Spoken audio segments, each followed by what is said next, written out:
Well, a very good morning and welcome back to Kazan on the third day of competition at the European Championships. In addition to the individual competitions, we've got the team championships that will begin tomorrow, so don't miss out on that. I just wanted to let you know about that. We'll have the draw for that, I think it's at 4:30. And a very good morning to Sandra Zaghetti. Morning, Good morning, Sandra. Sheldon, and good morning, everybody else. Quick look at yesterday, the big talking point. Sandra always does a nice big report that she puts up online. She was thrashing that out last night.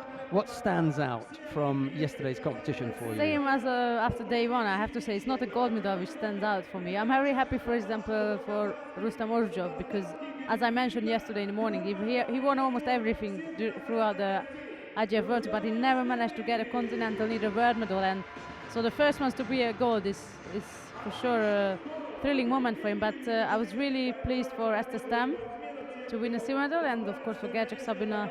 She's done a terrific job yesterday. I got smashed the world number one Kim Pauling for bronze. I got the flowers from Esther Stam.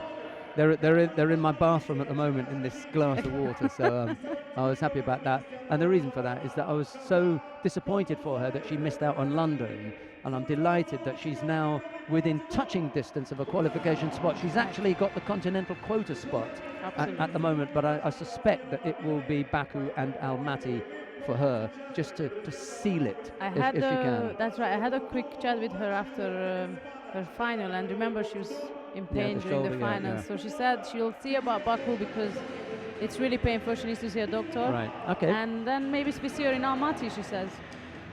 And then, and you mentioned Gercek Sabina. Yes, she was one of my particular favourites because we've seen her around as a cadet, you know, and so I was happy for her. Right. Well, that was yesterday. Karl Mozaev was our player of the day. He won in the under 81 kilo category, and he's got an identical twin, Hussein, another quality judo player. But let's have a look at the 5 weight categories that we've got to bring to you today. Go for it, Sandra. Right, so I'm going to start with men competitors this time for a change. Under 90 kilogram category, we have 35 judoka competing today, with number 1 seed being Vardam Lipatelian of Georgia. Number 2 seed is Tul Christian of Hungary. With number 3, Alexander Idir of France. And number 4 seed is Ilias Iliadis from Greece. And as usual, I picked out a couple of others, such as Cyril Grosclose from Switzerland, Mamadli Mediev from Azerbaijan, Axel Clerget from France, Joachim Dvabi from Sweden, Mark Odental of Germany, Alexander Kukor from Serbia, and for the Russians, it's Magomedov, pardon me, who will have the opportunity to shine today. So that's the under 90s. I'll take the sheet from you. Okay. Yeah. There you go. Under 100s, the 27 judokas competing today. Number 1 seed Almar Gazimov of Azerbaijan. Number 2, Lukas Kraplak from the Czech Republic. Number 3 seed is Cyril Marat of France. And number 4 is Dmitry Peters from Germany. And there is someone I'm really looking forward to see today. That's Bakal Gwiniashvili. Because last time I've seen him fighting, he smashed Almar Gazimov, number 1 seed. So he's got to be a highlight of my day if he makes it. Right, other names to look out for Russia, Niaz Bilalov, and he's actually from this region, from Tatarstan, so I'm sure the mayor of the region is going to be watching him with excitement. Then we have Henk Rol from the Netherlands, Martin Potax from Sweden, Adlan Bizultanov, another Russian fighter, and Toman Nikiforov. He can also put on a great performance. There you go, Sheldon. Thank you very much for that.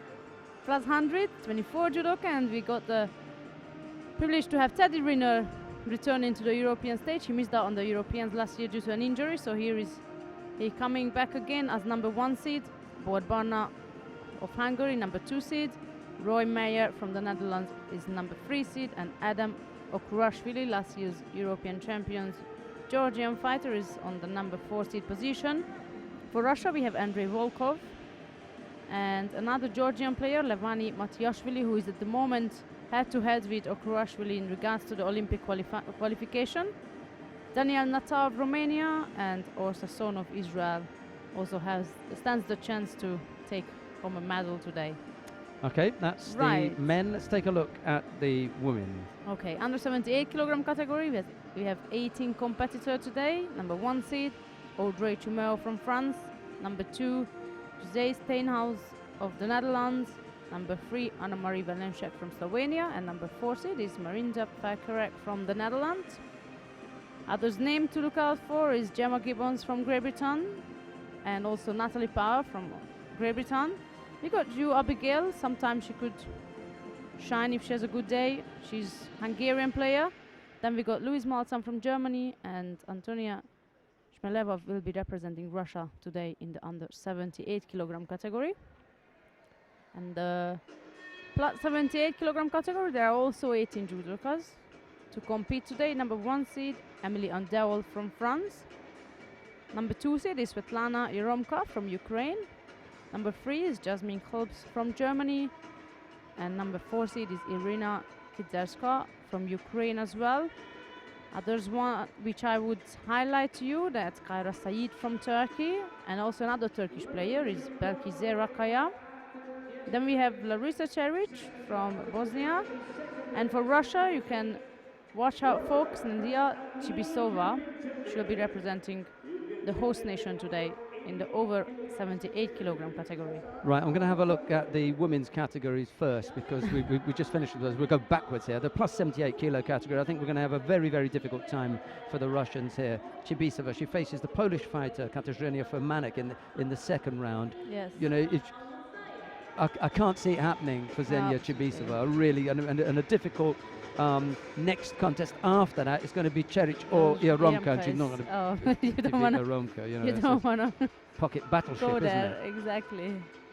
And Sarah Adlington has been unfortunate. She's drawn the number 1 seed Emily Andiol in the first round. And if I'm not mistaken, they fought at the European Championships, the under-23s, some time ago. We'll have to look that up on the computer, but that comes to mind. That must have been in Zagreb in Croatia. We'll have a look at that because I think I presented the medals. Daniel Laskow at the time thought it would be really funny to have me present the heavyweight women's category, and he said, "Sheldon, would you like to do a medal presentation?" And I ended up doing the heavyweight women. So there you go. Yeah, nice matchup for the British fighters, Gemma Gibbons and Natalie Powell. They won't go head to head because they're in opposite sides of the draw. But that is a really testy one. Jo Abigail, of course, you know, I haven't made any secrets about her being one of my favorites, as well as Husha Steenhuis from the Netherlands. Yes. And I don't see the Russian in here, Antonio Shmileva, going anywhere as well. With all due respect to her, there's another Russian that they haven't picked out in the under 78. I'm slightly surprised, but they've rested quite a few of them. That's Anastasia Dmitrieva. She's not here. Let's go back to the under 90 kilo category then, and one of the fighters that we haven't called, and I was really surprised because Sandra went through. There were 1, 2, 3, 4, 5, 6, 7, 8, 9, 10, 11, maybe 12. Called out 12 names, but didn't call out. Are you missing? Marcus Niemann, former European champion, a Swedish fighter. Marcus Niemann. Right, she's shaking her head. I don't right. think she'll So even make it today. I'm sorry. Okay, right. We shall see. Okay. That's at home. That's my pick. Marcus Niemann. It's not mine. Right, For sure. right. Who else have we had a look at? I didn't pick out anyone in the under 100 kilo category because the only person that I'm really looking forward to seeing, as Sandra quite rightly pointed out, is a continued presence in this new category of Bekir Miniashvili of Georgia. He has a tough first round contest in Domenico Di Guida of Italy, and after that it's either Henk Kroll or Patrick Mirza. I think I know where my money is on there. He's also in the same half as Niaz Bilalov of Russia, Artem Bloshenko of the Ukraine, and the same pool as Elmar Gazimov. Could be Elmar Gazimov round 2. And in the plus 100 kilo category, I'm going to pick out as the dark horse there, Daniel Allersdorfer of Austria. And Sandra must be looking at me like, what? Yeah, well, Daniel Allersdorfer. It's Allersdorfer in the plus 100s and Niemann in the under 90 kilo category. Look out for those two. We're going to start with the contest on mat number 3, if that's okay with Sinisha. He says, yes, it is. And that's between Andrew Burns of Great Britain. He faces Milan Randall of Slovakia. It's Burns in the white judogi and Randall in blue. There you go.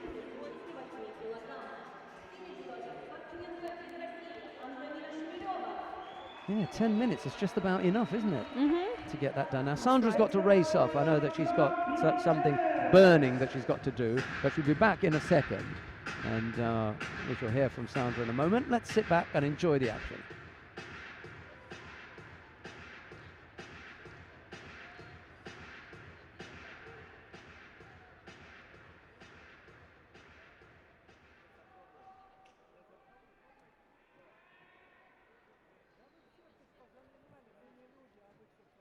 The opening contest on day 3 of competition at the European Judo Championships in Kazan.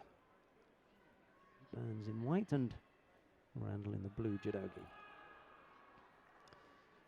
Every day, I don't know, somebody stops you and says, what do you think then? What do you think of the judo today? And most of the time when they ask that question, they are in some way critical of something that they've seen. Either they, or maybe they haven't seen enough ippons, or they feel that there are too many penalties, or the judo has been overly defensive, all sorts of reasons why they pose that question in that way. What do you think of the judo today? My answer over the first couple of days has been, well, this is a European Championships 3 events away from the close of qualification.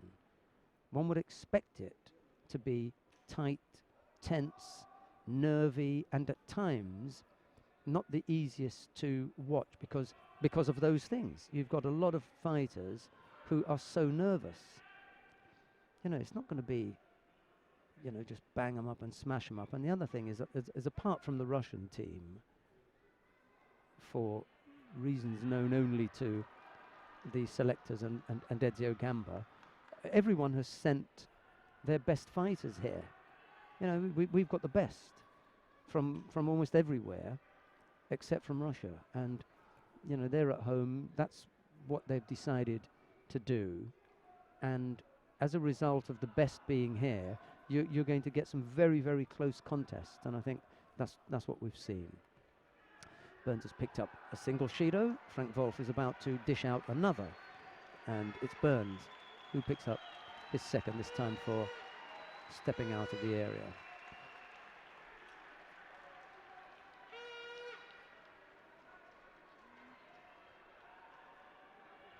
I was rather dismissive of Antonina Shmileva, the Russian fighter, this morning.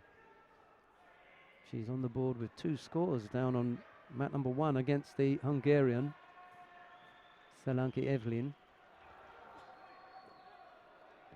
So tough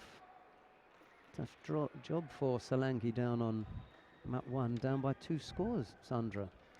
I wasn't really complimentary about Szalanki, about Szalanki, Evelyn. No, about Shmileva. Shmileva, okay. Antonina Shmileva. Oh yes, you did. Russia this morning. I kind of dismissed her, and I thought Szalanki would, you know, give her a good run for her money. But anyway, there's still a minute and a half left on that one. Burns has picked up a 3rd Shido now, and the scoreboard is beginning to look rather unattractive.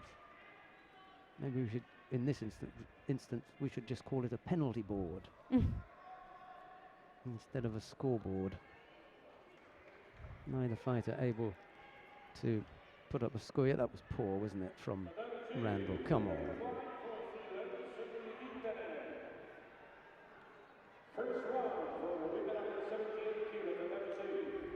Frank Wolf is thinking about it. But for me, you know, that should have been a Shido for Randall. That was a false attack.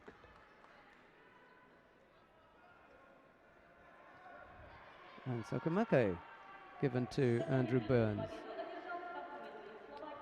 I thought Randall was going to get the penalty. Oh well, and thanks very much for letting me know that it was in Zagreb at the Under-23 European Championships that Emily Andiol fought Sarah Adlington. So pleased when, you know, I pull something out of the hat. You always pull it out of the hat. That's a bit special though. Yeah, it's true. That's bizarre. 2008. How do you remember that? In 2008. And it was not even a final. Yeah. It's not even a final. Oh well. Artem Blashenko of the Ukraine faces Niaz Bilalov of Russia. It's Blashenko in the white judogi, Bialov in blue. There's a good chance for Blashenko here, you know. You know what I was missing from the over 100s? It's Kamo. Yachiv Know Kamo. if there are other two Ukrainians. Maybe he's injured or taking a rest.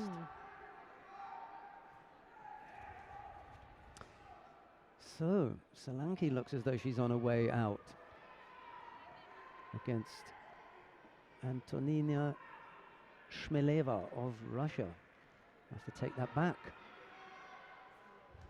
My prediction that she wasn't going to give us a good showing. Mind you, who will she face in round Marinda two? Farkarek. Okay, the That's when she world can really champion- show what world she can champion from do. 2009, Marinda Verkerk of And last year's the Netherlands. Yeah. European winner. She won the Europeans last year. So, defending title then. Mm-hmm. Wow. Quite something, isn't it? You know, you win the World Championships in 2009, and then 2015, it's a little while later, you win the Europeans. We've got another surprise there. Well, personally surprised there. Lee Cookman just took out Mark Odenthal on mat 4. Wow. Disappointment for the German Mark Odenthal. And it was, who was telling me that yesterday? It was Søren Starker, the Yes. EJU media Exactly. director, was telling me that Odenthal can throw anybody, you know, any day of the week. The unfortunate thing for Odenthal is it's Saturday today. That's his weekend, right? So That's it's the what he's trying weekend, to so you get. can't for anyone. Yeah. I laugh when Søren said that. He can throw anybody any day of the week. Well, Exactly. unfortunately, it's Saturday. So he's lost out there. He's got really nice judo. I like watching him. And it's unfortunate that Odenthal has gone out. And round one, Lee Kochman of Israel defeating him there. And down on mat number 2, Anastasia Turchin of the Ukraine trails by Yuko against Daria Pogozelic of Poland. Mm-hmm. There's a nice one for you, look. San Marino. Oh, well done. Nice first round. Well done, Sandra Zagedi. Oh, sorry. You never cease to amaze me. Is there no beginning to your talent? I've got a good teacher, Shadon.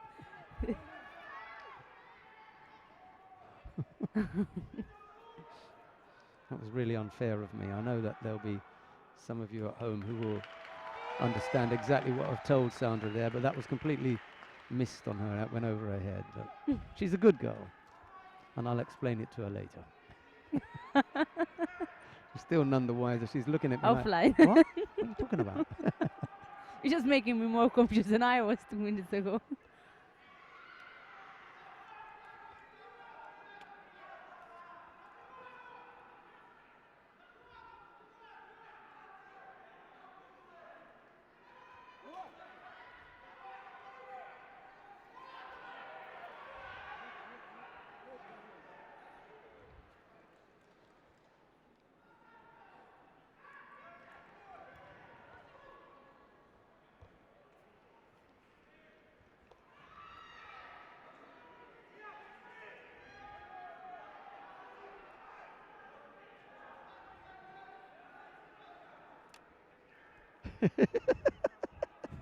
Sandra's just realised what I said to her.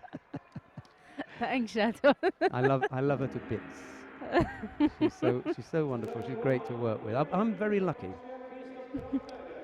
to work with both Sandra Zagedi and Annette Berm. They really are They are great types. I can't have the same kind of jokes with Chloe Cowan and Loretta Cusack because they're native speakers and they're a little bit sharper. A little bit sharper. Pogozelic, by the way, has defeated Anastasia Turchin, and that was the score there from Blashenko. I told you Bilalov was going to have his hands full here.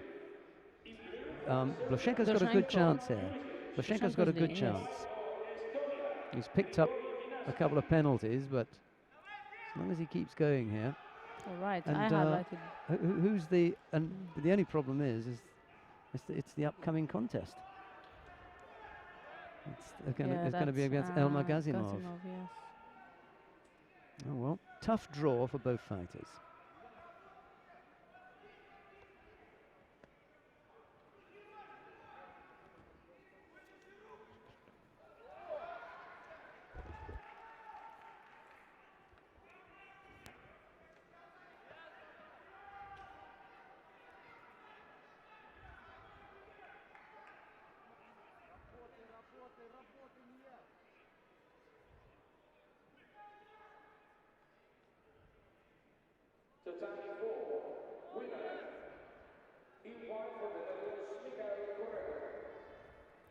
So Shadon just run off without saying anything.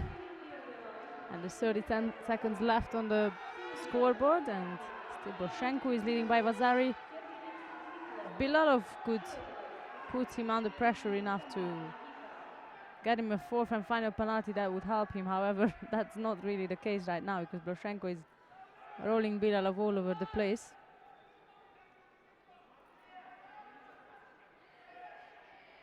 And almost even secured a Nosai Komivas at the end. Time is up now, so that's Artyom Blashenko. Is the replay of some of the actions.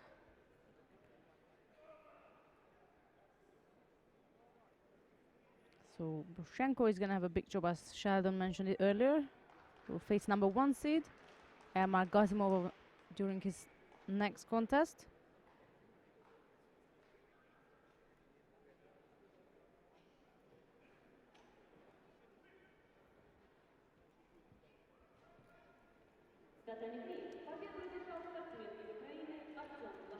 Coming up next, we're going to have Henk Grol of the Netherlands versus Patrick Moser from Switzerland, and Sheldon is back.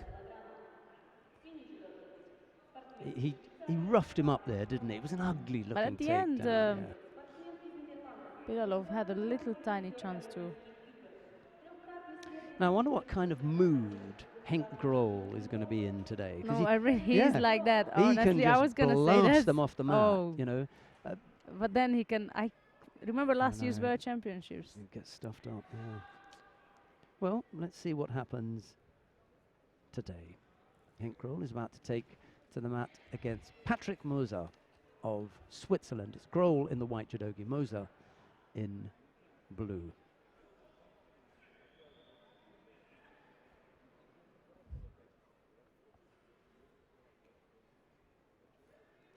What a pool that is. We can call that the pool of death. Gazimov, Blashenko, Grol, Gviniashvili, and even De Guido. You know, he's not a bad boy, the Italian. This is and look at the others compared to that. We have 1 or 2, and then they're all up there, aren't they? And Gviniashvili follows this. Don't move. Get yourself a coffee. Bizultanov is on mat 2. Adlan Bizultanov and Elkan Mamadov. What a match on mat 2. That's going to come up shortly. But nothing is going to sway us from looking at Beka Gviniashvili. He really is, you know, the focus of today. And oddly enough, that for me, he's pushed out of, you know, the players that I want to see. He's pushed Rinner into second place. Oh, absolutely. For me, absolutely. Yeah. You know, our photographer just asked me today, so if Rinner wins, then he's the player of the day. I said, no. I said, that's boring. I'm sorry, but that's boring for me. You want so many titles. I said, I want something terrific. Like I said, if Beka wins, then yes, that's my story for the day. I mean, you can look at the record. That was nice. I think that's a score there, yeah. Osai Komi as well. He's unlucky not to be given a Yuko there. I thought it was a score. But Yoko Shiogatami to finish off. Nice and tight. Vice-like grip from He's a big lad. Hinkgrol. Oh, and they did give a Yuko.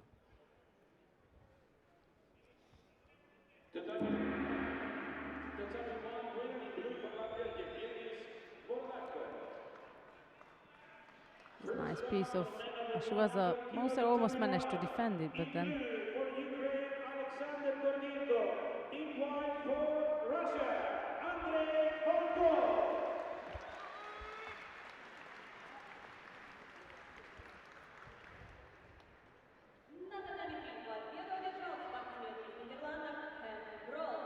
So there we go. There we are. Hinkgrol. Yeah, here is the replay. That's a clear score, of course. Shouted like, oh. Right. It's a hard Here life. is my superstar. Right. Not to be biased, but. Strap yourself in. Exactly. You know? Get ready. Yeah, I feel as though we're about to, you know, Seatbelt on. take Yes. off on the flight. Yeah. You got all your safety Mm. instructions right, or at least the Guida should have. Here we go So then. here we are, Beka Gviniashvili in a white judogi representing Georgia, and his first opponent today is Dominic Di Guida from Italy in a blue judogi. I said first opponent is because I have really high hopes in him. Fold up your tray table. Make sure your window shade is down. And make sure your seat back is up. Let's get ready for takeoff. Gviniashvili in the white judogi. Di Guida in blue. Somebody is going to go.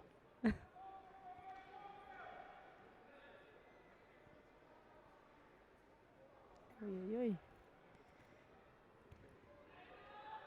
He's not known for his Not for his work- nice uchimatas. No, Exactly. he's not known for the Uchimata, but he's also not known for his working things in No, Nevada. not from a distance. You know, Oh yes. if you get a chance and you trap them, then he is vice-like, you know, as we just saw with Hinkgrol. But he's not the kind of guy who, you know, does all those fancy turnovers and everything. Oh, and a neat little effort. Yes. Someone is gonna go. Good score. Oh. That's a really good score. Name that waza? Say it again, sorry. Name that waza? Can you identify? It's That was an a- old Kataguruma, but Yes, okay, yes. can't. No, absolutely, you can. The I mean, you just can't take the leg anymore. Exactly. But the absence of the hand to leg does not in itself negate the Kataguruma. It's still Kataguruma. Side takedown. Yeah. Well done. Absolutely. There you go. Look. So my talent has no end. Yes, there's no end to your talent. Well done, darling. Well done. And there was even a message to say that was mean of me, but funny. Let's be nice to Sandra today. It's be nice to Sandra today. Wazari the lead for Gviniashvili, and he is relentless in his pursuit of scores. He just never stops.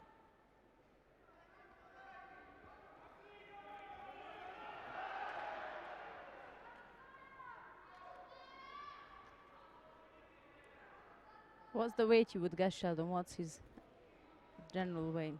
I think he was up to about 94. 94 or 95. He That's weighed what- in that's at what we one said. of those tournaments Yeah. with 94, one of the Yeah. Grand Prix. Just a little bit of blood and a bump to the nose. There's a big cheer from Mat 2 as Adlan Bizultanov of Russia brings down Elkan Mamadov of Azerbaijan. And Wazari That's goes a on the board, and Peter Big one Seisenbacher there. is around somewhere.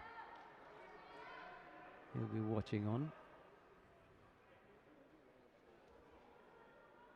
I like the fact that it already in the morning during the first one we have such a contest. Two top draw contests. Well, down on mat number 1, we've got Andrei Volkov of Russia. He's trailing Alexander Gordienko of the Ukraine. That's a plus 100 kilo category. He's down by Yuko. A disaster if he goes out in the first round.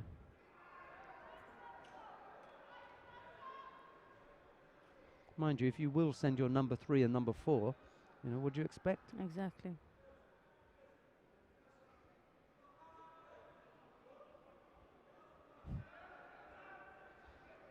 they had The Judo they had the looks number one anxious. yesterday. Sorry, they had their number one yesterday in Karl Muzayev in the under 81 kilo category. He was their number one. When? In the Up to now? Or? no, in the under 81 kilo category, he's their number one. Okay, I thought it was Nifontov. Nifontov is their number 3. Didn't we do this last night? Yes, we did. I thought he was. Wake up. I thought Get with the program. Nifontov was Nifontov's their number is their number 3. 3. Okay. Oh, look at that. Look at what we got here. Whoa. Mr. Starker is on fire today. Look at that. Henk Grol, Roy Meyer, and Martin de Verkerk in action. Thank you for that. Yeah, they are indeed. So, there is Teddy Rina. Cheeky picture from the warm-up area. Rafa Gummies. Hello, Rafa. Thanks for your message. And another effort. Done and dusted. Twice. Caught him twice. Beautifully. Beka Gviniashvili is beginning to answer all of those questions. I mean, he's new in the weight category, so every time he steps out, he faces someone who he hasn't faced before. And the chances are exactly that he faces someone who he's faced before are very little. And what happens is, look at this. A beautiful finish. When he drops down on his knee, you wouldn't think that anything happened. But that time there was a little sit down and the right foot went out to trap him as well. It didn't end up being the ultimate finish, but there was enough from the top half to Look at Mat 2, finish him Sheldon. clearly. Right, let's see if we can go down to Zari. mat 2. Beg your pardon, finisher. Let's go to mat number 2 because Adlan Bizaltanov of Russia, who led Elkan Mamadov of Azerbaijan by Wazari, got tied up when Mamadov brought back, scored Wazari, and in the meantime Bizaltanov had picked up 3 penalties, so the advantage now is with Mamadov. Briefly, if you can avoid picking up another penalty.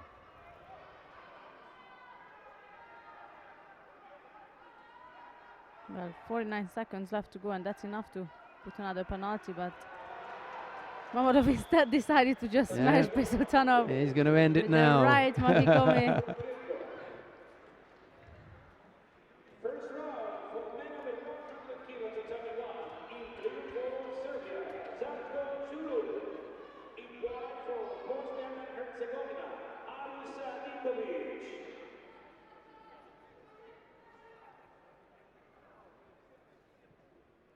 Another one of my picks are out, Sheldon. I think I should not put on a bet today. Who was it that I do? Who did you just Bizaltanov. Just highlighted him like. Well, it's not a bad pick, you know. He's a good fighter, but he just missed out here.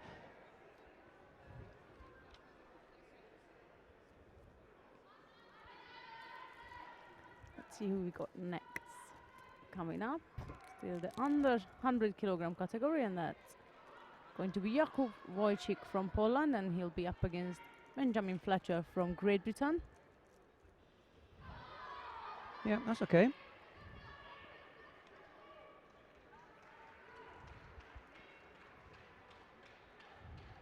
Yeah, we'll stick here. Beg your pardon. That's still round 1 of the under 100 kilogram category, and here we are in white judo gi, that Wojcik from Poland, and in the blue judo gi it will be Fletcher of Great Britain. And if the family is watching, I personally would like to grade them. Hello, Megan. She might be at the garden centre. Yeah, that's right. But no, I think they are watching today.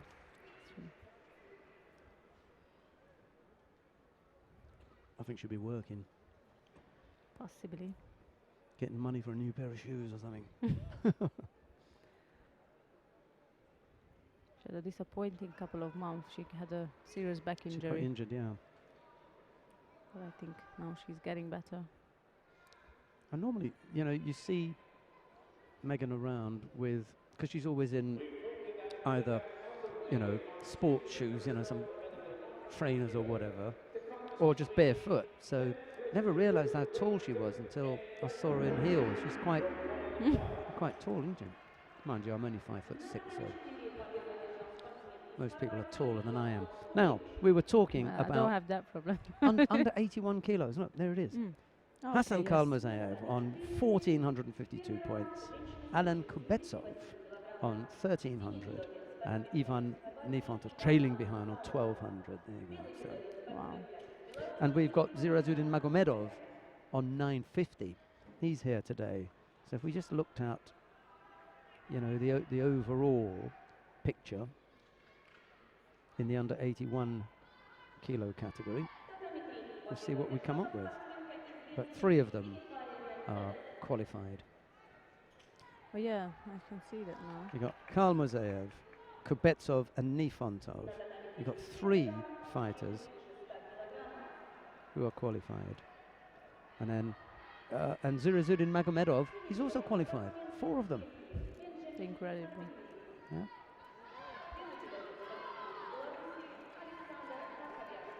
Little Makikomi effort from Benjamin Fletcher, but it's a little bit too far away to catch Vojic on that occasion.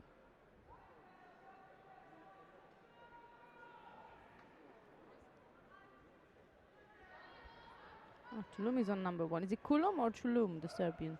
Zarko Sinisha. Chulum. Okay. Chulum. Zarko Chulum. He's also a good fighter. And he's up against Harun Sadikovic of Bosnia-Herzegovina. Neighbours, aren't they? Oh, yeah, that was not a not an exact head shake. Are they not neighbours? Yeah, I thought so.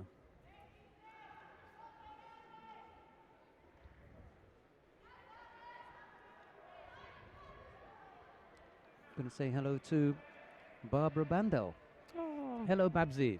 Hello, Babsi. Guten Morgen or Yeah, guten Guten Morgen. Tag by now. Gruß aus Kazan, yeah. Guten Tag. What, you picked up a penalty in the meantime? Whilst we are practicing our German knowledge or German language skills. He had a little go at Sumigeshi, didn't he, there? With Ben Fletcher, but again, Vojic was up to defending it. Picked up a single Shido at the moment. Oh, that was close.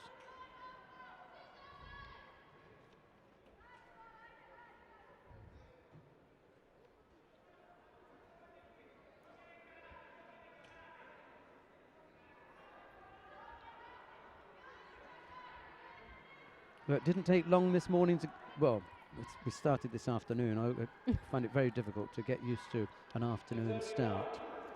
Only when you're talking about it. I like the idea of starting at 1 o'clock, you know? Have a nice rest. But I think tonight's going to be particularly late. Because not only do we have a reasonably late finish, but I think we've got the EJU Gala dinner to attend.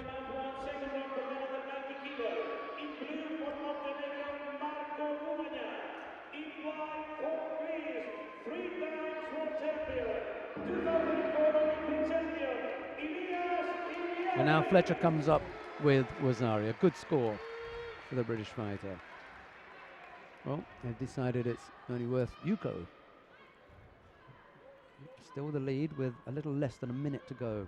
And Iliades He's is down on mat number 1, Match yeah. 1, so shall we leave Let's leave Fletcher? Ben Fletcher to battle it out with Jakub Vojic. We're going to go down to mat number 1. If you want to continue watching this one, just click on mat number 2, Megan. And you'll be able to finish off that. We're going to take up the contest between Ilias Iliadis of Greece in the white judogi faces Marco Bubania of Montenegro in blue. They're neighbours with Serbia as well. No? Oh, okay then.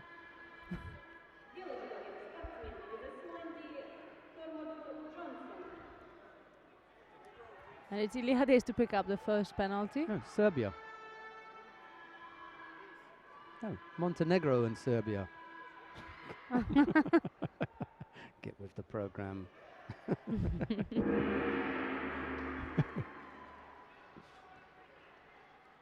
Six seconds left, as you can see on the adjoining mat. We were covering that contest between Fletcher and Wojcik, and it's all over now. Then Fletcher winning out there after that single score of Yuko. Iliadis has picked up Shido.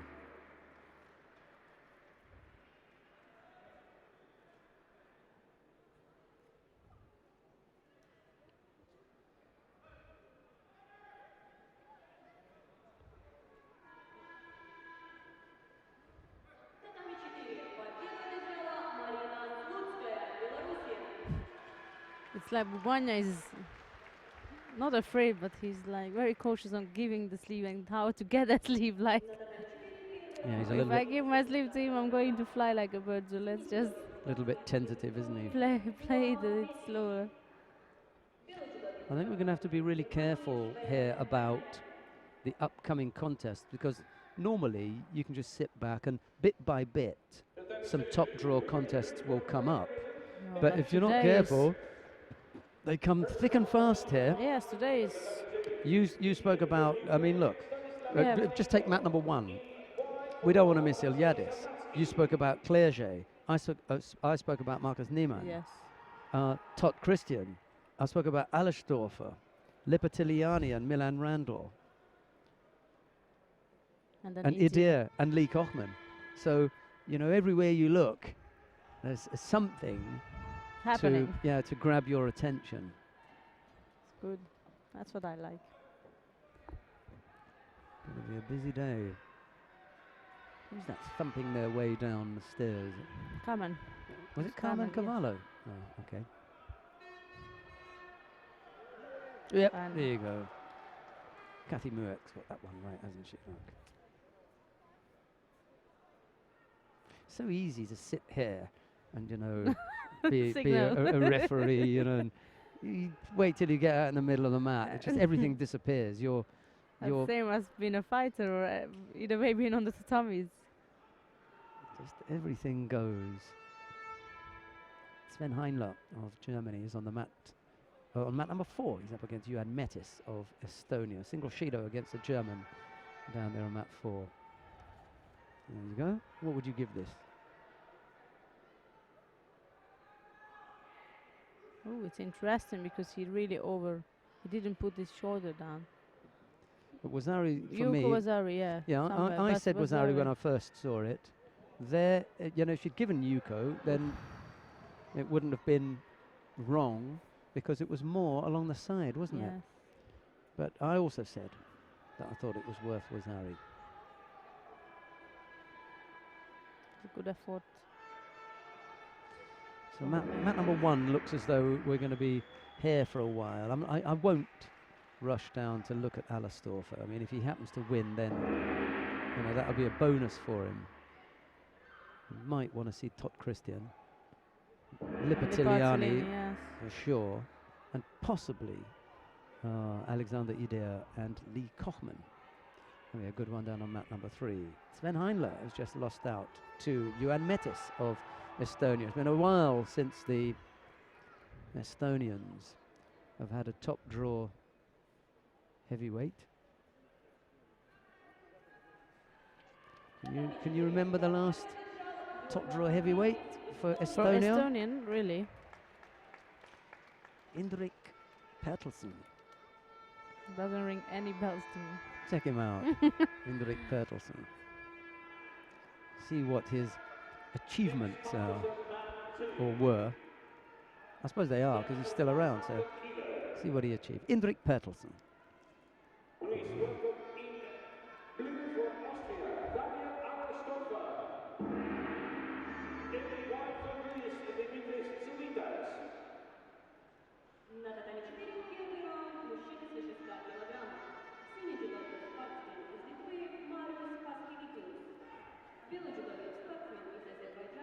Yeah, he kept working that, didn't he?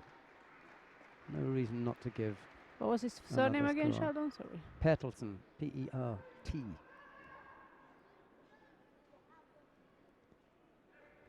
Just thinks about the Koso Dagaki, and Iliadis turns that into an Uchimata. Double Olympic bronze medalist, Sydney and Athens. Double world medalist and European champion. Not bad. And when did he retire? When was the last? If you look at his results, when was his last outing? 2004 There you go. Olympic Games, Athens was his last. That was it then. Right, let's go to mat number 3. We've seen Iliadis finish off Marco Bubagna. We're going to see Valam Lipitiliani up against Milan Randall. So Lipitiliani in the white judogi, Randall in blue. Who was it that Randall defeated in the first round then? Andrew Burns. Andrew Burns, British yeah. fighter.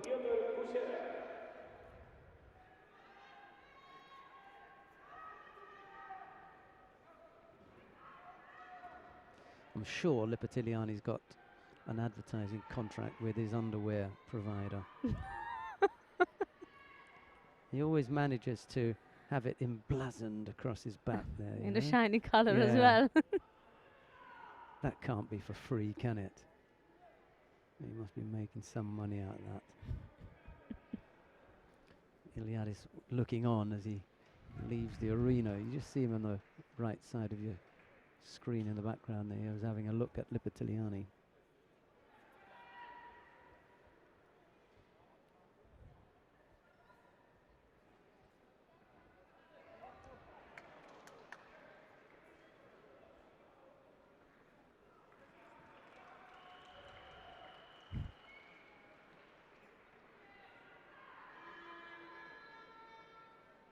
He's still there, isn't he? Arms folded in the walkway. Yes, Just he's picking up his slippers. He's got his back to us now. He's having a little bit of a look to see his next opponent. He's decided he's seen enough. Off he goes.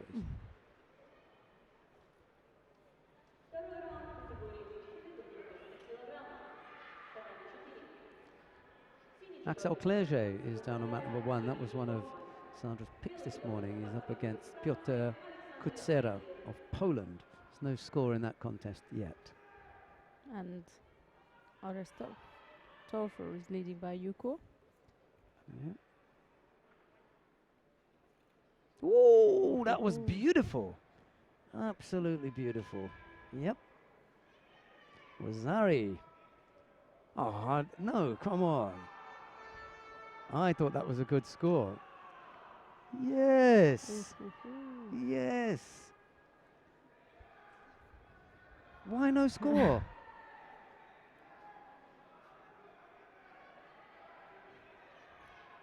Really, Randall is hard done there. That was a Koji Gari. Yes, absolutely. Brought him down and went on his way down. To counter-attack, yes. Yeah, Lipitiliani thinks about the Sutemi Waza here. Koji Gari. Falls and Sutami was there. It was Yuko. just a clever... I think Yuko, at least Yuko. Ooh. They're going to find all sorts of ways of explaining why it wasn't one. Right. Randall can be aggrieved here.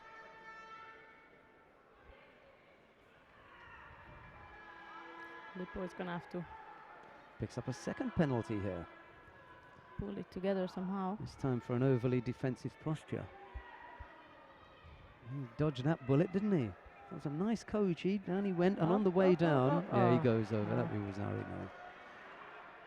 Oh, Saikomi! Oh, he just managed to trap the foot. Oh. Wake up, Lipitiliani. Yeah, it's not the best I've seen of him so far. The same technique he used as Becca Gwiniashvili, yes. Yeah. Shoulder wheel Kataguruma. The fact that he doesn't grab the leg doesn't matter. That doesn't stop it from being Kataguruma. As pointed out earlier on by Sandra Zaghedi.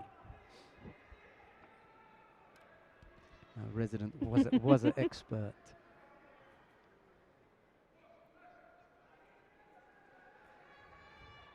Minute and a half left to go.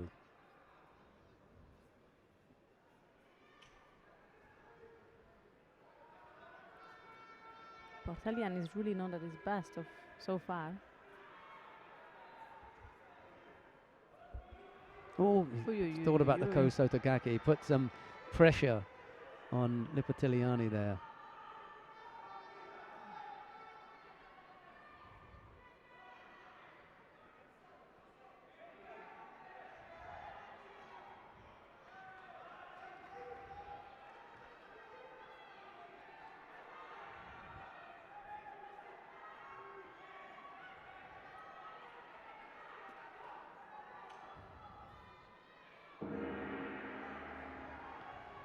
Now Randall picks up a second penalty. Is Wazari down? I think that's the most important thing. In the meantime, and Valam Lipitiliani picks up a third penalty. Oh, still 40. Alastor for 1 on mat Yes. 2. Thanks very much for that. And Clerget with an advantage in his contest down on mat number 1. And Idir with the advantage on mat number 4.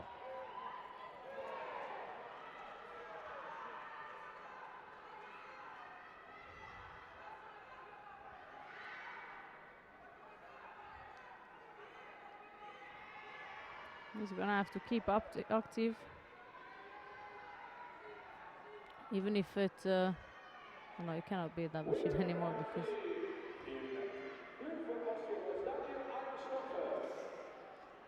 12 seconds to go, and we have Totti on mat 2.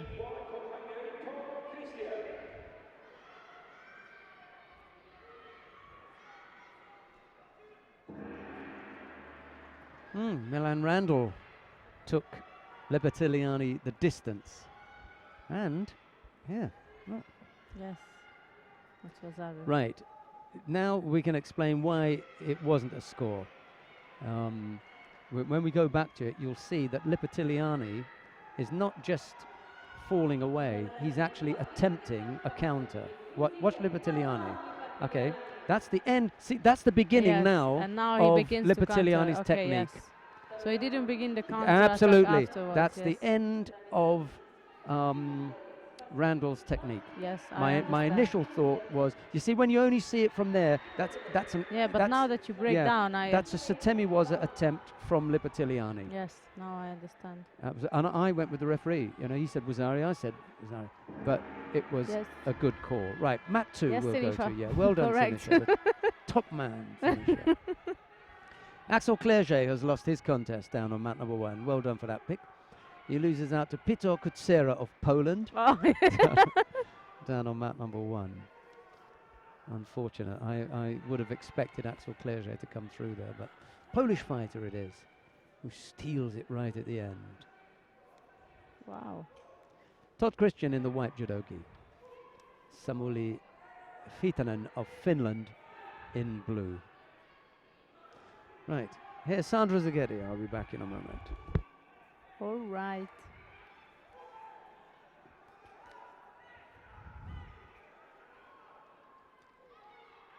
The Finnish fighter picks up a penalty for a start.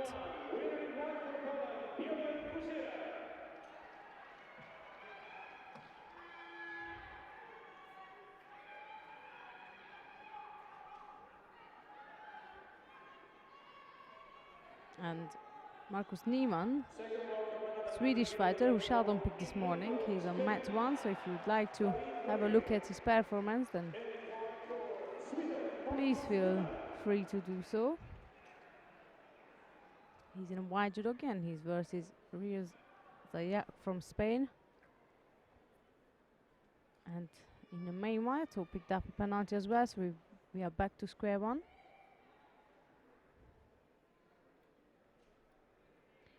And Lee Hockman just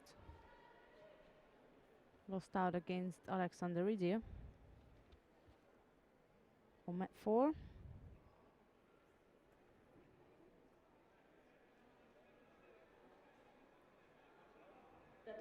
Disappointment for the Israeli, for sure.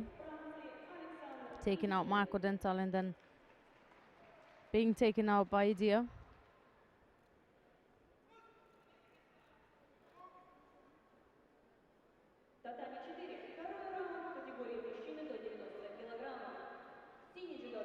Beautiful piece of work from Todd.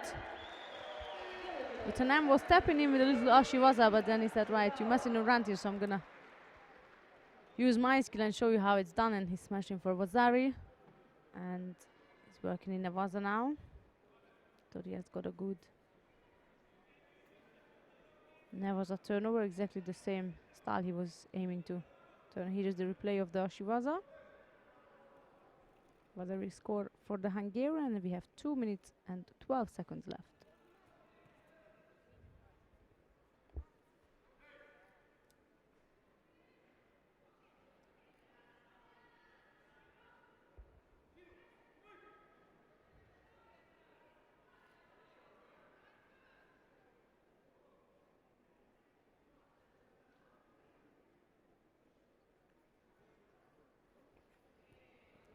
Good effort from the Hungarian again. He just lost control over the sleeve, so he couldn't drive Vitanen onto for a score. It was a right sided drop more to Swanaga. He was initiated, and he wanted to throw with it.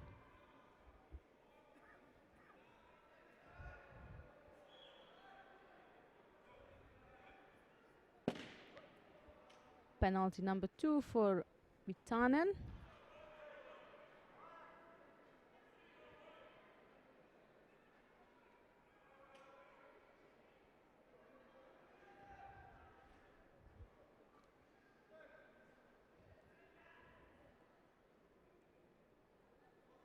The Hungarian controls the fight since it has begun. He takes a strong right-sided grip, and Vitanen is just aiming to survive, to stand it for that one last remaining minute. And there is the turnover I was talking about before. And now it's just left to take out the leg. It's coming off. You can see that underneath, Vitanen got hold of Toad's leg, just underneath his own leg. That's why the Hungarian find it difficult to take his leg out. And just as Vitanen let it go, he used that moment when Toad was moving on the side to take his leg out. He used that movement to escape, so we back up again. We have 30 seconds left to go of this contest with a Wazari lead for Toad.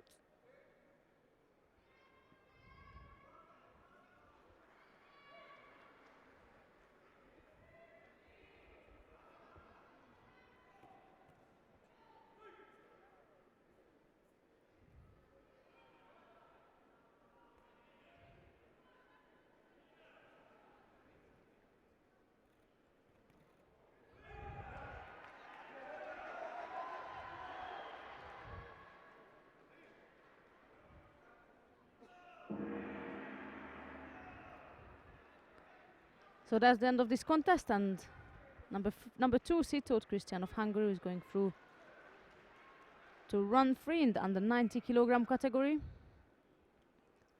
and he'll be facing the winner of the next contest, which will be Tiago Rodriguez of Portugal versus Patryk Giachomski from Poland.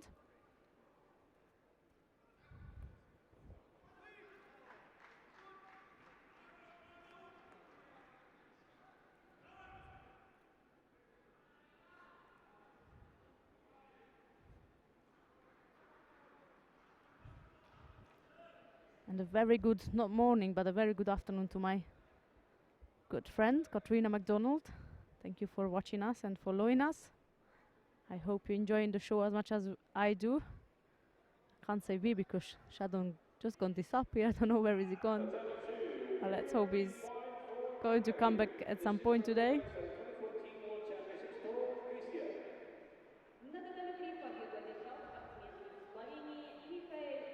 There he is. Talking of the devil, as I could say. So there is Shalom back. Yeah, back in the game with us. Tell us where have you been. You had a big smile in your face because I heard that Todd Christian had just won his contest, so I can see he had a big smile. I'd gone out to see Milan Randall of Slovakia, and just talked to the coach about. I didn't see Milan himself. I saw he was, covered in sweat and recovering from his exertions against Valam Lepetiliani. But I did speak to the coach, and he said, yeah, they have no problems with the counter from That's Lipitiliani. good. He said, of course they wanted the score, but he had no problem. Right. Down on mat number 1, Marcus Niemann of Sweden has just won You're still in the his game. contest. It's more than I can say for some of yours. They only had 2. I've got like 20. Half of mine are out already. Right, Gerasimenko and Right. Hildebrand are coming up here next. Mediev and Nabali after that, and then Chimio and Matic. That's Brigitte, not Barbara, because it's the under 78 kilo category. So let's give Rodriguez and Chomsky a run out. You know, there's no real, you know, thing one way or the other. It could be that we'd want to have a look at round 2, Verkerk and Schmileva. It'll be our first look at the current European champion, Martin de Verkerk, and then Louis Malzahn is up after that. I think it's a good one. So we'll see how things pan out. Magomedov of Russia is on mat 4 at the moment. He's picked up 3 penalties, mind you. So is Zhukov, Igor Zhukov of Belarus. But that cheer that you hear in the background is from the Russian crowd as Magomedov buries Igor Zhukov for Ippon down on mat 4.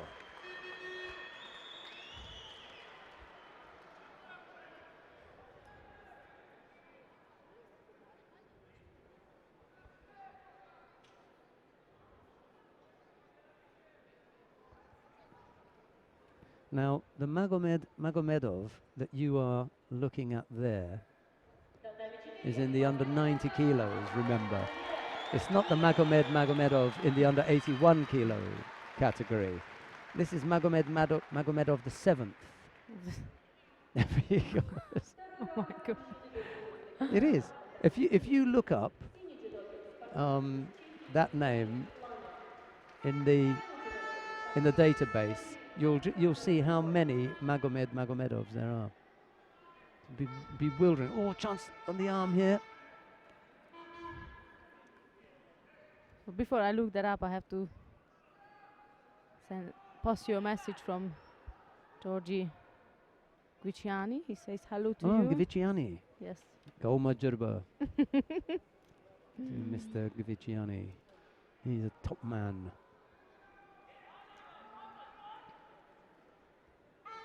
Single Shido against Rodriguez at the moment. Sandra's in the process of looking up Magomedov. See how many of those you can find.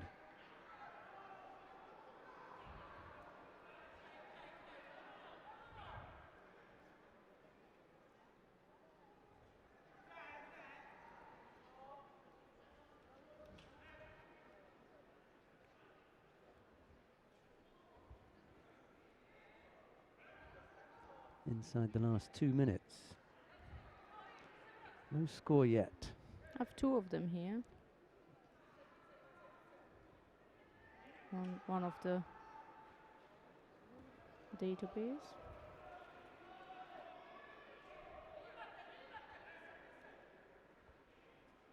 Oh la la. There's Shirazuddin Magomedov, Rufat Magomedov, Magomed, 2 of them. Quite a handful Magomedovs. The thing is, here's one from the under 100.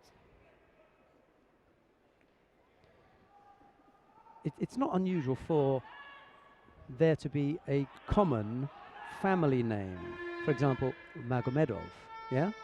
Yes. And we've got a few of them. But it's the number of Magomedovs that I'm talking about. Yes. And I believe, if I'm not mistaken, there are 1, 2, 3, 4.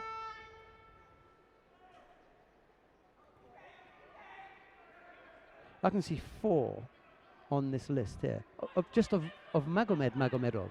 Yeah, let alone the 4, let alone the the family name. I Magomed. mean, it's legendary. There's so many of them. Because as you've just seen, as Sandra just pointed out, we've got Zirazudin Magomedov, but that's a different thing. It's not, you're not going to confuse Zirazudin with Magomed. Magomed, yes, of course. But there are 4 Magomedovs. It's like John Smith, isn't it? 2 penalties picked up by Rodriguez. 4 of them.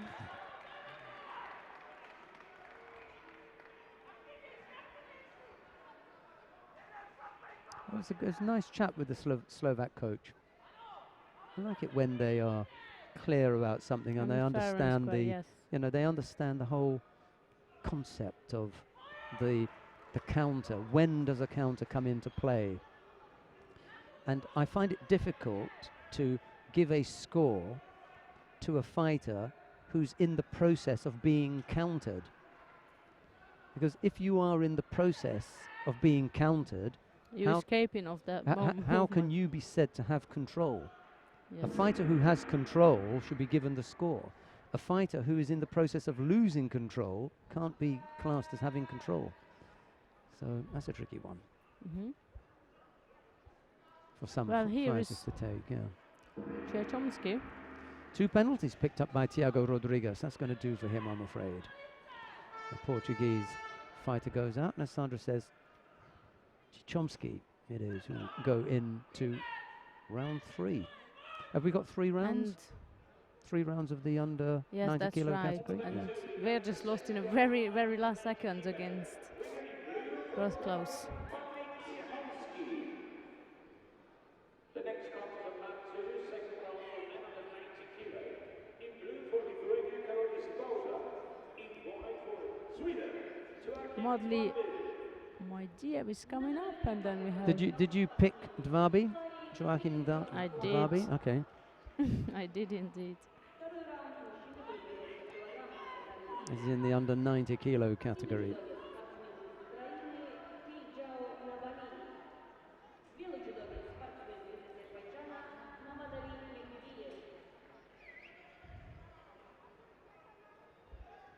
Kuko is on mat 4 as well. I like to watch Kuko as well. I think he's a great fighter. At the moment, Joachim Dvabi is ranked number 23 on the IJF World Ranking List.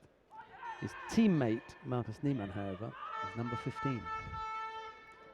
So there's some, watch today. There's some problems. Yeah. Watch this space.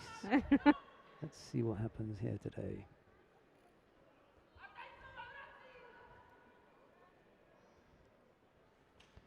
Just looking down the list, we were talking about it before. Marinda Verkerk and Antonina Shmileva will be up on mat number 1. Just now, next, actually, yeah. yes. Then Luisa Malzahn and Laia Talan of Spain.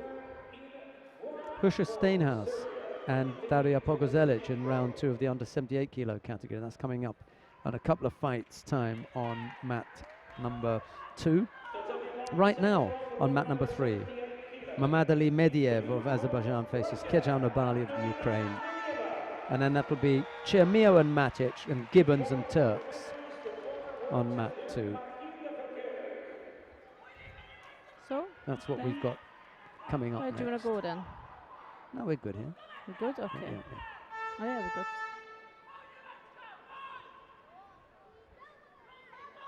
We'll watch Dvabi and Bowser. Bowser's not a bad fighter, the Lithuanian. Good, yes. He could give Dvabi a bit of a run for his money.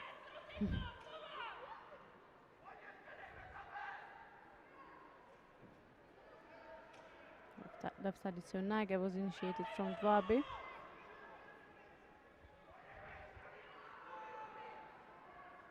Verkerk starts off with the Judo. There you go, that Russian fighter knows something. Yeah. Could come and surprise us all. Never seen her. Have No. you seen her around? No, I Okay. can't say that I have. I'll take a quick look, because when you look up their contests, you'll know which of the events that they've been to and whether you were attending any of those events. And I can't say that I've ever seen her. she was in Sofia this year. Well, I wasn't there. She was at the Grand Slam in Tumen last year. Well, I was there, but she only lost. Well, she lost in the first round against Sato Ruika. I'm not sure how long that was. That was Ippon. Celia. No, the only place that I would have seen her is at the Grand Slam in Tumen when she lost in round. Well, she had a bye in the first round, so I wouldn't have seen her. She lost in round 2.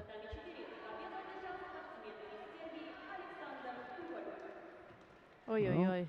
Bauza is all over Dvabi. Problems for Dvabi here. And Fakrek just won her first contest. Was that Ippon down on mat 1, was it? Verkerk. It was a throw. That's for sure. And Dvabi goes over here. Koso Tagaki from Bauza. I tried my best, sorry. Sorry, Dvabi. The difficulty for Joachim Dvabi is, he's trying to chase down Markus Niemann, and he's lost some ground recently in the under 90 kilo categories behind him, and with Niemann having won his first contest puts more pressure on Dvabi now. And he trails there by 2 scores with 1.5 minutes left to go. Karolis Bauza of Lithuania in the blue judogi, giving Joachim Dvabi a bit of a hard time. Luisa Malzahn of Germany is on. He's gone again. Luisa Malzahn of Germany is on mat 1 now in her opening contest. She faces Laia Talan of Spain. Kind of walked onto that, didn't he? 3 scores from Bauza.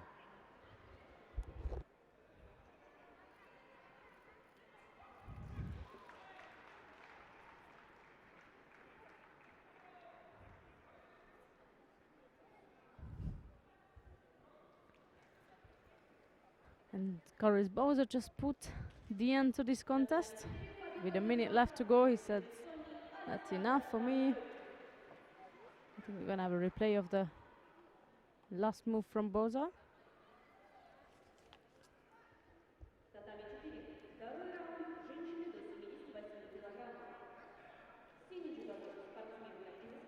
There's the Sumigashi,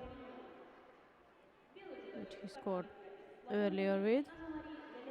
That's Karolis Bauza from Lithuania, who is going through to the next round in the under 90 kilogram category. Here's the replay of the Kosoto, which Shadon mentioned earlier. Next contest of mat 2. Second one for men under 90 kilo. Right, so that's all from them. And coming up next is Peter Zilka of Slovakia versus Fraser Chamberlain from Great Britain. And if the boys from Campbell Judo Club are watching, then sending all my greetings to them. It's today we're following the rest of the crew. And the reason I've said that is because Fraser Chamberlain trains in England at the Camberley Judo Club, together with Livesey Owen and Livesey, pardon me, and Danny Williams. They were fighting yesterday. And also Ashley McKenzie, the 60 kilogram fighter from Great Britain. He also trains at the Camberley Judo Club. That's Fraser picking up a penalty. However, now he's taking control all over the Slovakian opponent.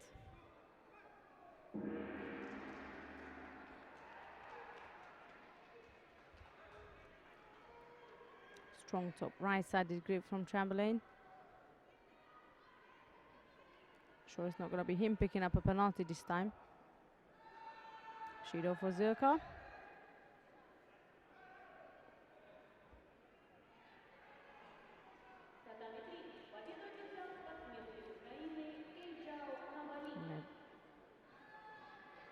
Gemma's superior movement is a standing, or not standing, jumping Jujigatame. That would be the best way to describe it. So obviously you can't do standing arm lock, that's forbidden. So what he does is he flies onto his opponent's arms, and during that time he takes them down. So this way he doesn't get disqualified, and it doesn't consider to be a standing arm lock.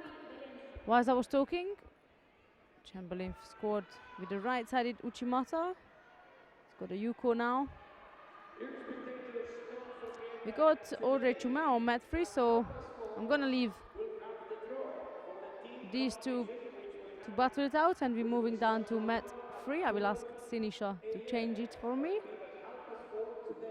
because we have Audrey Chumel, Olympic bronze medalist, European champion on mat 3. There we are. In white jockey, that's Audrey Chumel of France versus Brigitte Matic from Croatia.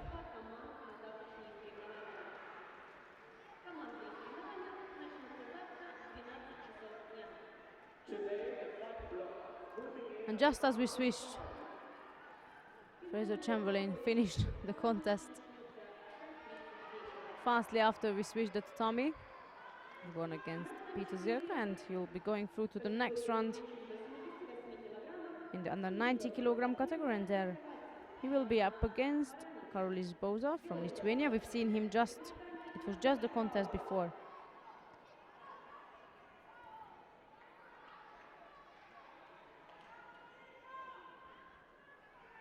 Matic picked up a penalty here. We got Natalie Powell also on mat 4. If you'd like to follow her first contest, she has Ivana Maronic from Croatia. Then we got Louise Manson leading by Yuko, and not just leading, but she won her first contest. That's the end of that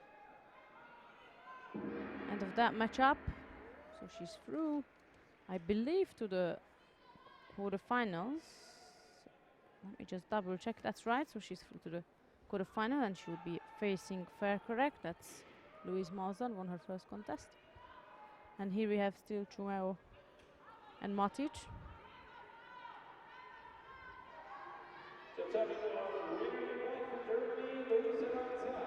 And Natalie Powell leads down on mat number 4 in her second round contest against Ivana Maranic of Croatia. Oh, she's just scored Ippon.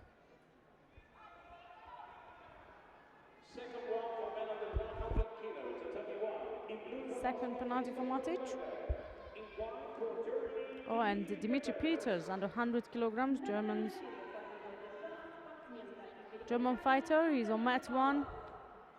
We got a wide collection now. In each tatamis I would highlight at least one player. So mat 1 you can watch Dimitri Peters. Mat 2 who's Steenhaus. You can also follow her. And then here we have still Audrey Chumau, and on mat 4 her teammates. Real Marat is in action as well, so the choice is all yours.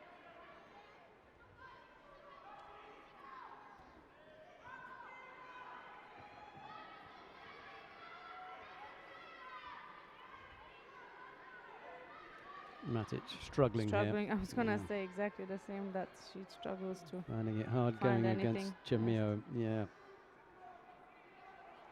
Of course, last year Chumel finished 5th place, so I think she's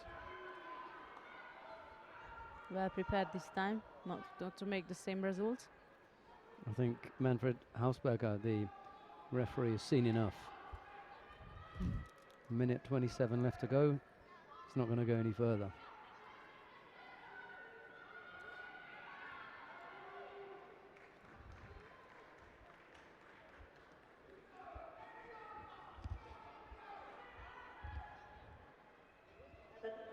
And you were right, so that's the end of that contest. A little bit of working out for the younger Matic to do. Right, coming up next, Gemma Gibbons of Great Britain. She faces Victoria Turks of the Ukraine. It's Gibbons in the white judogi, Turks in blue. And as you mentioned, the pressure when your teammate already won a contest. Natalie Powell won her first contest against Ivana quite Maranic. right. So Quite right. and she's already in the quarterfinal. So that's Gemma Gibbons of Great Britain in the white judogi and Victoria Turks of Ukraine in the blue judogi. We have Abigail, you Abigail on mat 2. It's getting busy now. Just to let you know that Christoph Kronberger of Austria leads Dimitri Peters by Wazari up on mat one. number 1. Peters has just picked up a Yuko, by the way, so still trailing in that contest with a little under 3 minutes to go.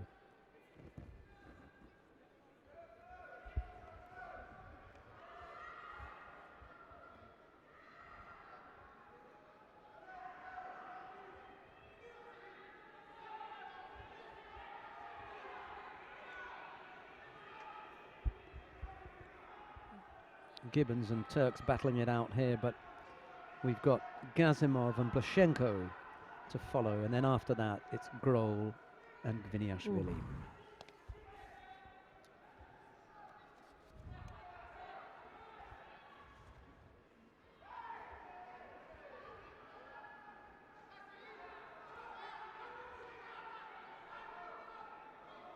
That's a penalty for Turks.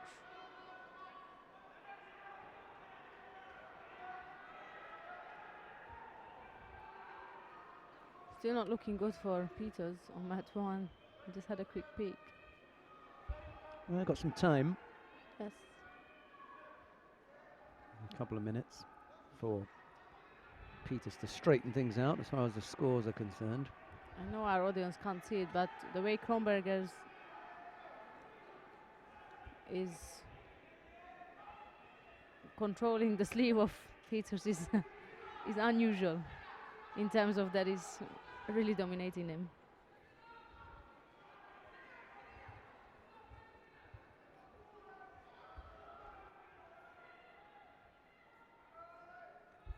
In the background you can see Cyril Marais and Michael Corel. Marais of France and Corel of the Netherlands, and the Frenchman has picked up a single Shido there. Oh, So that's also, and this under 2 minutes now. yeah, Corel with the advantage at the moment. And Abigail is in some danger as well. She's picked up 2 penalties. That's not unusual for her, but there's no score there against Yahima Ramirez of Portugal with 2 minutes left to go.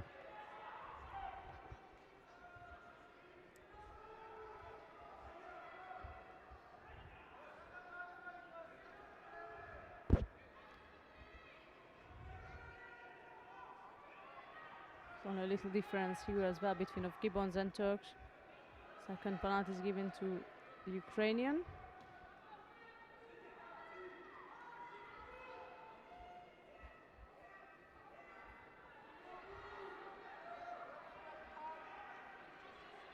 Is that Ogoshi is gonna come through this time?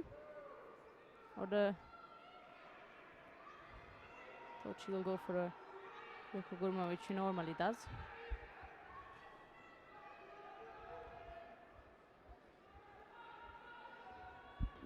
Marais had been at a disadvantage when he had that single Shido, but Corel has picked up Yuko to make things even more difficult for Marais. He's into the last 40 seconds there and trails by Yuko. And almost scored for Nippon, I have to say.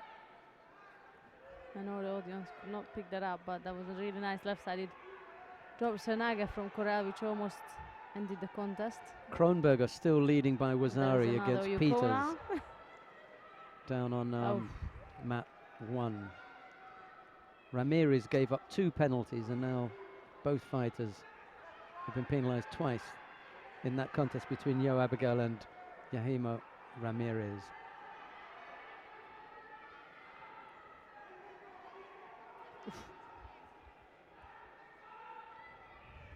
And as Sandra just said, Corel has picked up a second Yuko, so 2 scores to the Dutchman on mat 4.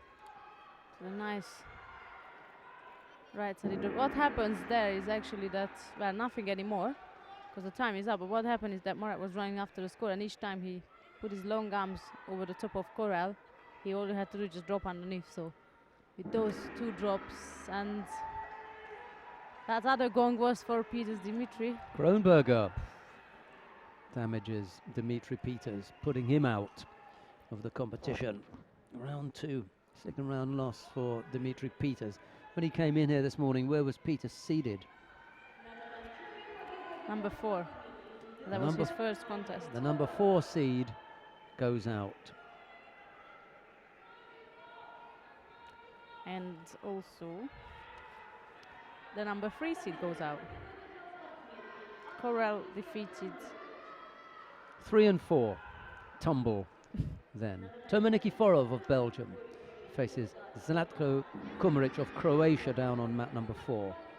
And we've just finished off here. 2 penalties picked up by Turks. Gibbons just the 1. She sneaks past the Ukrainian to go into the quarter-final, I think. Only 2 rounds there, yeah? Quarter-final. So yes, there are 2 yes. British fighters in the quarter-final. Powell and Gibbons. Gibbons in the top half of the draw. Powell in the lower half, as far as I remember. Yes.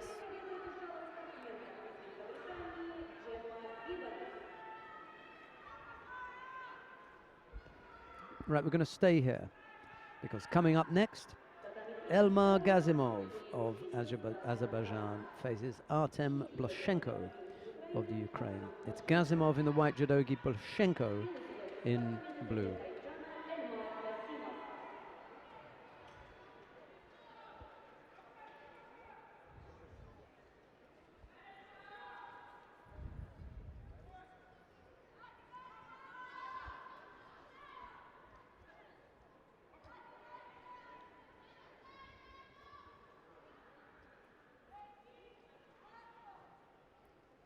Couple of seconds left. And no more seconds left. That's Ramirez picking up the final and 4th penalty, so that allows Abigail to go through to the quarter-final stage in the under 78 kilogram category, and I'm sure she's gonna have to pick it up, the pace up for the next contest.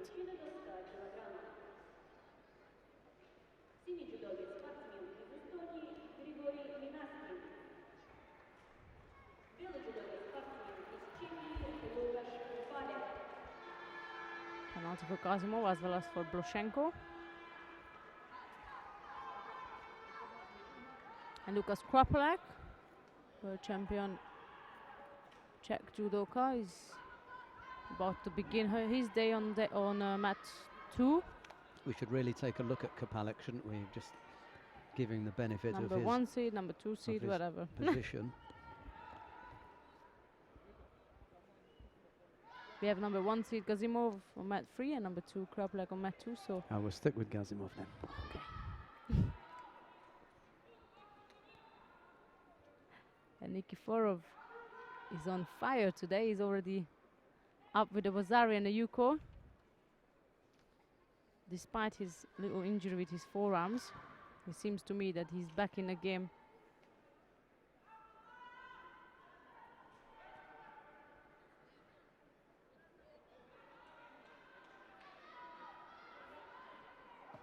Kazimov seems to have a little struggle with Bloshenko.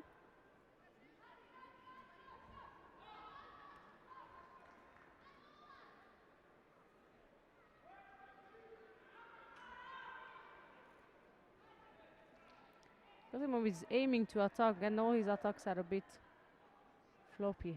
Of what I can see, they are not tight enough to throw. He just throws his arms all over the place. But that's a 2nd penalty for Bloshenko. Gives a bit of a brief for Gazimov. Not like this. And Krapelek is also the one to start up with the Shido. Don't know if there's gonna be more, but for now he got one down on mat 2, and Toma Nikiforov has gone through to the quarter-final stage in the 100 kilogram category, and he'll be facing Michael Corral, the Dutch fighter. We've seen him, we have not seen him, pardon me, but We did keep posting about him. It's going quite fast today. We already have some of the quarter-finalists. Who was it that Corel defeated then? Cyril Marat, number 3 seed, triple European bronze medalist.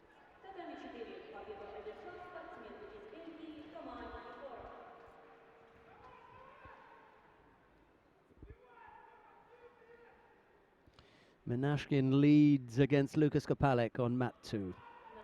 A little over 2.5 minutes left to go, and that's a nice piece of Ashiwaza from Kazimov as he brings down Blashenko for Wazari.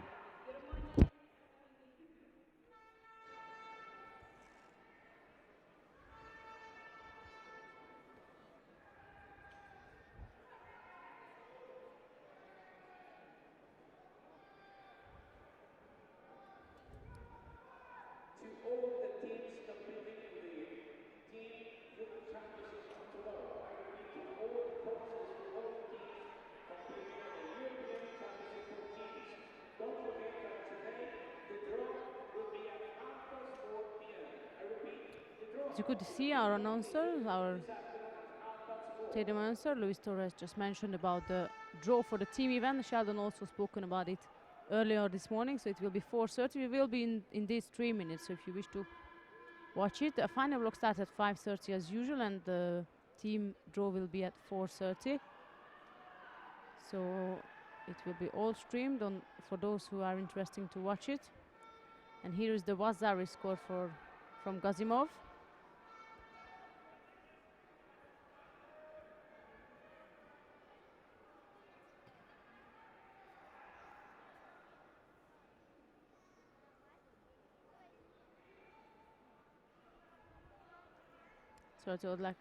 Odd seconds left to go. Shenko's got 3 Shidos already. And even though it seems that Gazimov is not in his best, now he's overpowered Blashenko, and on mat 2 is still Minaskin leading by Wazari against Kraplak with 1:20 to go. I believe we got Roland Gviniashvili coming up after this.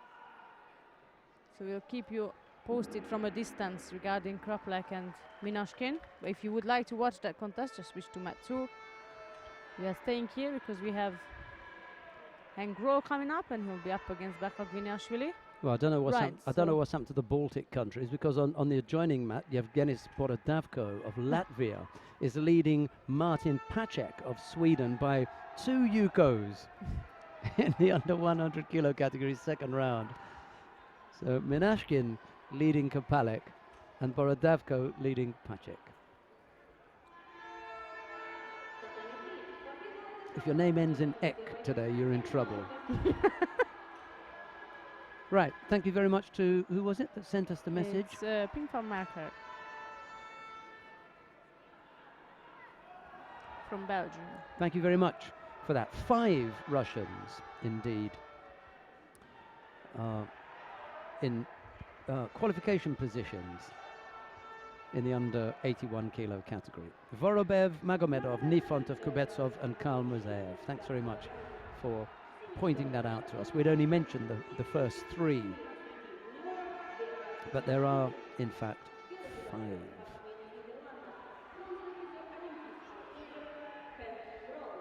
Right, the contest on mat number 3 at the moment, round 2 in the under 100 kilo category. Henk Grol of the Netherlands faces Beka Gviniashvili of Georgia. It's Grol in the white judogi, Gviniashvili in blue. And of course this will be the focus, but just a quick update on mat 1. Borodavko defeated Pacek, so the Swedish fighter's out. But yes, let's see.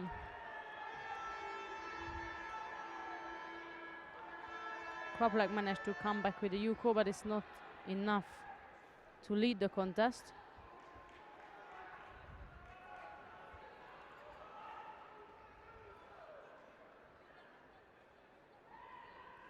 To tell you why, winner in blue from Latvia, Yevgeny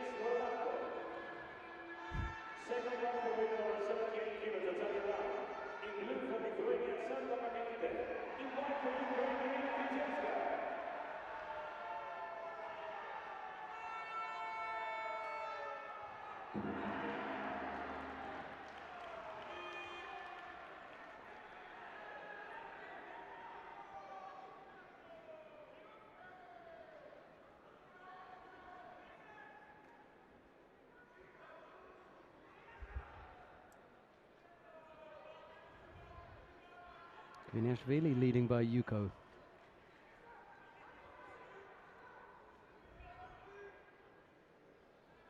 So, Pacek going out, Kapalek going out. The number 2 winner in Liverpool, Estonia, Grigor. Wow, I'm speechless. I'm standing here, and Gwynyashvili is leading by Yuko. Yeah, let's settle back and watch this now.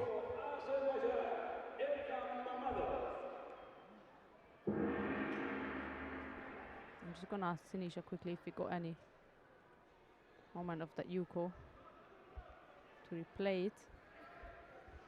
Can we do that, please? Because we just missed that. Okay, don't worry, settle down. It'll come. A strong grip here from Grohl, threatening on that right side. Let's see if Kviniashvili can make something happen from here. It's an unusual position, but he attempts the Ojigari and he gets countered there. It's not for Grohl to ask for Ippon. The referee's given Wazari. And now we'll see with the replay whether or not it is. This is the Yuko. That's when he was brought down for Yuko. And after that we've got Grohl scoring Wazari. And now that is Wazari Awazeti Ippon. Right, okay, so there are things that we were asking of the fighter, you know, Kviniashvili. Can he do this? Can he do that? Can he do that? Well, we just found out that here's the Wazari. You know what I see there, because I watched it Yeah, okay, off the Wazari. screen. Yeah. It was purely down to the weight and like the strength. The power. Yes. Well, that's one of the questions that he had to answer. Has he got the power to fight against a fighter who's probably 103, 104 kilos more. now, and a bit more now because he's had the random weigh-in. Overpowered there on 2 occasions by Henk Grohl. Okay, so still a bit of work for Kviniashvili to do. There's the first one. That's the Yuko that Kviniashvili scored. See the Ochigar, and then if you see that's what he was trying again. Yeah, and then got turned. Yes.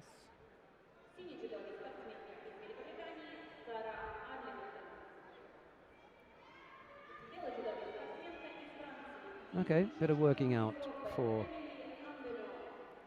Kviniashvili to do. And here we have one of the matchups we were talking about this morning. That's Emily Andel of France, number 1 seed, versus Sarah Adlington of Great Britain. That's Andel in a white judogi and Adlington in blue.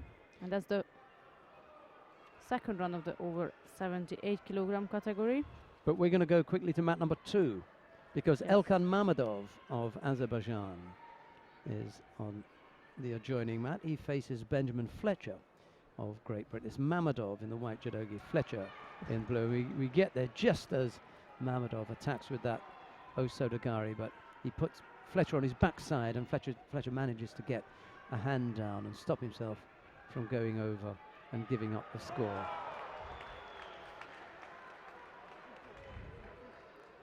Sutskaya just throw Kaya on mat 4. That's what it was. The big noise about.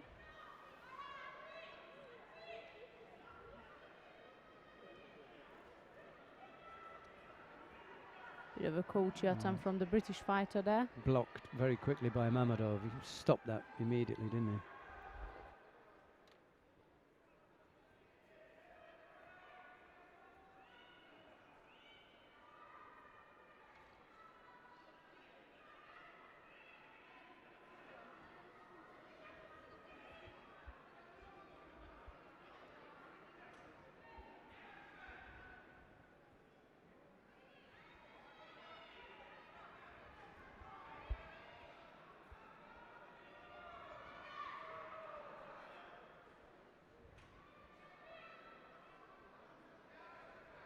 Penalty for Fletcher now, so that's 2-1 on Shiros. That's in favor of Mamadov. And we're under 2 minutes now. Yeah, we're really sorry about the untidy and unprofessional work at times with the microphones. They are so sensitive, and we try our best to take them off and put them down quietly and move them around as little as possible. But there are times when, you know, if someone's walking past us and we look to move and they brush against the mic or something. And the other thing, and we shouldn't do it, and I'm just going to admit it because you brought it up, we shouldn't be having a cup of tea or a cup of coffee whilst we're on air. But we have done that, and we apologise for that. Sorry, I'll make sure we don't do that again. But when you're here from, you know, 5 or 6 hours, you do fancy a coffee or something, and we should take the headphones off at that stage. So thanks very much for your message. We'll try to be a little bit more professional in future. 2 penalties picked up by Alkan Mamadov and 2 penalties picked up by Ben Fletcher. We're in the last minute here as one of the referees walks past me with a huge sandwich and a cup of tea. I'll just have to wait for mine, I think. Wow, it's 2:30 already. Yeah. Look at the time quickly. Yeah, it's rushing past, isn't it? Mm-hmm. But we've had some great action, and thanks very much for all your messages. Even the ones that are, well, I suppose even the ones that you say you give some negative comments are always pleasant in the end, and it was a nice one that we had from And he Romania. And a managed good it. counter. Are they going to give a score there? Nope. Fletcher will be aggrieved there. Quite a tight contest for Sarah Adlington as well on the joining mat. It's only a single penalty that she's behind. There's the effort from Mamadov, and Look at the British coach. yeah. He gives 2 reserves with both hands to that. Maybe he fancies a score there, doesn't he? Are they having a look at this?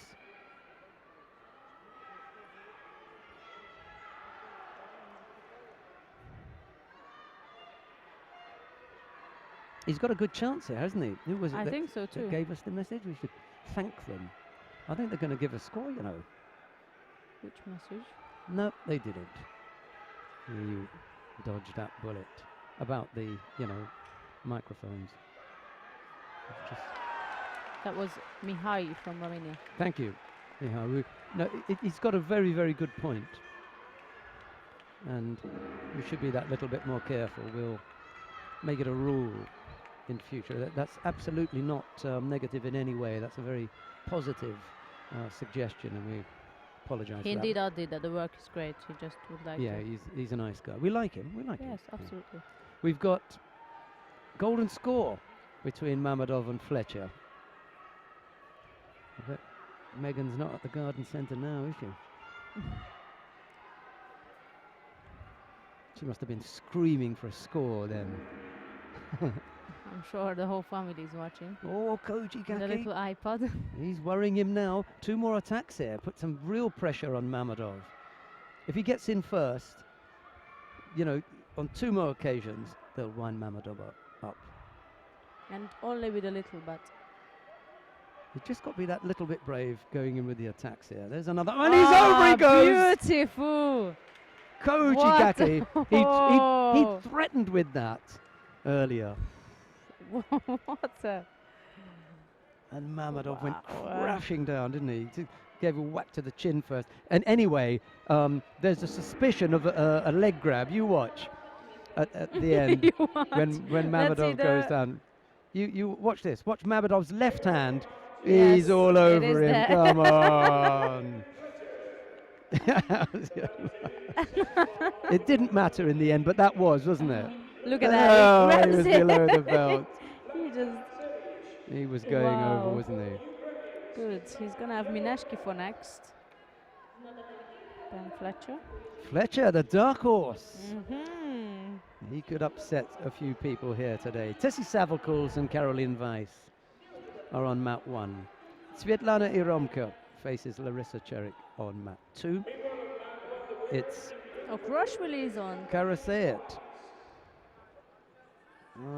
Oh yeah, because that Tessie Savalkals has just finished. Round 2. These are all round 2 contests. And we take have Teddy your Rayner pick. coming up next. And then we'll have Teddy Rayner on mat 3. Well, Yeah. if give me the option to choose, then perhaps Okrashvili. And then we could jump back, or you can stay here. Well, let's have a look at Yeromka. Where is she seeded? Number 2.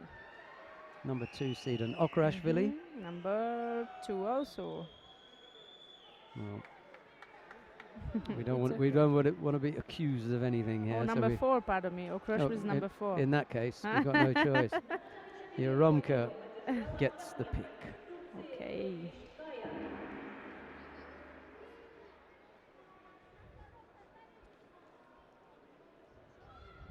На татами 4 второй раунд категории мужчины свыше 100 килограммов. Синий джудовый спортсмен из Эстонии Юкан Метис.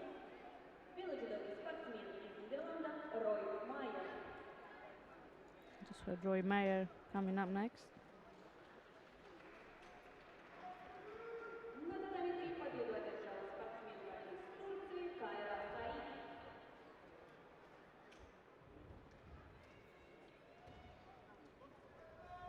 Right, well, whoever is on mat 1, 2 or 4 is going to have to take a back seat.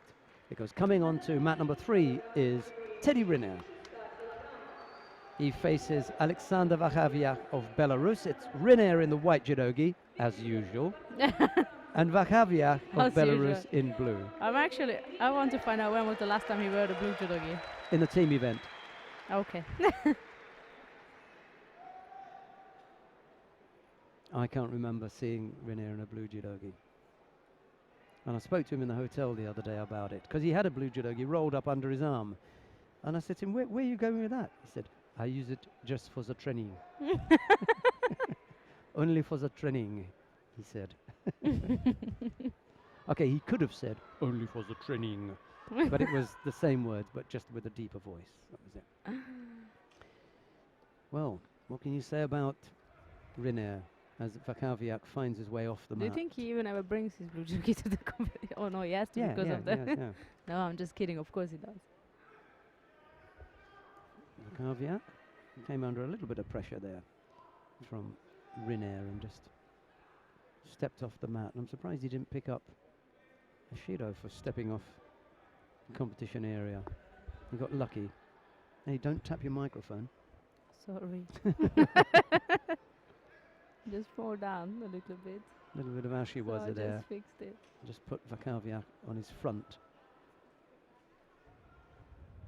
Okrashvili has picked up 1 penalty and Gordienko 2 down on mat number 1. Yeromka has picked up 1 penalty and Cherik 3. That's on mat number 2.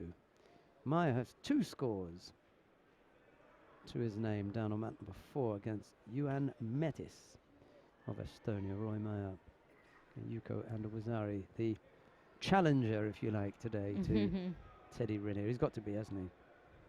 That's Roy right. Meyer. At some stage, he's going to have to face the big man. Dear friends, don't forget that this is one of the events of the Olympic qualification process.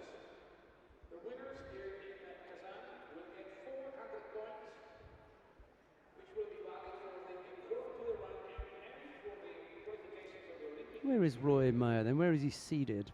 Rayner is number 1. Okrashvili is number 4. Number 2 is Borbana. Number 3. is Roy. And Roy Meyer number 3. So down in the bottom half of the draw. He's got to work his way through Metis first. And then in the bottom half of the draw, you've got Or Sasson and Ushangi Kokori of Azerbaijan. I always want to say Georgia after I've said Kokori, because it's a Georgian name, isn't it?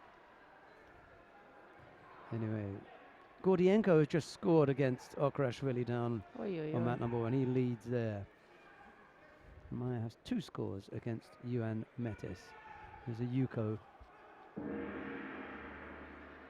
2 Yukos now. Oh, and it's Osaikomi. Oh, he's going through the... I was wondering why he was scoring so quickly. But it's Osaikomi.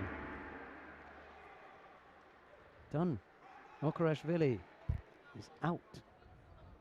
Another disappointing moment. Rene looking for the opening here. He just wants to get Vakaviak's head up a little bit. It's awkward. There's the... He's just looking to launch that famous Osodagari.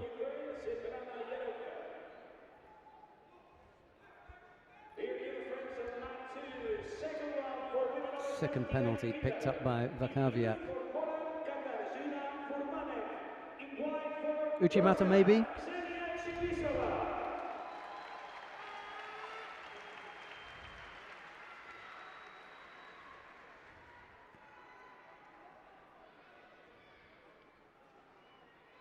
Just too strong, isn't he? Look. Just too strong.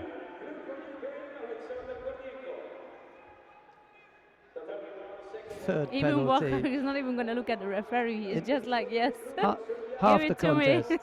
Half the contest still to come. Metis has Wazari on the board, the Estonian against Roy Meyer down on mat 4. What's happened to the Baltic countries today? Fighting out their They're on skins. fire.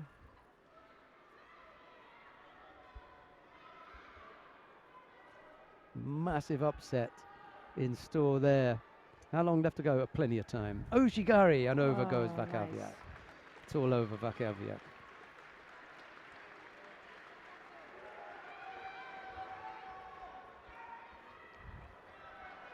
So Right, well, we've seen Rinne. We're not going to stick around for the pleasantries. Let's get down to see what's happening with Roy Meyer and Yuan Metis down on mat number 4. There's the Oshigari that finished off Vakaviak. 4 scores so far. Roy Meyer's got 3 of them. Unfortunately, they're all Yukos. Yuan Metis has got the big one, the Wazari, and the lead for the Estonian with 1 minute and 40 seconds left to go. Meyer in some difficulty at the moment.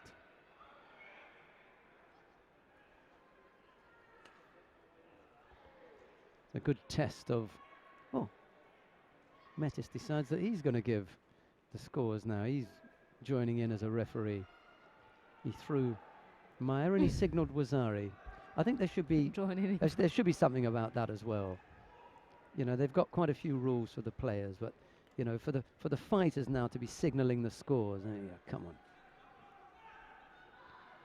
Just out of shot there. There you go. Yuko, good call from the referee. Metis, you don't get your badge. Minute 18. Well, there's no doubt that Metis wanted the Wazari because that would have been the end of the contest. He's breathing heavily now as he tries to keep Meyer off. 5 scores in this one. There were 7 scores in one the other day. This is another good contest here. Yeah, that was Evelyn Chop and Florian. Larissa 7 Florian? Yes, Larissa Florian, Florian, yes. 7 scores. yeah. Terrific contest. And that was ended with the Ojigari that was just inside, wasn't it? Exactly, with 1 Another second Satemi left. Waza. 1 second left when Shop launched that Ojigari that brought Larissa Florian down. And it was inside, and it was inside. It scored inside. 49 seconds left to go. He can afford to burn a couple of Shidos here, can Metis, but he's got to get up on his feet in order for the referee to give him the Shido, which he does. A second penalty. Move left or right. Oh no, they've cancelled that one. He's bought himself a little bit more time there, Metis. By yes, Kojigari, down goes Meyer. That was like a practice. And out. What's happening today? And there's the unlucky situation. Kojigari, beautiful. It's reasonably, I wouldn't say textbook, but it was pretty close, wasn't it? Yes, it was like a practice. Yeah.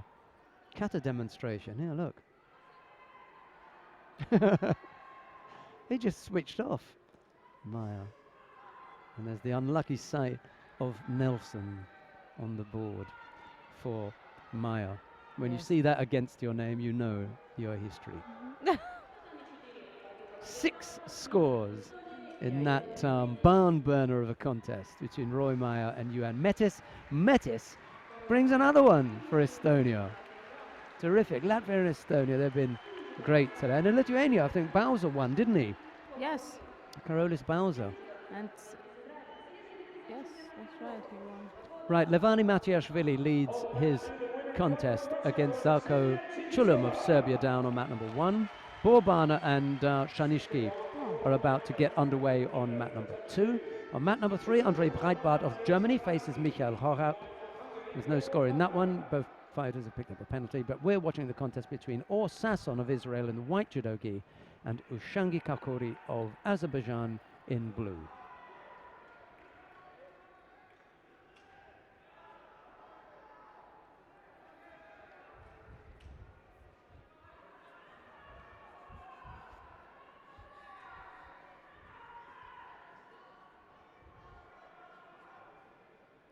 David Meyer is going out. Boris number 2 seed, and I'm just looking at the semi-final of possibilities, and that's looking good for the Hungarian.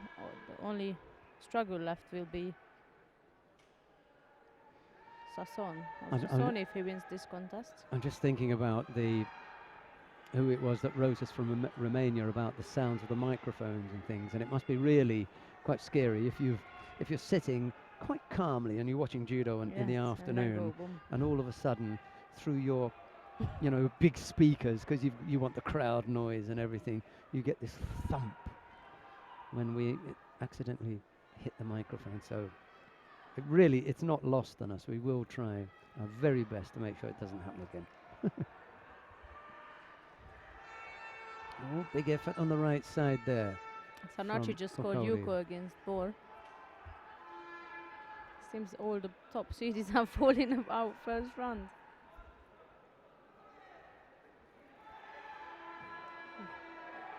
Whoop. Sasson catches Kokori for Wazari with that. Was that Haragoshi? Left Haragoshi? I wonder. We'll have a look on the replay anyway. No, left.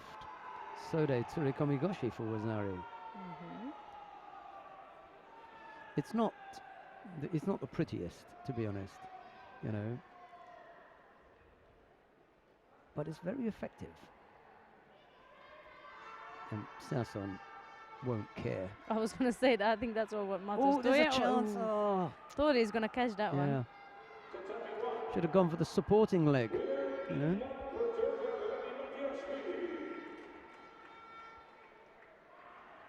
Iliadis on mat 1 now with run 2 coming up next. He's going to have Kuchera from Poland as his opposition. Do you think Sassoni is comfortable to finish this off? Well, it's a good lead against the Azeri. Who did Kuchera beat in the first round?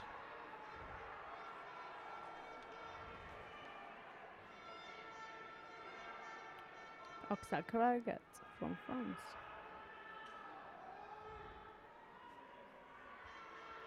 Let's have a little bit more of a look at Sasson.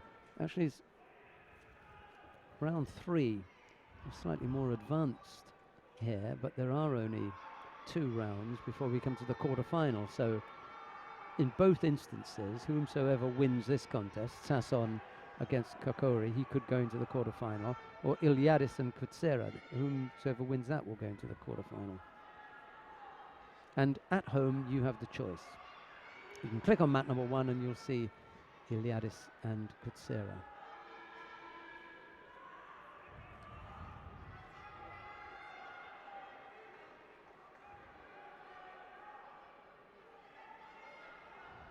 Both fighters pick up penalties for avoiding to take a grip.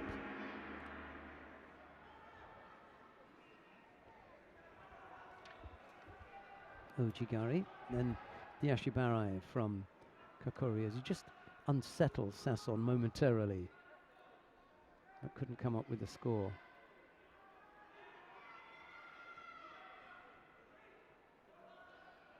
thought about the low left-sided tsurikomigoshi again, but it didn't come off.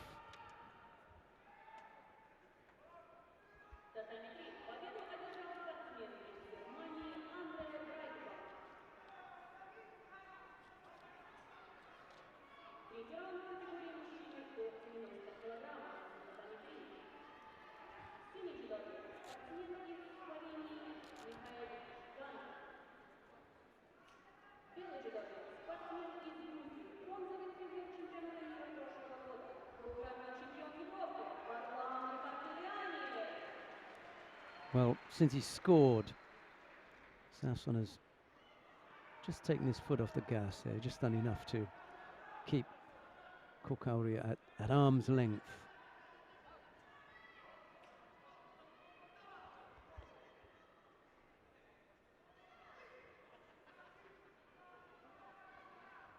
Borbana has just won his contest on mat 2 in the plus 100 kilo category against Maciej Szanaszki. And it looks as though Piotr Kucera of Poland has just thrown Ilias Iliadis of Greece for Ripon down on mat 3.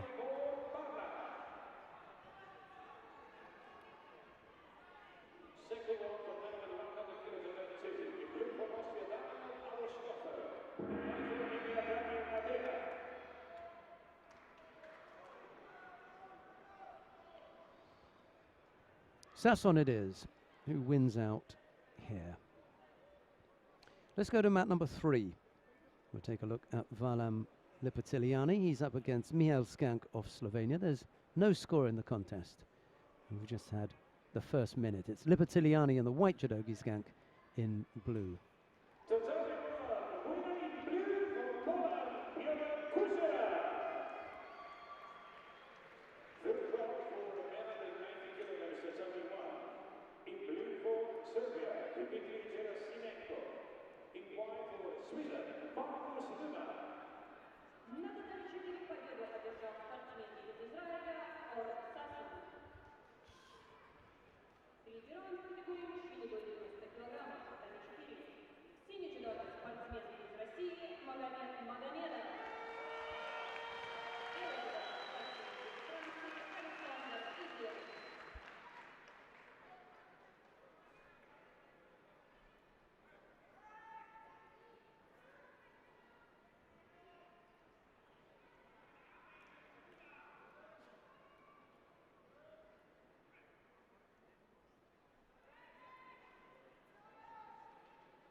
Single Shido picked up by Michal Skank. 2:49 or thereabouts left to go.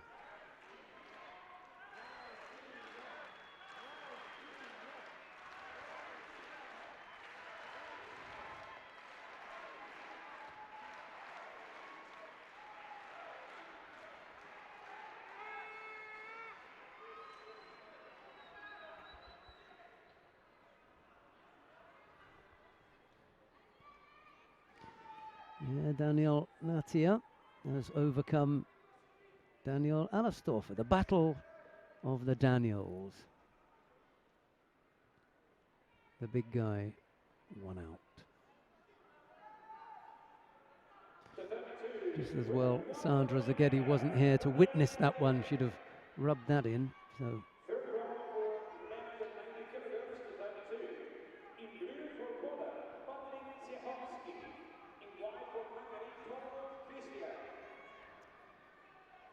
Today, on the last day of the individual competition, don't forget that we have 5 categories. Women under 78 and plus 78 kilograms, and men under 90 and 100 and plus 100 kilograms. А мы напоминаем вам, что сегодняшний день будет чемпион в 5 категориях.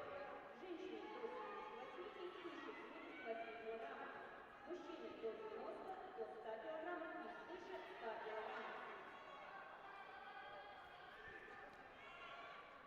Lipitiliani just blocking that effort from Skank and then trying to come up with the little Yoko Sutemiwaza, bringing him over his body on the left side, but that didn't come off. A little over a minute left to go. Skank has picked up 2 penalties, Lipitiliani just the 1.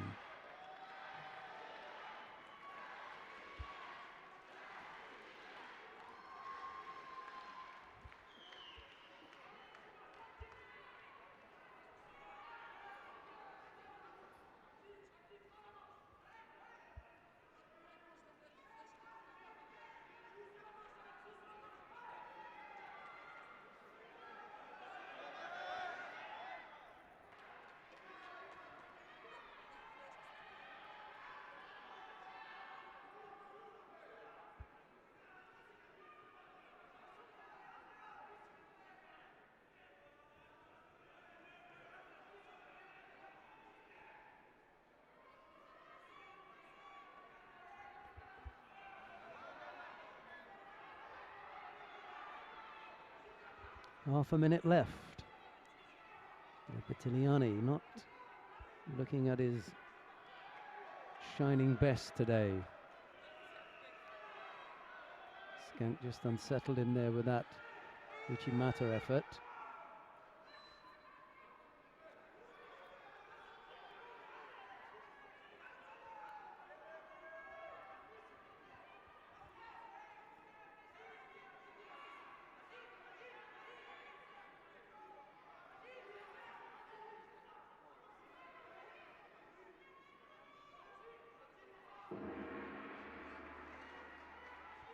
Well, Lipitiliani managing to find a way to squeeze past Michal Skank of Slovenia. He makes his way into the quarterfinal as Valam Lipitiliani. Let's go down to mat number 1 because Markus Niemann of Sweden is up against Dmitry Gerasimenko of Serbia. He's got to trap the head here. Osai Komi.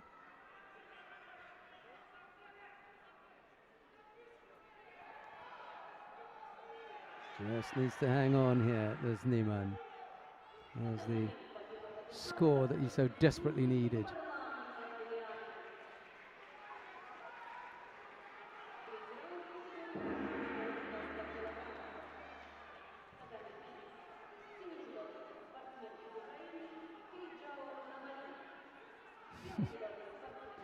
Yeah, that was close. Managed to come up with his expertise in Nevaza, Markus Niemann.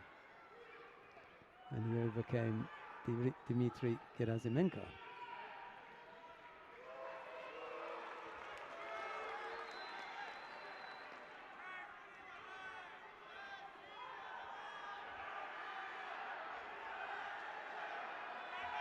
Right, let's go down to mat number 4. We're going to take a quick look at what's happening with Alexander Idir and Magomed Magomedov. This is round 3 of the under 90 kilo category. We've got a little less than a minute to go here. There's no score. Idir has picked up 2 penalties, Magomedov 3. So a quick look at this before we go up to Verkerk and Malzahn.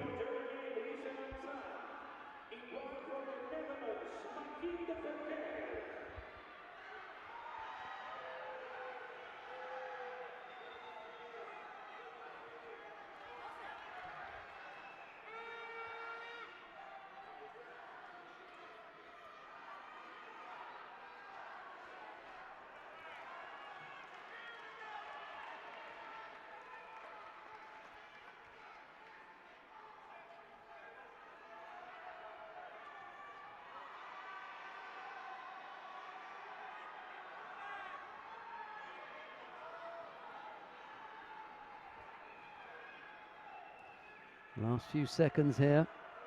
That last attack there from Idir should be enough to stop him from picking up a passivity penalty. But the others are gripping, false attack, stepping out, There's a myriad of penalties that he may pick up, or he may get scored on, but it looks as though he's done this one. Good tussle. Right, we're going to go straight down to mat number 1 because the first of the quarterfinals in the under 78 kilo category are taking place. Marhinda Verkerk of the Netherlands faces Louisa Malzahn of Germany. It's Verkerk in the white judogi, Malzahn in blue. We've got 2 minutes and 40 odd seconds left to go, and there's no score in the contest.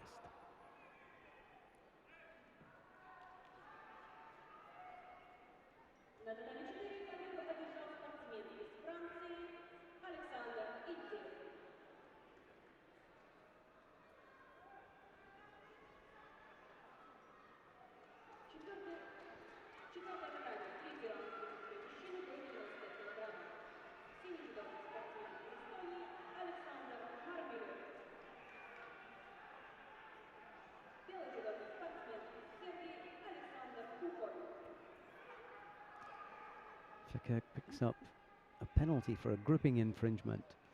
And with the contest being so tight, can't really afford to give anything away.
Single Shido against Marhinda Verkerk.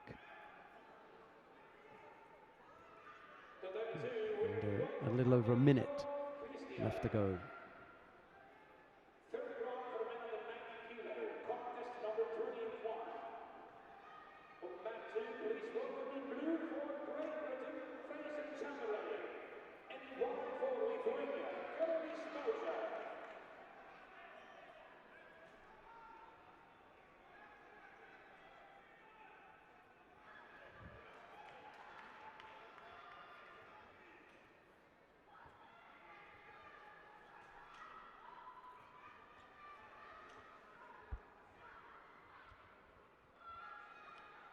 Tight contest here. Just that single Shido on the board. Malzahn got to keep up that rate of attacks. And she's going to fend off the challenge from Marhinda Verkerk.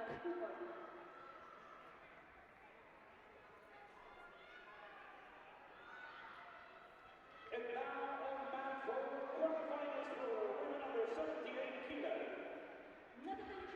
Good right-sided effort with the Ochigari from Louisa Malzahn. Just had Verkerk hopping back to avoid getting caught.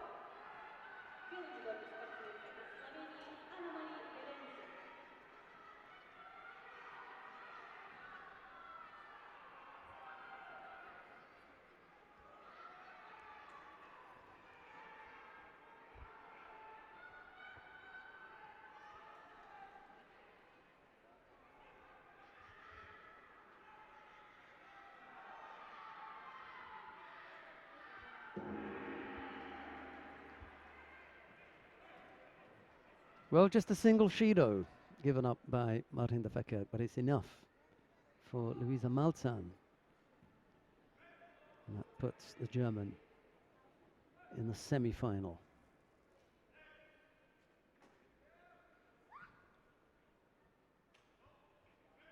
Quarterfinals for women under 78 kilos at 31. Winner in blue for Germany, Louisa Malzahn. Quarterfinals now at mat 1 for men under 100 kilo. we've got another quarter-final coming up here. Christoph Kronberger of Austria faces Yevgenis Borodavko of Latvia. It's Kronberger in the white judogi, Borodavko in blue.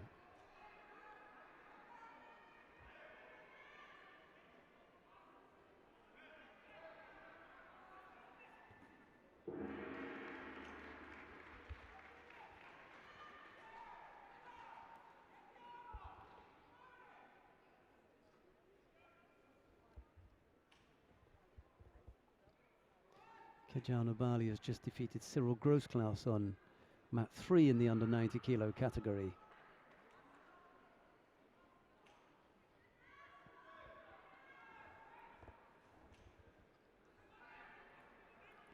Tell you quickly that at 4:30 we'll have the draw for the team event. The team championships part of these championships tomorrow. But the draw will be done today at 4:30.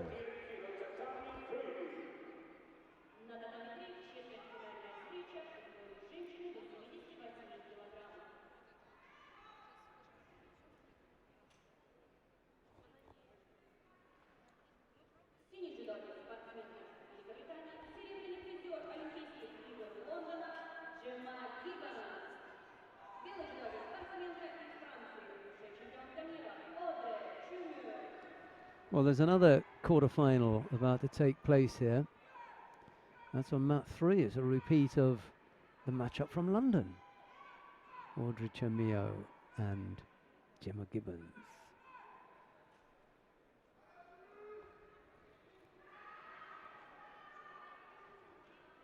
Bowser, he's decided that it's a score. He's not waiting around. That was Zippon, sorry, that was on the adjoining mat. Kronberger and Borodavko here.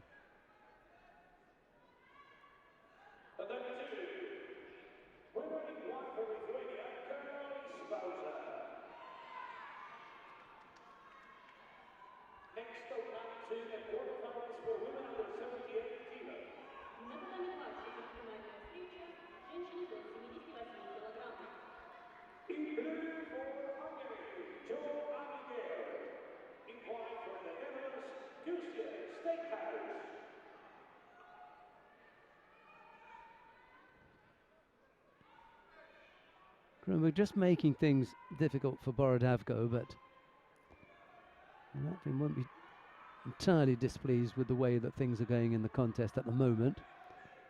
It's the Austrian who's picked up the single penalty.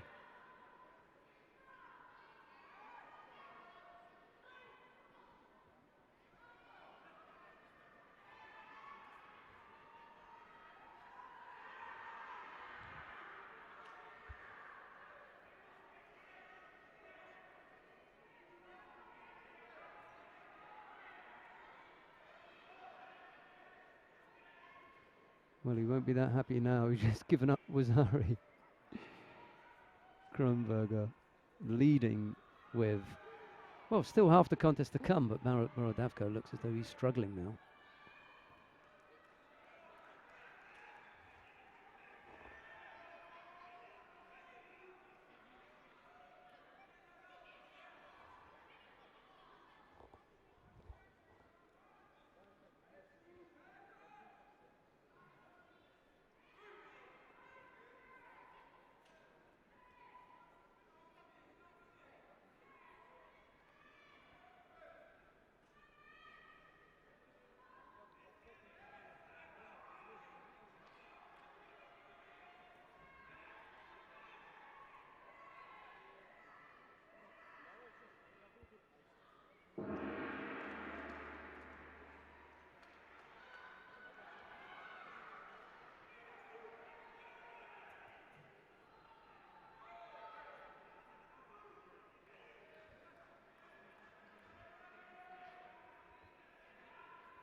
Minute and a half left to go. Kronberger looking that little bit more settled now as Borodavko begins to show signs of having the energy drained from him.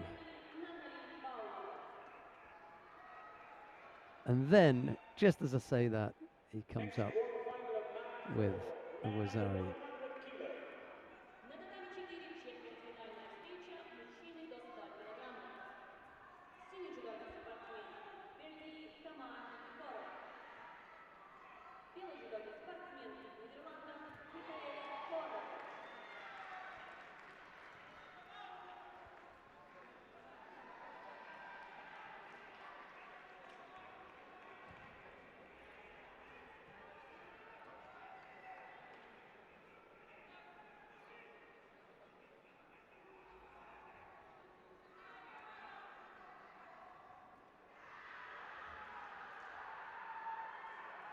Well, Kronberger it is, who comes back with a second score to stop the comeback.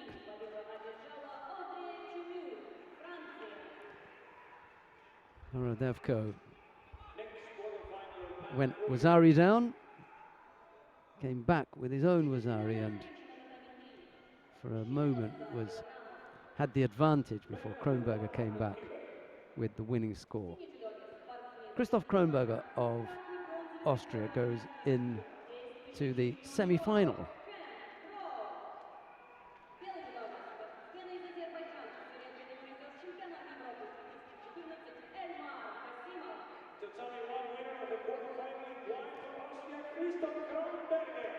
Well, I wonder if I can encourage my colleague to change mats. I think I'll do that. Hang on just a moment.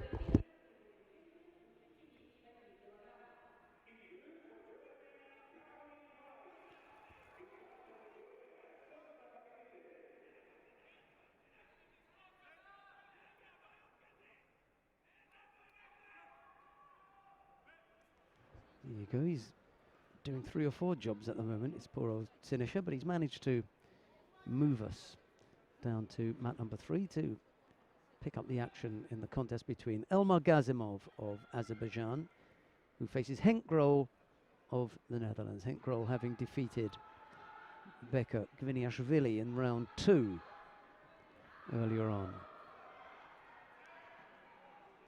So we'll stay here for a bit. Gazimov picking up a Shido for that negative gripping.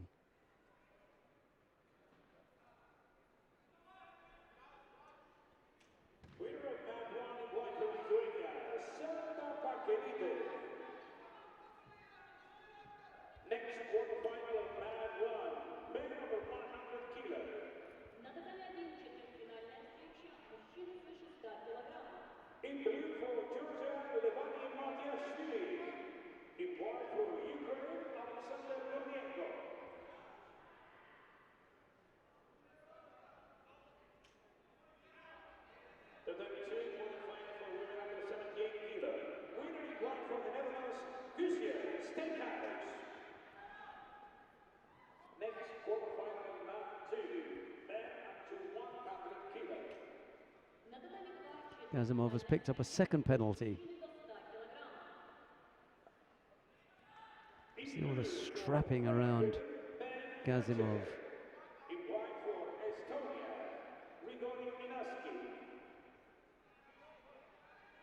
There's been some degree of discomfort there, all that strapping around him.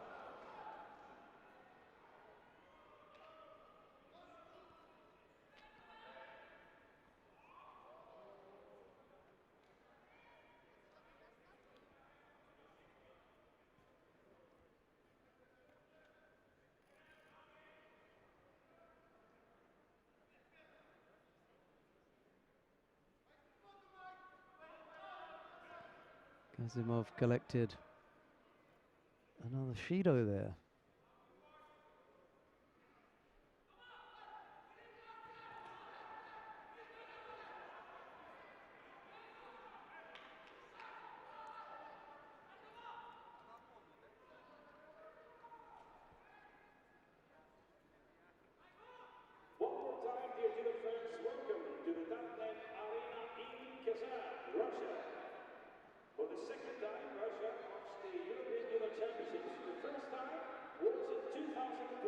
Челябинск. Дорогие друзья, мы снова приветствуем вас в Казани на Нефть-арене. Чемпионат Европы по дзюдо. Это уже второй раз, когда Россия принимает... It was a weak Satemi Waza effort from Gazimov. That was what was in his mind. He wanted to attempt the Satemi Waza over in that far right corner, but he ended up failing and almost picking up a penalty for a false attack. 2:20 odd left to go. This can't go the distance. Grohl got strong throwing skills, and Gazimov beginning to drain quickly here.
Татами 4. Победу одержал спортсмен из Бельгии Тамани Боров. Ladies and gentlemen, welcome to the quarterfinals for women over 78 kilos tatami 4. На татами 4 четвертьфинальный поединок женщины свыше 78 килограммов. Синий джудо. Yeah, Gazimov hasn't got a great deal left in the tank, I'm afraid. Белый джудо спортсменка из Германии Жасмин Юнг.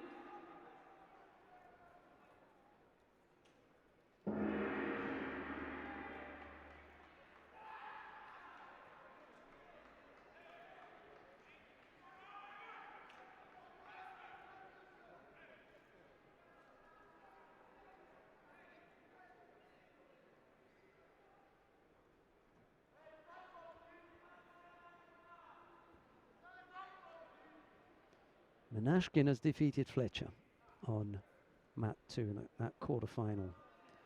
So Fletcher will go into the repechage, but it'll be Menashkin in the semi-final. Gordienko has just lost out to Matiashvili in the plus 100 kilo category down on mat number 1, so it's Matiashvili in the semi-final. We'll see later on. Blue for Georgia, Slevani Matiashvili, winner of the quarterfinal for men over 100 kilo. Next quarterfinal of mat 2, women over 78 kilograms. На татами 2 четвертьфинальная встреча. Женщины свыше 78 килограммов. In blue for Russia, Ksenia Chinisova. In white for Ukraine, Svetlana Yarovka. Well, time run out there, and it's Henk Grohl of the Netherlands who makes his way past a rather tired-looking Ilmar Gazimov of Azerbaijan. Grohl into the semi-final. Gazimov we'll see in the repechage contest. Stay with us. We'll bring you more action from the third day of competition in the European Championships. We're going to go down to mat number 1. What's coming on to mat number 1 is Piotr Kutsera of Poland. He faces Markus Niemann of Sweden. It's Kutsera, the conqueror of Iliadis earlier on in the white judogi, and Niemann in blue.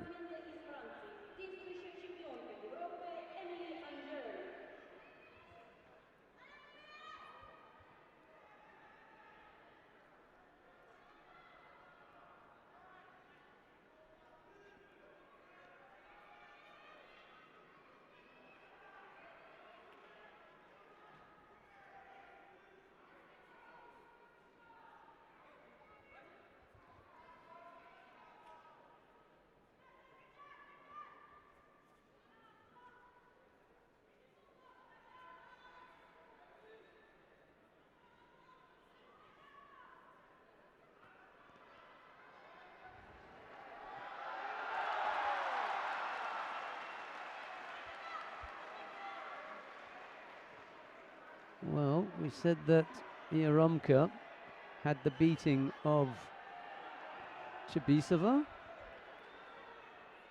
but Chibisova had just thrown Jaromka, and then Jaromka rolled the Russian over to hold her. So there was a momentary blip for Jaromka as she gave up that Wazari, and then she just rolled Chibisa over to take the contest.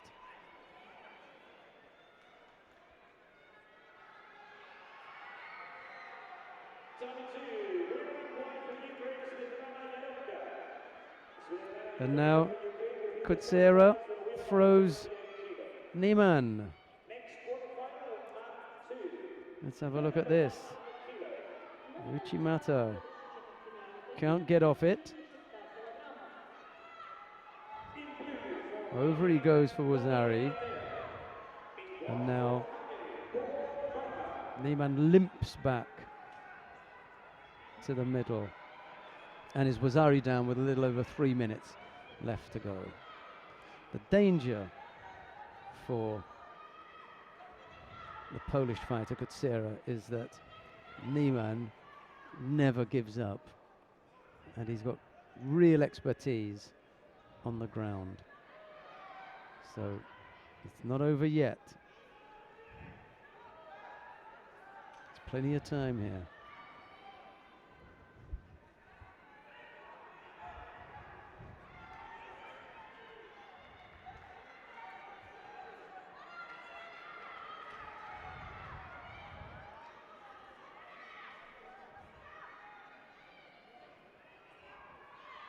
Defeated Iliadis Yeah, Kucheravi. earlier, and now We had Niemann a is going to knock a few of them off. Sandra, go ahead. No, we had a little chat about that. We just named about He's gone 10 over of the again, tops yeah. who has He was- gone out. He was ailing there, was Niemann. He's just slow to get back to his feet as well. He's still hurting from the first exchange. You can see that, look. He needs to take a rest now. Niemann is a bit banged up. Yasmin Cools wins her contest down on mat number 4. She makes her way into the semi-final. And number 1 seed Andel on mat 3, she's in a bit of a danger. Not with a big gap in between of her and Said, but Well, let's go to mat number 3 and have a look at Emily Andiol and Kyra Sayat. I think Said wants to prove 2 points at once in Yeah, this absolutely. contest. Oh, yeah. This is a real head-to-head here. Yeah.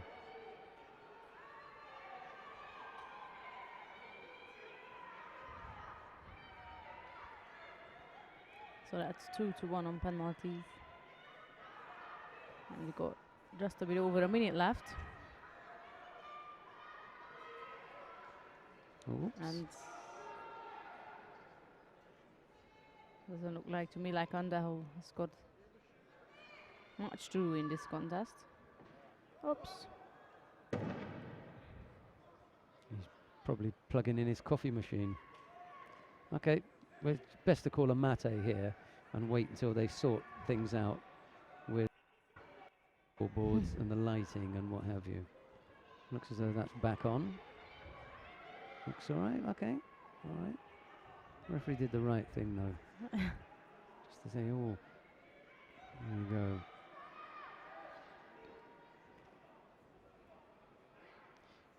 Probably took out the plug to charge his phone.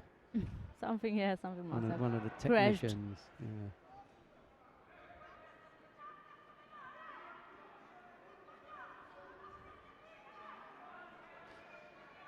Right, 2 penalties picked up by Andiol, 1 by Sayat, and we're inside the last minute. Poor Barner's in serious trouble there. Yes, I was gonna 3 penalties. mention that.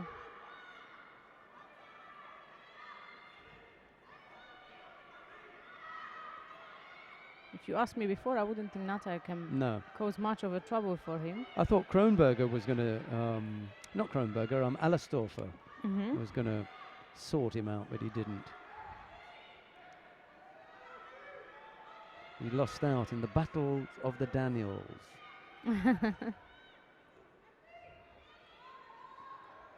What we got left there? 2 minutes, and here we got 14 seconds exactly. And Said is still strong into the contest. We've got Teddy coming up after this. Nice.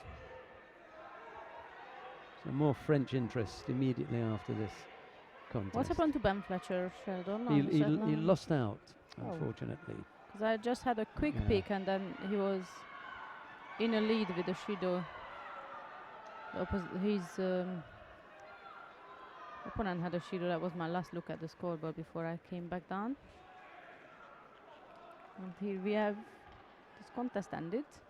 Number 1 seed European champion Emilian Dell is going to have to settle for the repechage. And Kaira Sayat gets 2 Yes. pieces of happiness. One to defeat a former teammate, and the second one to take her place in the semi-final of the European Championships.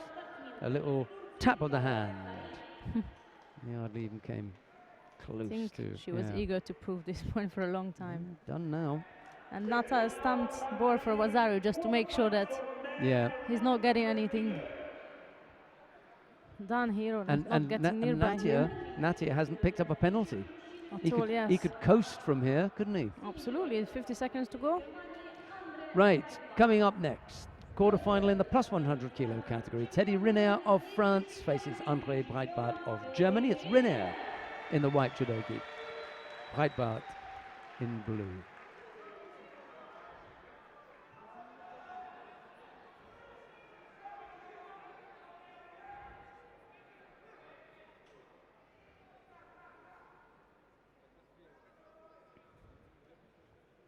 Have you seen your Abigail's second contest? No, I didn't actually know.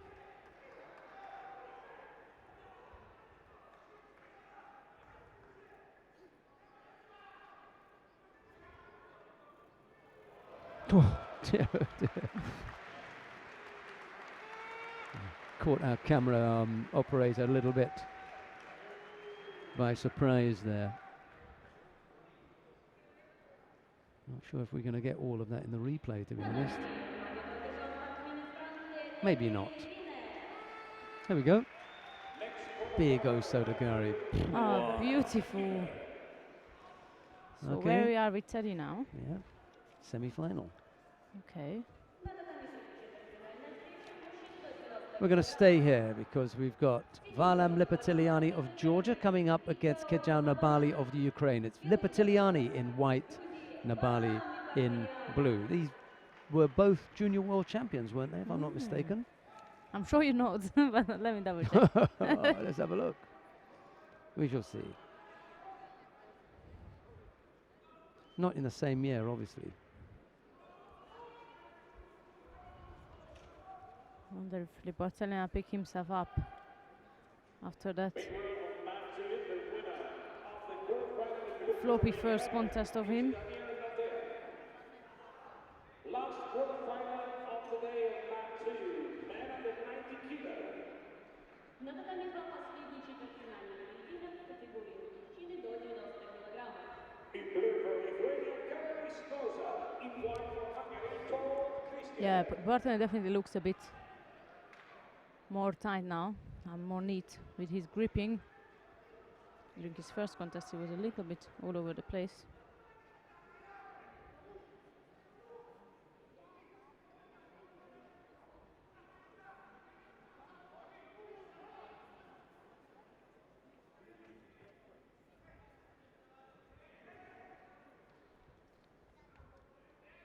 And I just heard that Iliades is out as well. That's right. Yeah.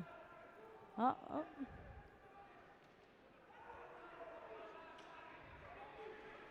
As Sasson is finding it difficult to take Mattis out. Who did he? Oh yeah, Roy Merrill was that.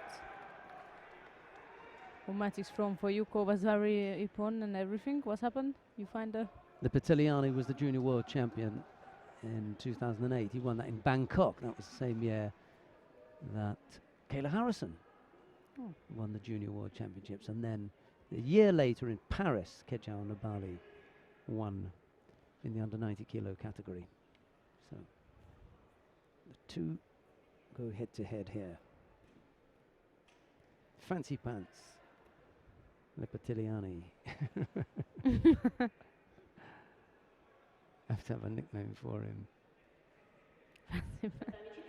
But Orsasson has won his contest down on mat number 4. He's into the semi-final, so we'll see him in the final block. Here you go, all finishing up very, very quickly. We're going to wrap this up in about 10 minutes or so, I'd have thought. Take a break and we'll be back at 4:30 with the draw for the team event. That should take about 10 or 15 minutes, then we'll have another break until 5:30 when we come back with the final block.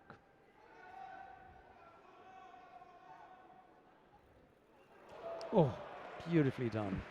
Lipitiliani at last into his stride as he throws Nabali for Ippon there with a trademark Ichimata Maki Komi.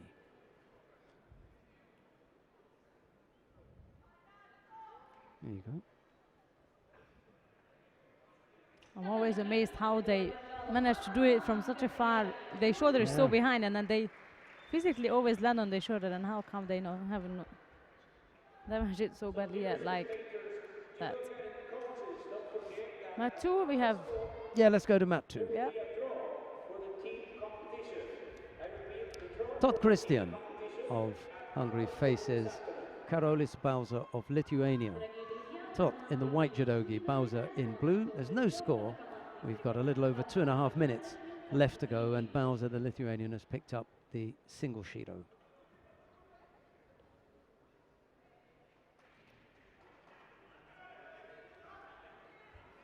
So just this contest then, before we take a bit of a break. Good evening to anybody who's listening who is, you know, over in the east. A few people maybe, you never know. And then good morning to those who are listening further yes, west. Exactly. It could be. By the way, Megan was watching Indeed Bands. Was she? How do you know that then? Got a message from her, but she said she's watching the other one because she wasn't sure if we were I see. viewing that on the main channel. But she said now she'll follow us, and we should give her a shout if we have the opportunity.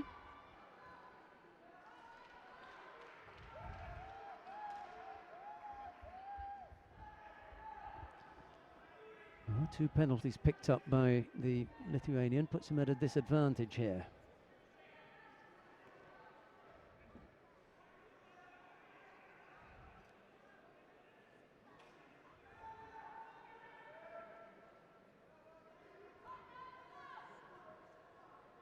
Todd beginning to just look a little bit more busy than he was earlier on.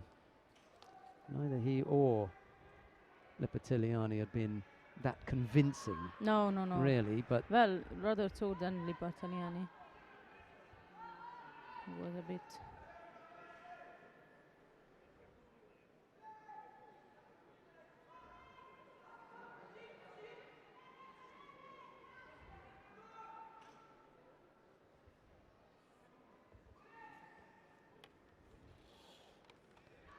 I definitely wouldn't expect to struggle so much with Bauza.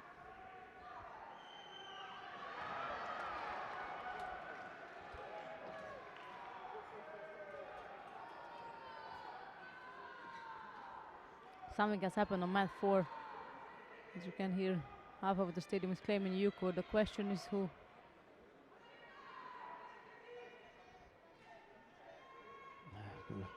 strong refereeing control down at that end. Yes. You're going to get a lot past her. Yes. She's not 40 the odd one who seconds to takes. go. Well, that's definitely Yuko for Ridir. And here we have Still that 2 penalty for Caroline Buza, and Todd is not in a good position right now.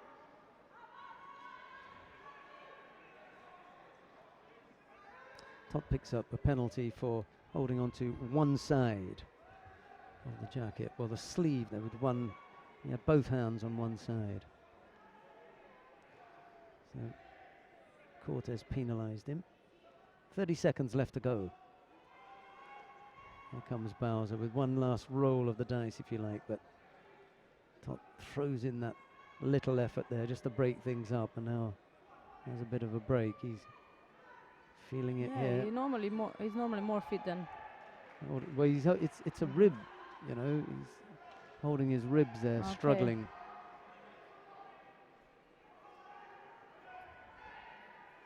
Nice turn from Tot there.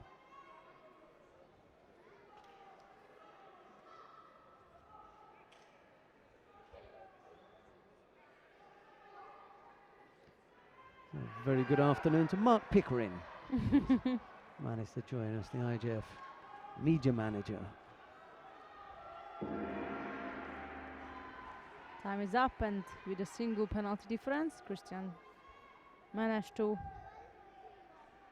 get himself a spot in the semi-final of the under 90 kilogram category, and depending on who is going to win the contest between of Idir and Kukoi, mat 4 is the person who is going to face in the semi-final. And we can go down to mat number 4 because that's the last of the action that we've got to bring you in this first part of the day. Alexander Idir of France in the white judogi leads by a single yuko. Alexander Kukol of Serbia is in blue. We've got 30 odd seconds left to go in the battle of the Alexanders.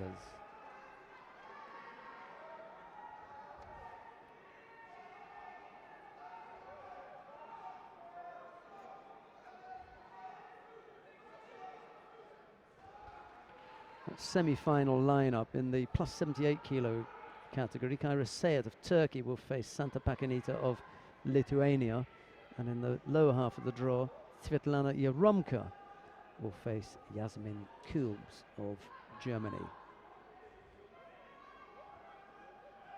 So Mr. Pickering has joined us. Very good afternoon. It's like a busman's holiday because he's not working at the moment. He's off. No. But he's watching judo as well. The Die Hard.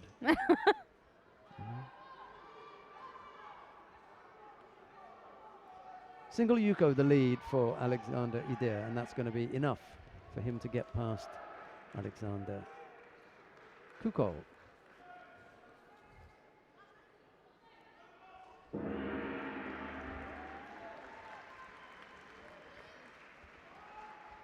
Time enough for a little bit of a wrap-up.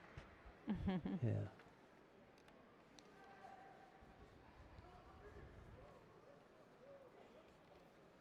Denny Rinner is in the background there. You can see him just with his coach. He's still hanging around. He hung around to have a look at the contest with Alexander Idir. Gemma Gibbons is thrown for Ipan by Chermeo. Goes to repechage. Thanks for that. We are GB Judo. Thanks for that. Join the party, yeah. Galikanova. Yeah, you can read that one, Galikanova.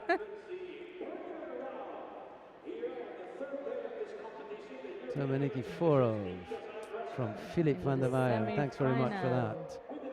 Right, we have finished off the first part of the morning, so let's have a wrap up. We're just going to go through and look at the picks that we had this morning and see how many of them are still around. Go for it, Sandra.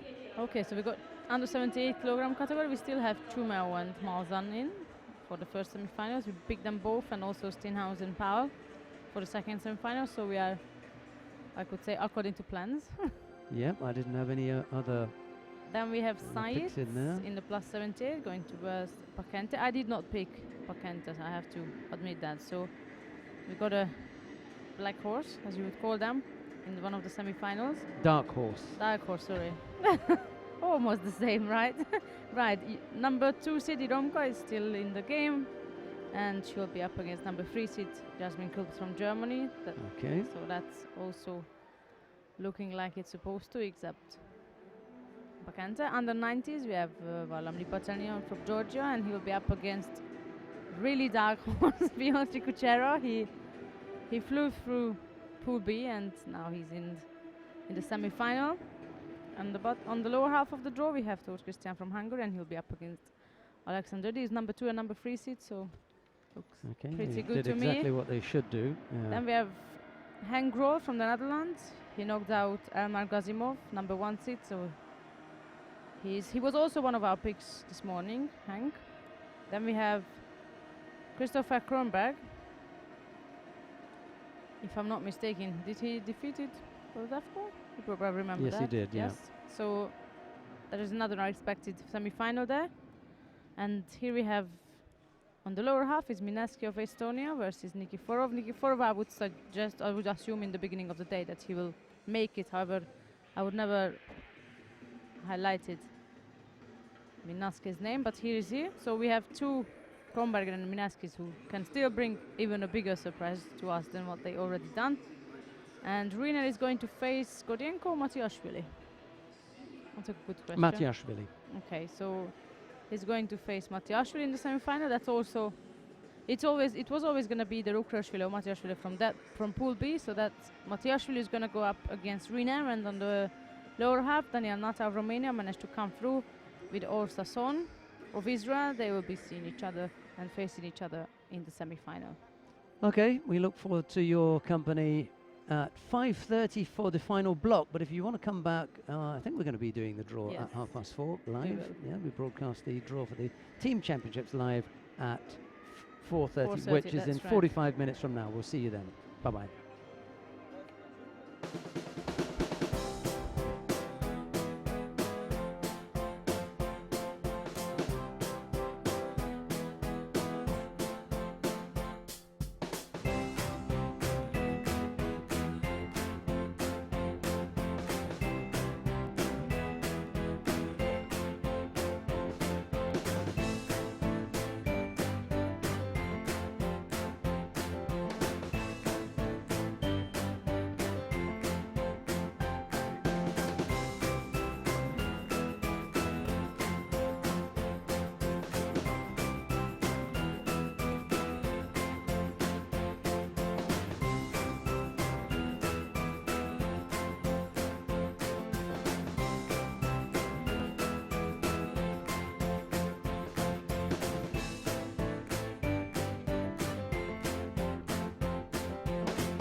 Everybody must come in here, this training camp. You have the best recovering place, the best tatami, everything is very well, a lot of partners.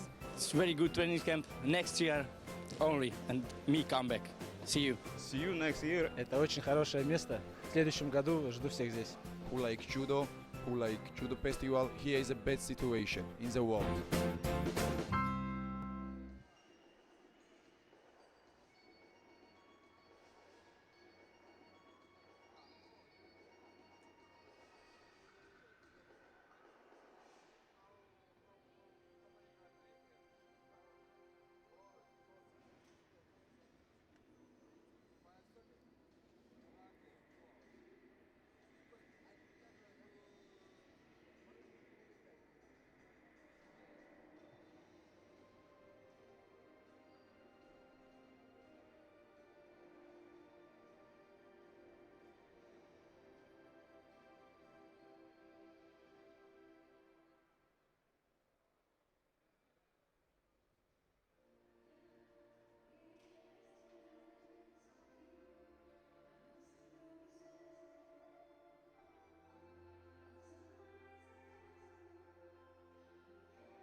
wäre halt schön, wenn man sagt hier nur Englisch schon und dann, aber das Aber hier sind zum Beispiel Russisch auch ganz schön. aber du weißt nicht, was drin steht. Doch, ich habe alles durchlesen müssen. Ah, okay. Ich lasse immer alles hier vom Ah, Anna okay. prüfen. Das ist gut. Du, die Russen machen mir nicht so viel Angst. Die rufen mich hoch. Das kann ich beschreiben.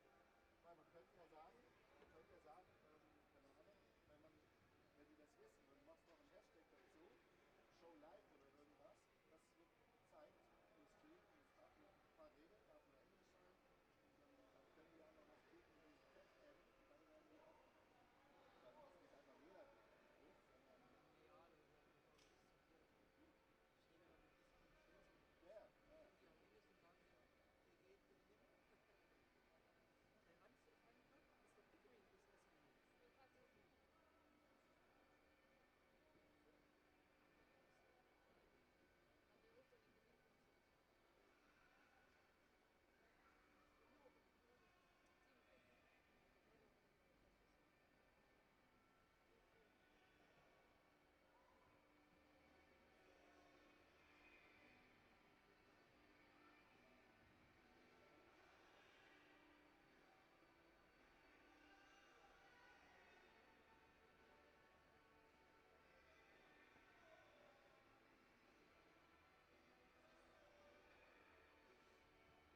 Sinisha.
The draw will begin in a minute from now. За жеребьевкой остается ровно 1 минута.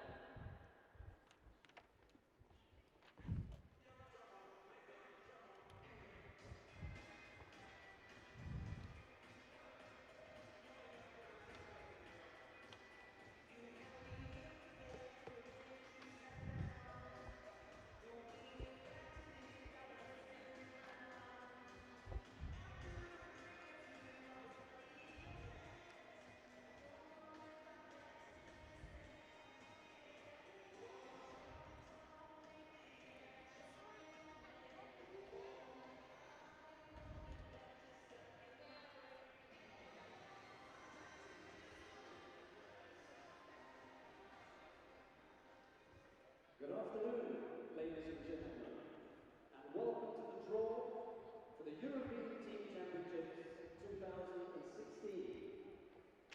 There are 16 men's teams. Good afternoon, ladies and gentlemen. Welcome back, all of you here for the team draw for the 2016 European Championships. As you could hear Sheldon, Please welcome EJU and you can see Sheldon. Mr. Michael He's on the stage and he's the podium announcer for the draw of the team event, and he just called the vice president of the European Judo Union, Mr. Michael Bakun, on stage to conduct the official and technical aspects of the draw. Judo Federation, Mr. Shabayev. And our special guest for the draw is the president of the Tatarstan Judo Federation, Mr. Fayez Shabayev. In case you wouldn't know, Kazan is the capital of Tatarstan region, so therefore it's handy to have the president of the regional judo federation here, Mr. Shabayev.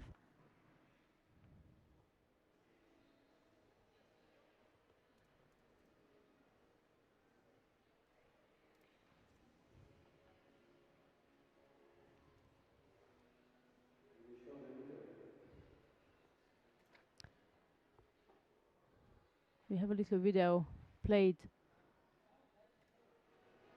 on our stadium cue, which unfortunately you can't see. Or perhaps on the top left of the screen, if you can see that little picture.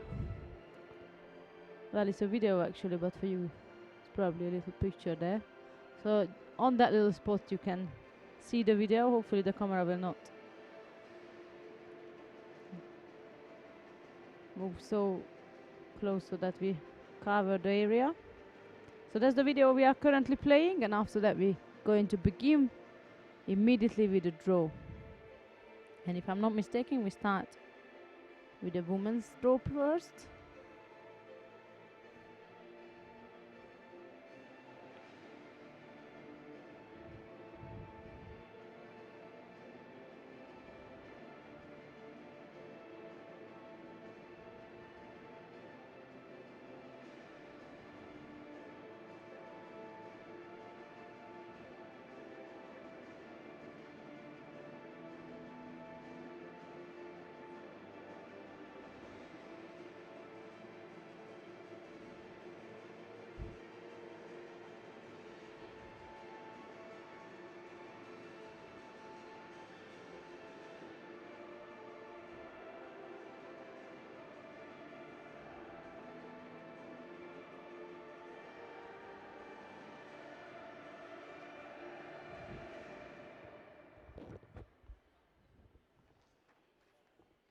So that's the video done. And here we are, Mr. Michael Wahon, the Vice President of the European Judo Union. He's inviting the flag bearers into the stadium, into Tottenham Arena, to quickly jog in with all the participating countries' flag.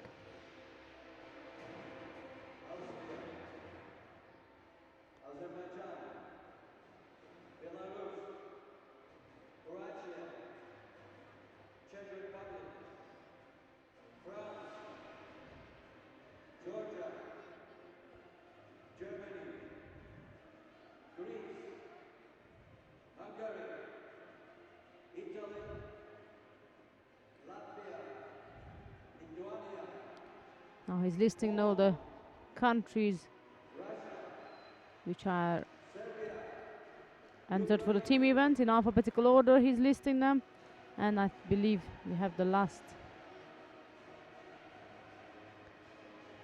flag arrived, Ukrainian flag.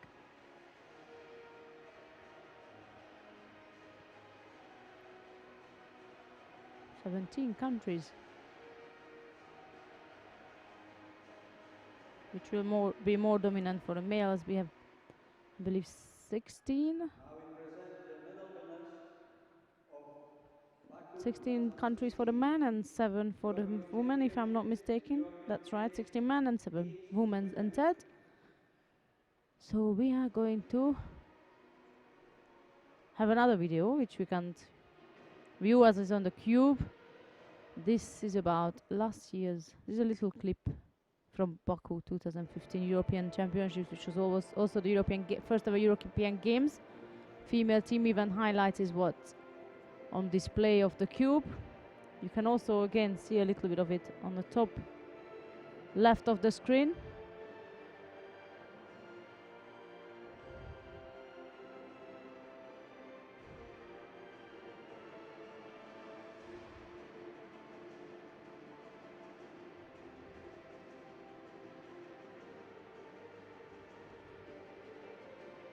Oh, you can actually see a bit more from the video there, but now we're back with a wider view from the stadium.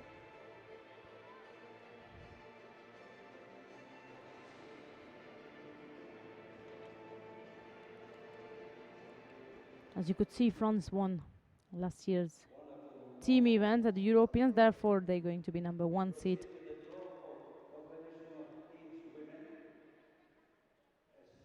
according to the rules, the first 4 medalists of 2015 will be seated. So now we begin with the women's draw, and as Marco Wachon mentioned, France, number 1 seed. We don't have the 2 bronze medalists from last year here.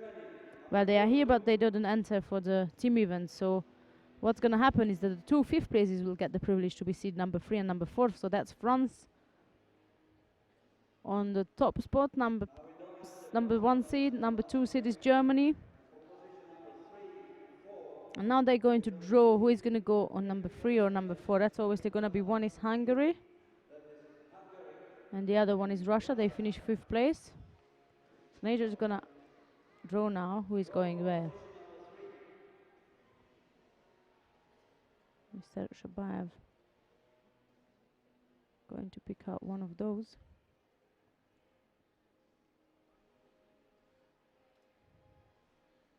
And that's Hungary. As you can see, so number 3 seed is going to be Hungary, and then obviously number 4 seed will be Russia, since we got only one little ball left in the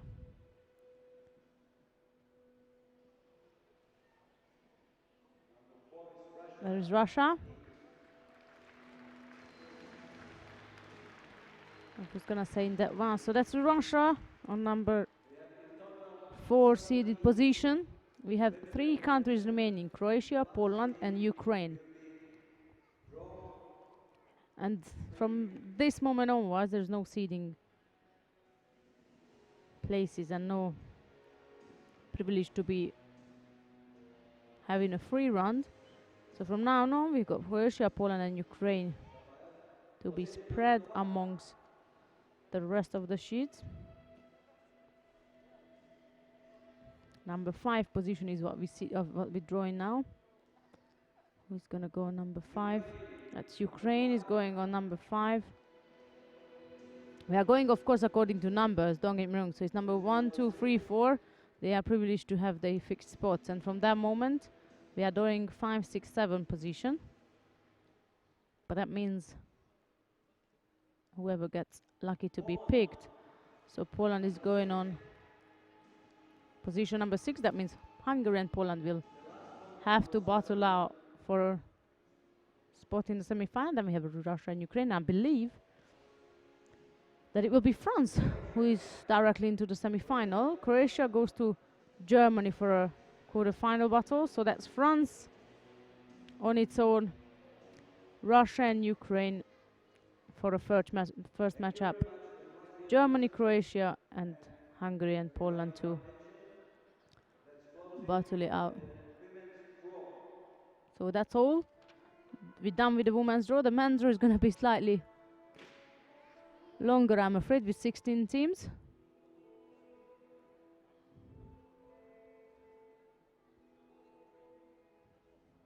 Before we start with the draw men, we have 16 national teams taking part in teams competition.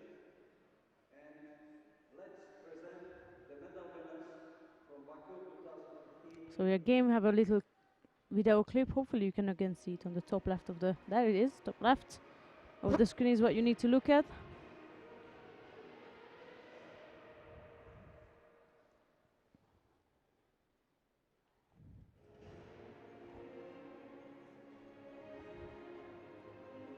This is the little highlight from the men team event from 2015 European Games as well as European Championships. It was 2-in-1 on offer for last year. That's Ukraine. That's Georgia. For second place, that's where they finished, silver medal. And the winner of last year was France, so they took both man and woman, and Russia got, still there was a Russian flag flying on bronze, so the lineup was France, Georgia, Russia and Ukraine. That means we got the top 4 seed. We are seating first the finalists of last year. Number 1, last year champion France. So France is definitely taking a spot Silver medal, Georgia. on number 1 seed. Georgia goes to number 2. This was clear from the beginning. And now again, we're going to draw in between of Russia and Ukraine, whether they're going to be 3 or 4. They do get seeded, but they both got bronzes, so we're going to have to draw who is going on number 3 position, number 3 seed position, and number 4.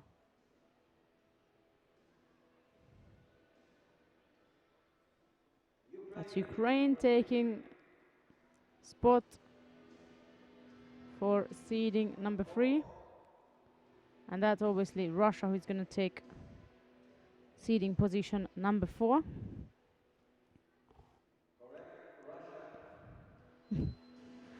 That would be a surprise if there was no Russia in that ball. I think we would have to check everything twice. And the remaining 12 teams will be seeded by random.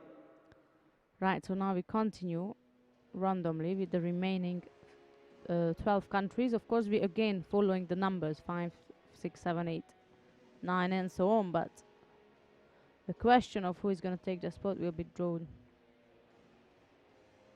Our assistants putting in those balls, but they got the names inside of them. Nice green color. Normally we use, I think, blue or red, but it's nice little green for a change. So let's see who is going on position number 5. Who is the lucky one? Number 5, Czech Republic. That's the Czech Republic taking position number 5.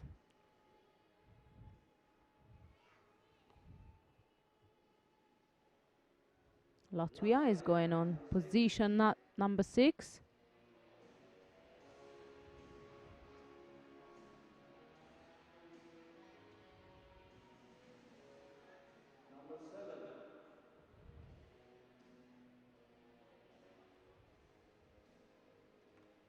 Greece, they are going on number 7. Number 8.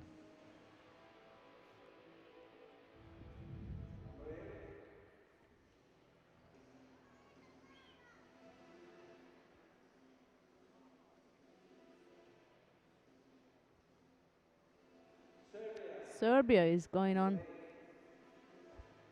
number 8. Don't know why we had SER on the paper when it's normally SRB, but nevertheless, Serbia is taken number 8 on the draw sheet. Spot number 8. Germany is going number 9, so that means Serbia and Germany are going to meet first round. Let's see who Greece is gonna have. Italy and Greece for first contest. Number 11. Got 6 countries left. Azerbaijan is going with Latvia as their first contest. We got Austria, Belarus, Hungary, Lithuania, and Poland left. Let's see who is next. So that's Austria going with the Czech Republic first round. So we're down to 4 now. Number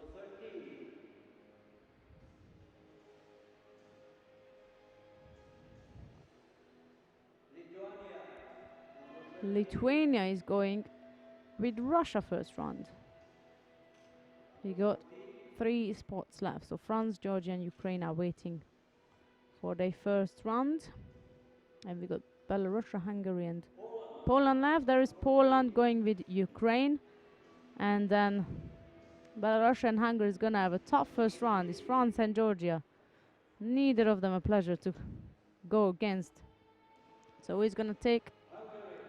Hungary is taking Georgia for first round. And obviously then Belarus will take France.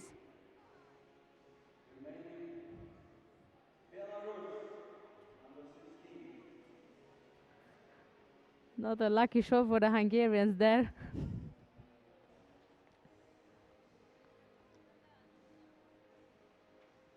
Right, so France, Belarus, Serbia, Germany, Russia, Lithuania, Czech Republic, Austria, then Georgia, Hungary, Greece, and Italy, Ukraine, Poland, and for last, Latvia and Azerbaijan. These are the matchups for tomorrow's meal team event.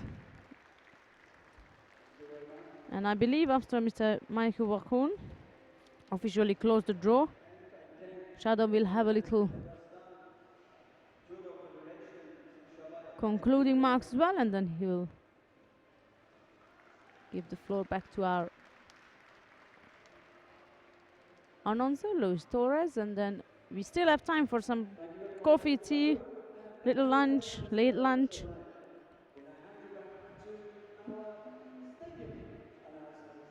So that's Sheldon handing it over to Luis Torres, and I believe this is it from us. In 40 minutes, we're going to be back with all the actions from the final block. Have a quick break, a quick cup of tea or coffee, and we catch you in a bit. It's bye for now.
Иван, скажи, как зовут тебя? Иван, давайте поаплодируем Ивана, дорогие друзья. Иван, занимается дзюдо, интересно? Иван, ты занимаешься дзюдо? Как ни странно, да, пришел посмотреть и понабраться опыта. Ну, а слева от меня парень, которого зовут? Гриша. Гриша, давайте поаплодируем Грише, дорогие друзья. Ребята, сейчас ваша задача будет предельно проста. В этом финальном этапе соревнований будет сражаться наша спортсменка. И мы должны ее все вместе, всем залом поддержать. Ваша задача прокричать словосочетание «Россия вперед», вот слово «вперед», вы должны прокричать дольше. Чем дольше получится у одного или другого, тем лучше. Подарок будет, конечно же, естественно, лучше.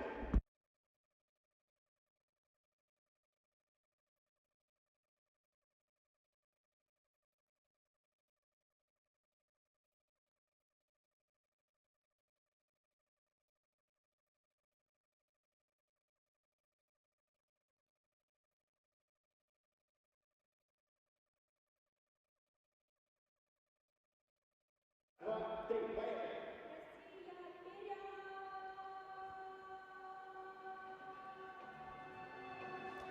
Well, a very good afternoon and welcome back to the final block on day 3 of competition at the European Championships here in Kazan, Russia. We've got 5 weight categories to bring you in this final block. We're going to get underway in about 7 or 8 minutes from now. I'm just going to take a quick run through and look at the semi-final matchups that we've got in store. In the under 90 kilo category, Valam Lepetiliani, the #1 seed from Georgia, will face the surprise package from Poland, Piotr Kutsera. That's the first of the semi-finals in the under 90 kilo category. The second semi-final features Todd Christian of Hungary. He's up against Alexander Ider of France. In the under 100 kilo category, it'll be Henk Grol of the Netherlands to face Christoph Kronberger of Austria. And the second semi-final features Grigory Menashkin of Estonia.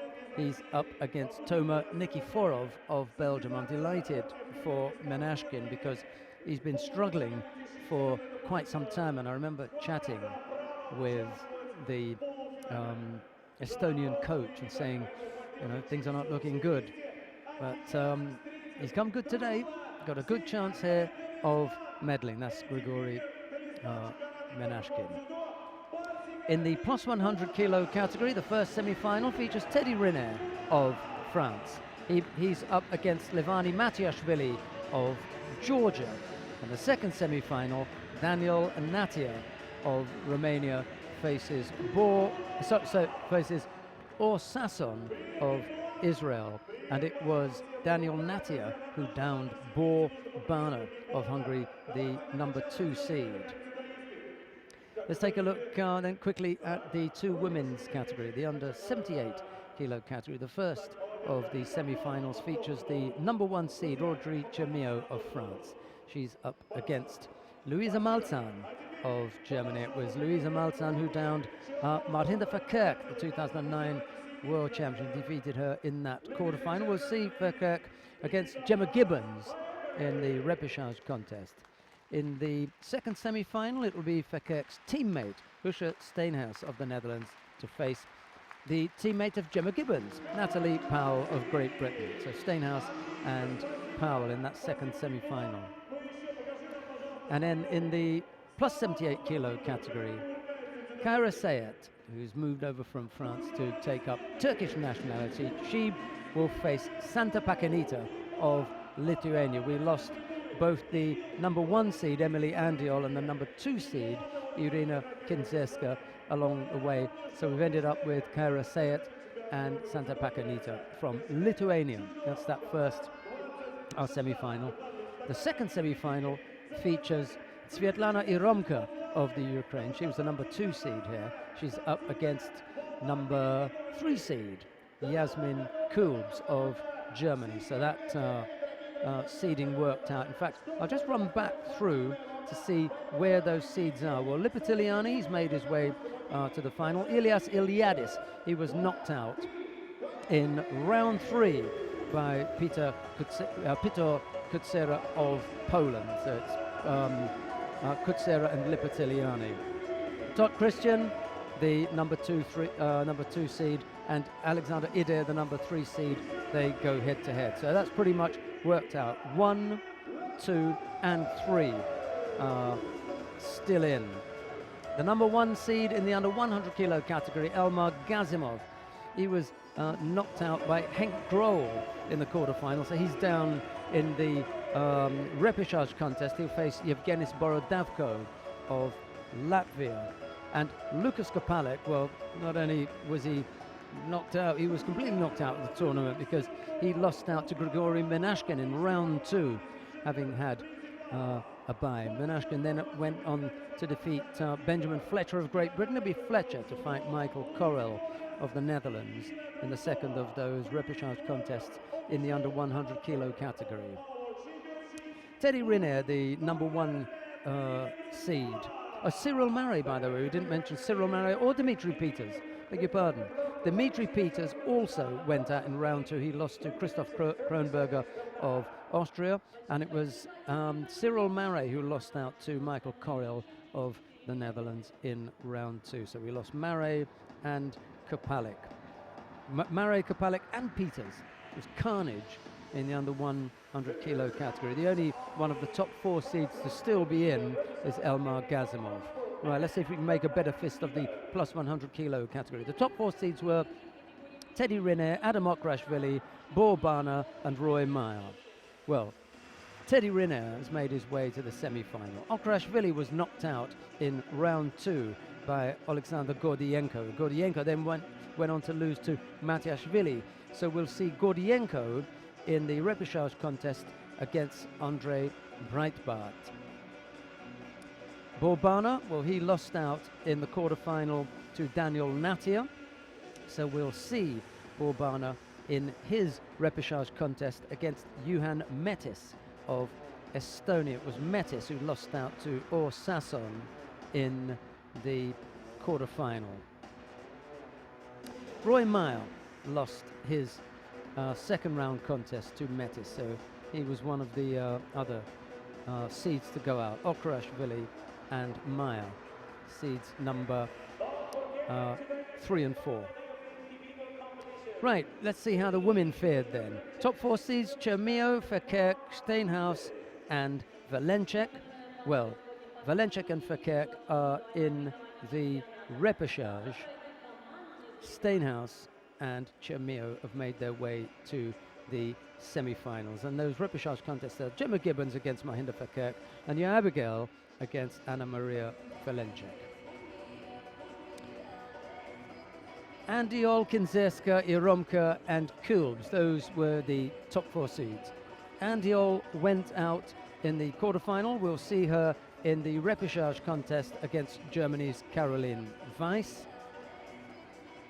Kinzerska went out in round 2, so she's out completely. Iromka, she made her way to the semi-final, and Yasmin Kulbs is in there as well. The repechage contest in that half of the draw is Zenia Chibisova.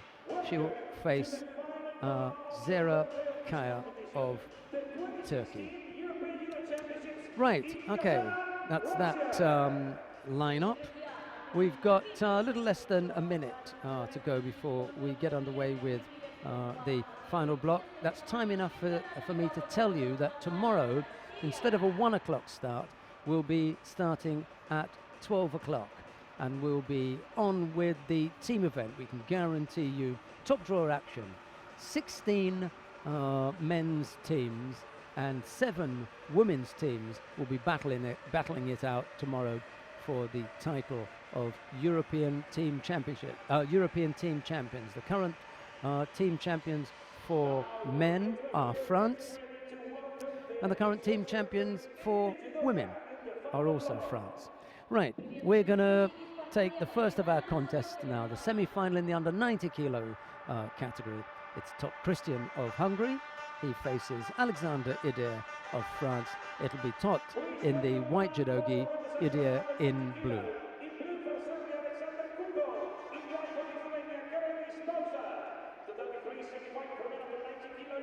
The fans are set and ready. I wonder where they'll get their Russian interest from. I suppose it can only come from Chibisova, really, can't it? No one in the under 90 kilo category. There's no one in the under 100 kilo category, and there's no interest in the plus 100 kilo category. So complete wipeout for the men on the third day. 78 kilo category, well, they didn't have Anastasia Dmitrieva. That would have been their strongest competitor in the under 78 kilo category. So there's just a single hope in the bronze, in the repechage contest for Xenia Chibisova. Right, Tot in the white judogi, Idea in blue.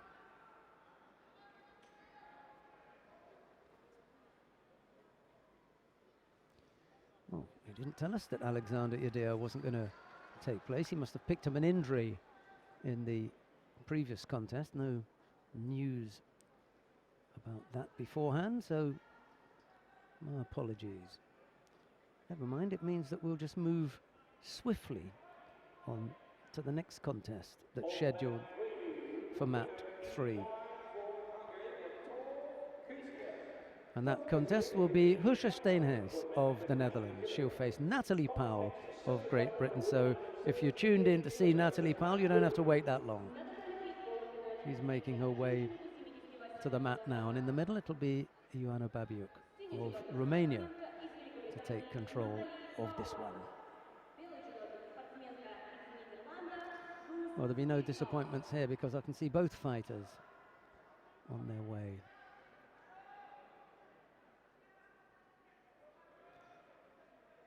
Final last words of encouragement there from Kate Howie.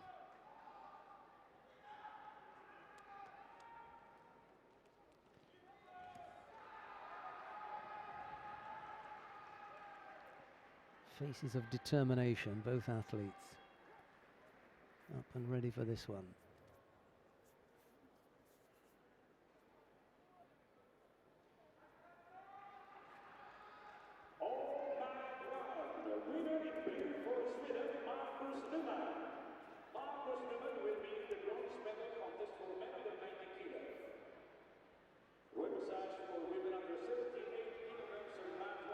Backed up a little bit in the corner there was Powell, but neither fighter was guilty of either stepping out or pushing out.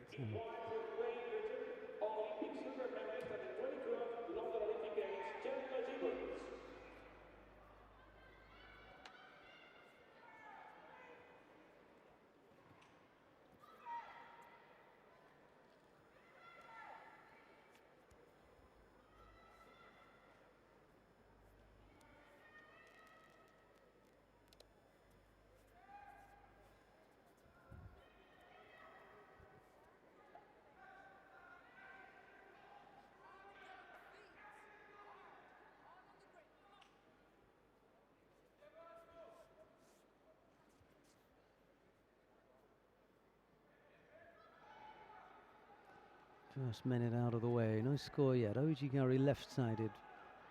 Just a little stab at that from Husha Steenhuis. Nothing serious or really threatening. Here comes Powell with a bit of pressure as Steenhuis looks to avoid a strong grip.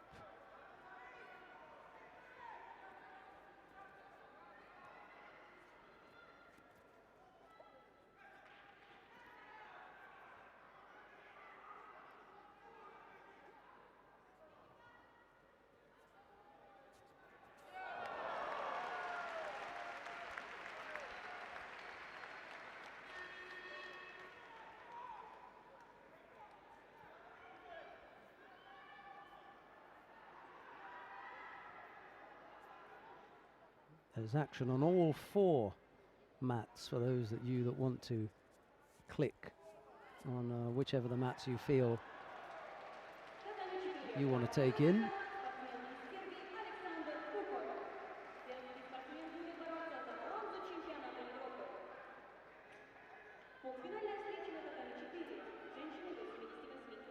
Powell picked up the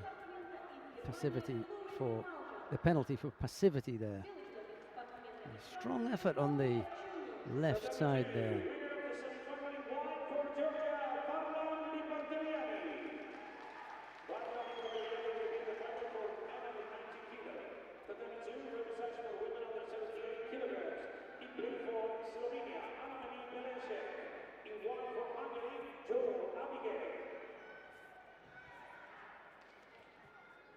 Again, Powell looking to go over on that left side. She couldn't put a combination together and was a little bit off balance. She couldn't get out of the attack quick enough, and Steinhaus was able to come up with the Taniotoshi to catch Powell for Wazari. So that's the lead with a little over a minute left to go.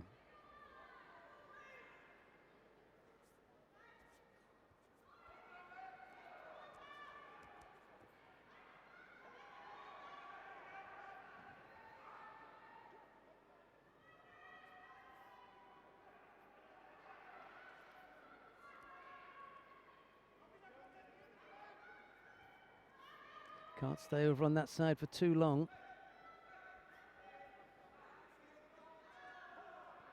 And she picks up a second penalty. Steinhaus kind of indicated that. And now it's the turn of Husha Steinhaus to go underneath.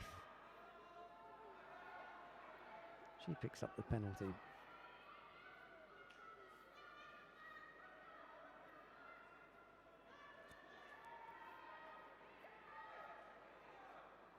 Ojigari left-sided was the effort there from Natalie Powell that had Husha Steinhaus backing up.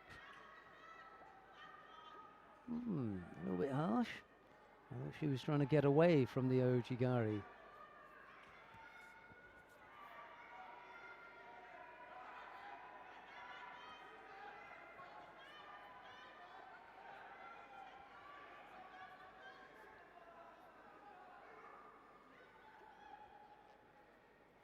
"16 seconds left to go." Powell desperate for a score now. Steinhaus just bailing out of that effort from Powell. He picked up a penalty for a drop. Ooh. Right at the end, one final stab with the Ojigari, but it wasn't enough. And it'll be Husha Steinhaus to take her place in the final of the under 78 kilo category. Natalie Powell will have to go down and battle it out in the repechage.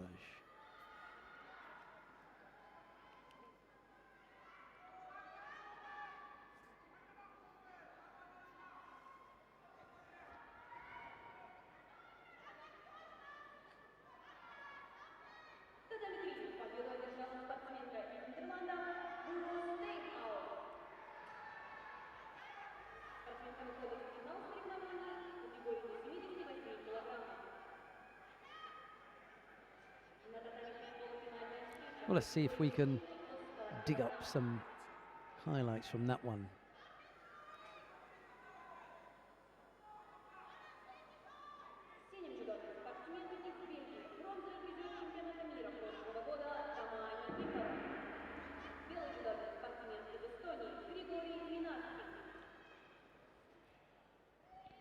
Contest coming up on mat number 3 now is Grigory Menashkin of Estonia. He faces Toma Nikiforov of Belgium. It'll be Menashkin in the white judogi and Nikiforov in blue. This is in the under 100 kilo category. Just try and fill you in on some of the other results that have come in from the other mats and that you won't have seen. Valim Lipatiliani in his semi-final defeated Pito Kutsera, and Tot Christian had a walkover over Alexander Adair, who must have been injured. So Lipatiliani will face Tot Christian of Hungary in the final of the under 90 kilo category.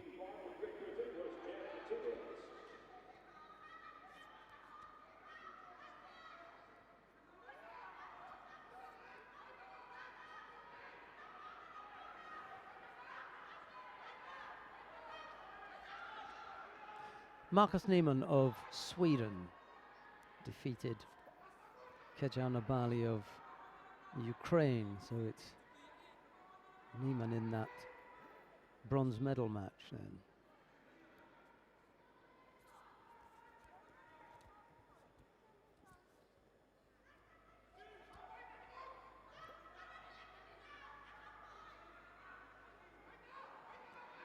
Neiman will face Alexander Idir, and if that's any indication that we can take from the semi-final, when Idir didn't come out to face Tot Christian, it's highly unlikely that, having not come out in the semi-final, he's not going to come out for the bronze medal match then, is there? So Marcus Neiman could be walking into a freebie with Alexander Idir not turning up. Well, the Sotemi was there from Tomo Nikiforov, catching Grigory Minashkin for Ippon.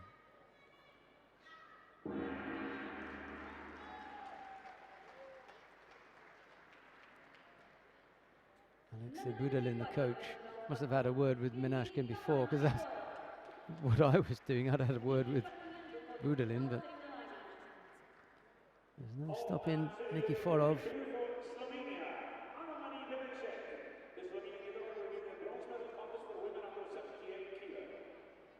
На татами решительная встреча в категории женщин свыше 78 килограммов. Синяя джудовая спортсменка из Турции Рейкишкая. Белая джудовая спортсменка из России Ксения Чубисова. Coming up next, Denia Chibisova of Russia faces Zera Belkiskaya of Turkey. It's Chibisova in the white judogi and Kaya in blue. На татами 4 победу одержала спортсменка из Франции Одри Ченью. Следующая на татами 4 утешительная встреча в категории мужчины до 100 килограммов. Синий джудовец спортсмен из Нидерландов Микаэль Коррен. Белый джудовец спортсмен из Великобритании Бенджамин Флетчер.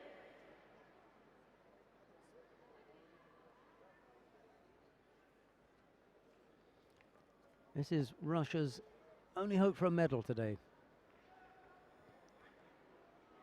Ksenia Chibisova, the plus 78 kilo category. Gonna have a hard task against Zera Belkiskaya.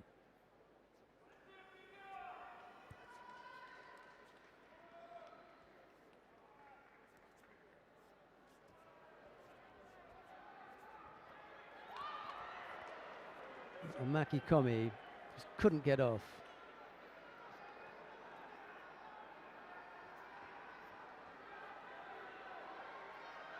Chibisova battling away, but it looks stronger than it did at the beginning, to be honest. Once she trapped that leg. Still got the arm. The Wazari was what did for her.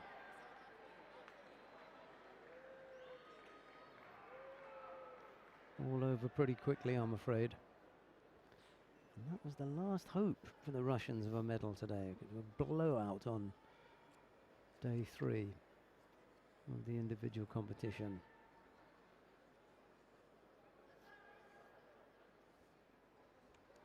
Making her way back to the start point pretty slowly. We've got another contest to come in the bronze medal match at Belkiskaya.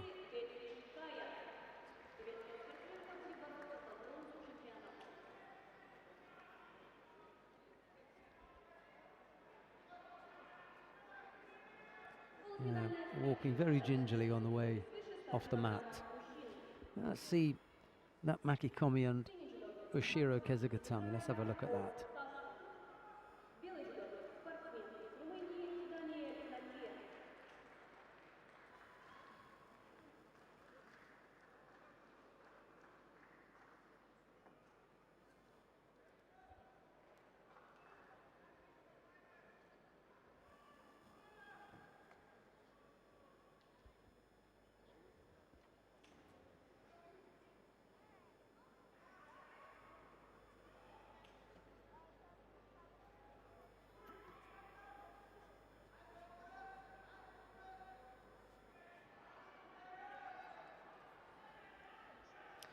Contest now on mat number 3 features Daniel Natia of Romania. Whoa. Or Sasson didn't take too long about it, did he? Throwing one of the heaviest fighters in the competition absolutely beautifully. You can watch that all day. Was it that with his favoured low, left-sided Sode Tsuri Komigoshi? We'll have a look in a minute. Really got hold of him there, didn't he?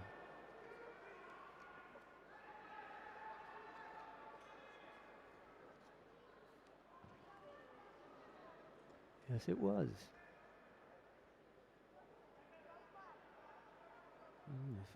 I guess the photographer's got a good look at that. Oh, they were on the other side.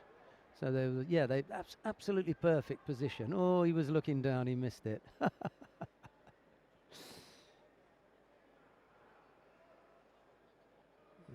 there were a few photographers who would have this shot.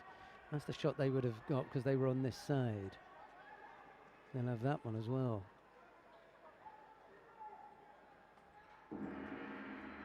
Yep. Or Sasson into the final.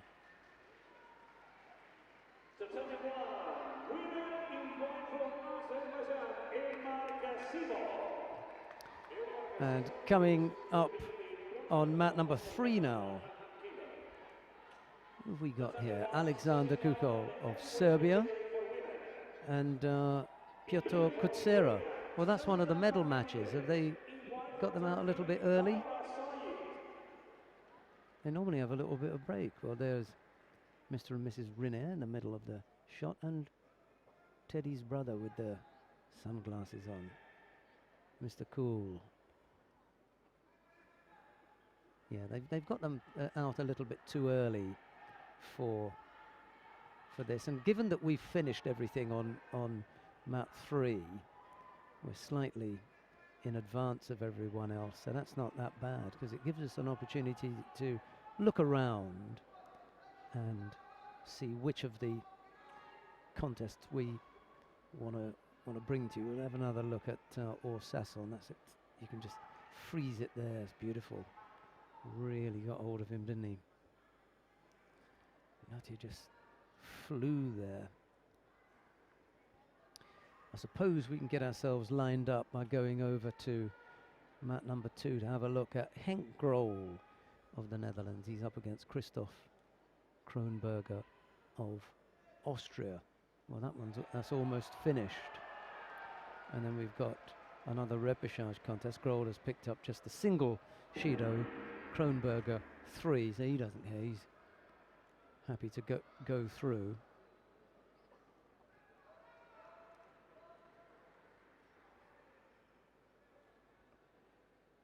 There's another semi-final taking place on mat number 1. That's in the plus 78 kilo category.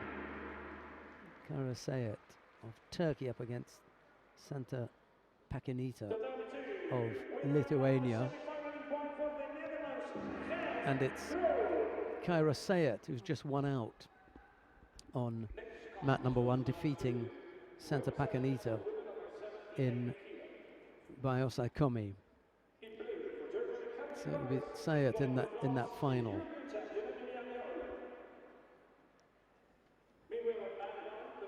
Right, let's just try and catch up on a few of the results. Grol it is who makes his way into that semi-final. And it was Toma Nikiforov who defeated Grigory Menashkin. So that will be our under 100 kilo category final. Henk Grol of the Netherlands to face Toma Nikiforov of Belgium. All right, we've got another semi-final coming up shortly. Have we got the woman in the plus 78 kilo category? It's Svetlana Iromka and Yasmin Kulbs. I wonder where they are. They're making their way down to the mat now. Let's do that one, because the contest that you're watching at the moment is Emilie Andiol and Caroline Weiss of Germany. Andiol of France in the white judogi and Weiss of Germany in blue. But that is a repechage contest. Is it possible to go to 4 or not? I know it's a little bit tricky. I'll try not to go down there again. But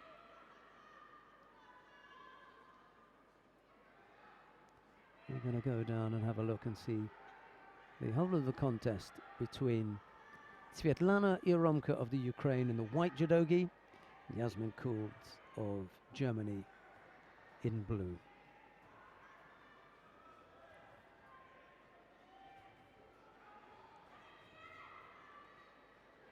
Kulbs no longer has that flash of bleach blonde hair. She's gone, well, brunette, I suppose that is.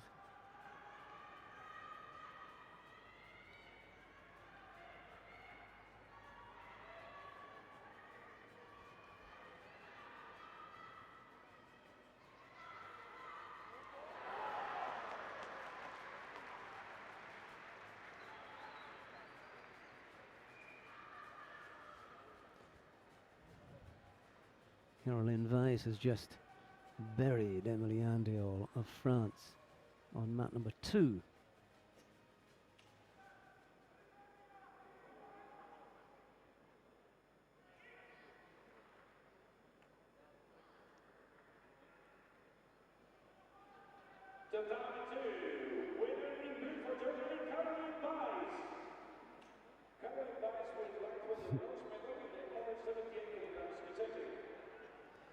Well, Caroline Weiss, this is her teammate on the mat at the moment, Yasmin Kulbs. And the Germans are missing their top fighter, Wazari from Iromka, and she's going to finish off with her trademark one-arm hold as she traps Kulbs there. I was just saying that the German number 1, Franziska Konitz, is missing from here, but it's Iromka who wins out over Yasmin Kulbs.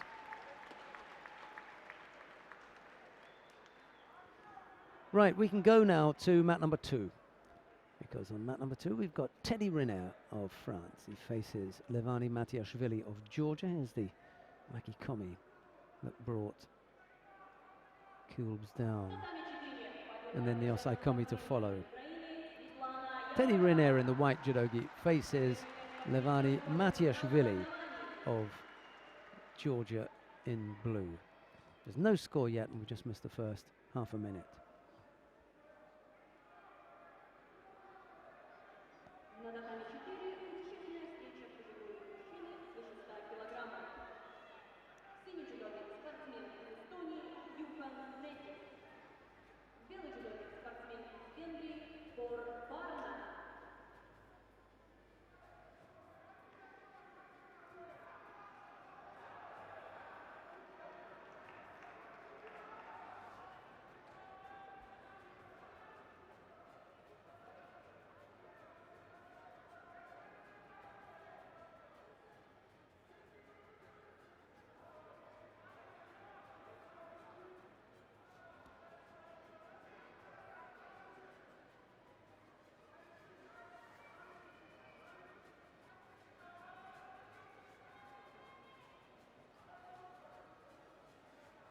Riner just looking for a grip from which he can work Matiashvili. Well, the same thing. They've been on together before.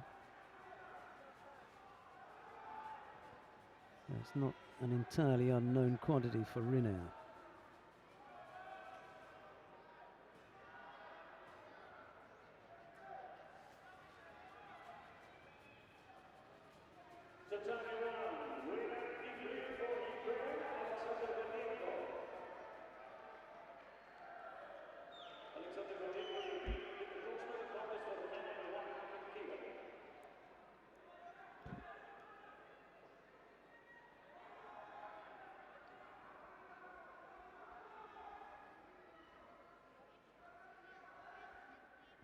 both fighters have picked up a Shido apiece as they patacake around looking for a grip.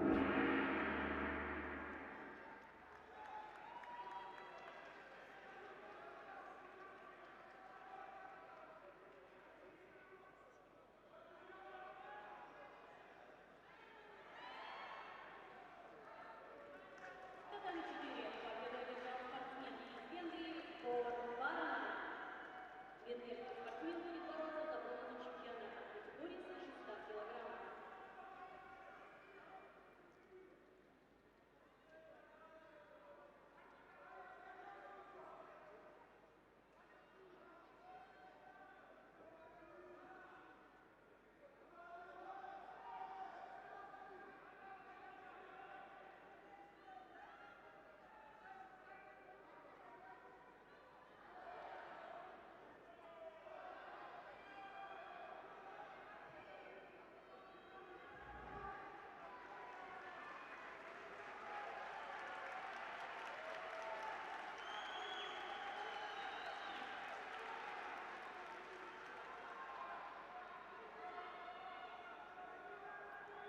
Minute and a half left to go.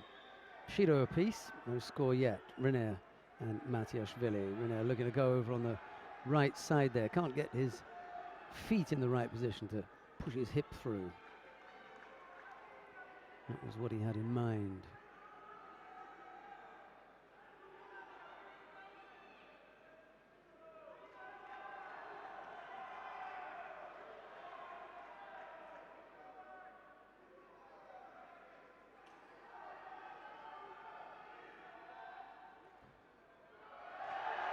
It's Matiashvili who is given a penalty for passivity.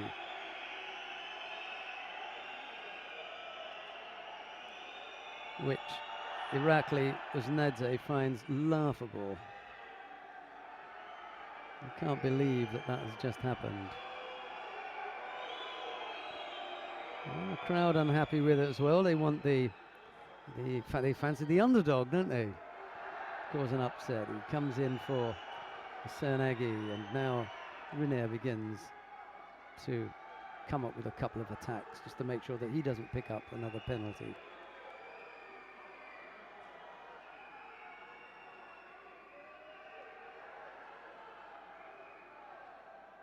Half a minute left, or just a little bit under that.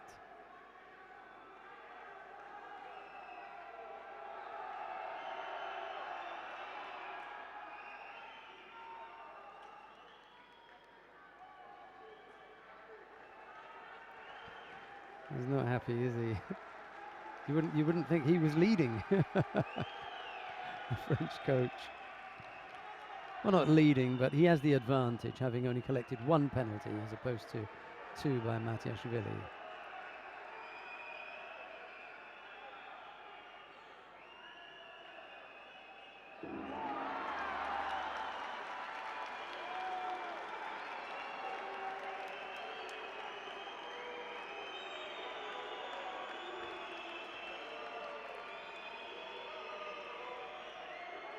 Well, the crowd are demonstrating their unhappiness at that result. It's more a question of, you know, they would have cheered Riner out of the stadium had he thrown him for Ippon, you know. But, you know, it's not easy for him because there's a lot of tactics involved when fighters attempt to face Riner, and I've got some sympathy for him. He does what he does, and you know, nobody else booed when the crowd didn't boo anyone else who won in that fashion. But I suppose their expectations for Riner are so high. And right at the end, Matiashvili was disappearing off the mat when Riner just pulled him down for Ippon. 2-1.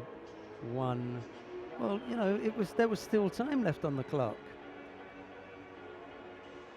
So Riner was perfectly within his rights to throw him. Matiashvili was walking away because there were only a couple of seconds left on the clock. But he failed to take into consideration that Rinne hadn't finished yet, and he ended up getting thrown for a point. Okay, we've got all the medal matches coming up. We'll be back with you in a few minutes' time. Stay with us for more action from the final block on day 3, the final day of the individual competition here at the European Championships in Kazan.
И буквально через несколько секунд начнутся поединки по бронзовой медали категории мужчины до 90 килограммов.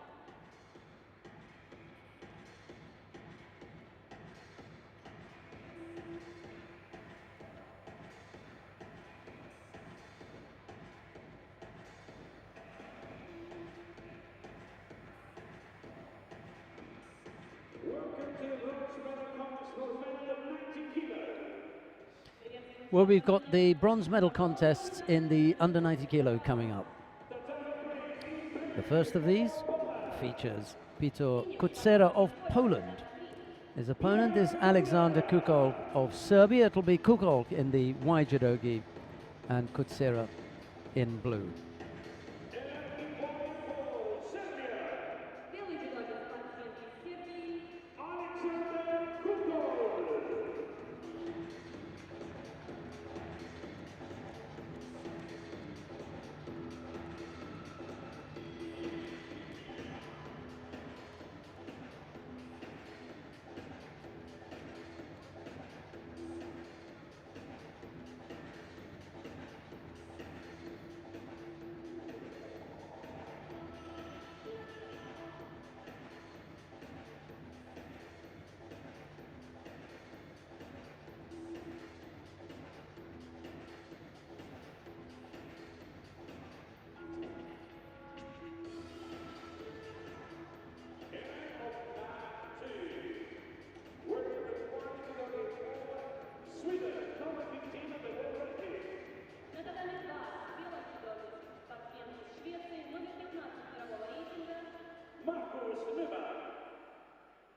Well, we're underway with the only bronze medal contest in this weight category, because the contest between Marcus Niemann of Sweden and Alexander Ider of France was due to take place on the adjoining mat 2.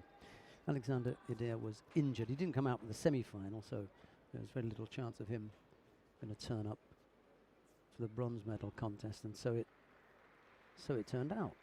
Marcus Niemann was able to, you see him in the background there, just walking by, and I don't know, it's a sort of, you know, ironic applause that he's getting from the crowd for having won his bronze medal contest without having had to fight. Well, it's not his fault.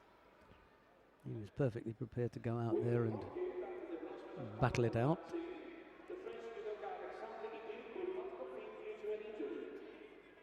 There you go, Luis Torres just explaining in the stadium that Ider wasn't able to compete because of an injury.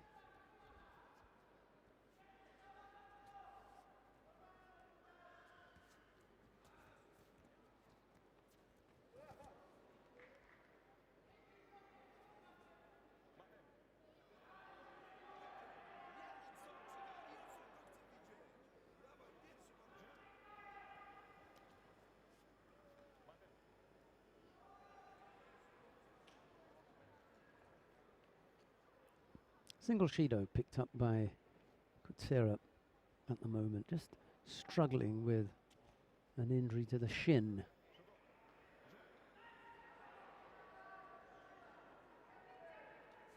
Foucault now picks up a penalty, and Kutsera looking to go over on the left side there, just threatening with that low Morote Seonage. Oh. Rolled into Kami Shiogatami. It's not strong enough, however, and he escapes that one. And he didn't give up a score either.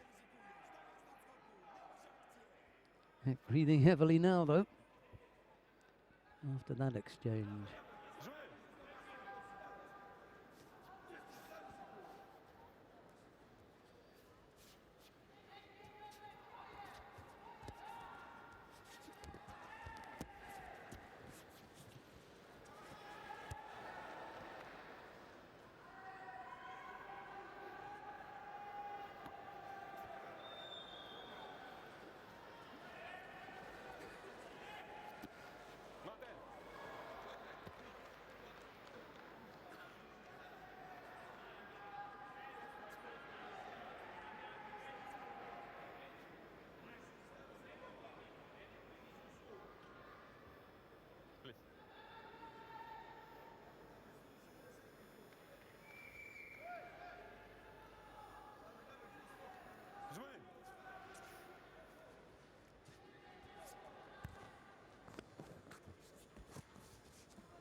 2.5 minutes left to go. Still looking for the first score in this bronze medal contest in the under 90 kilo category.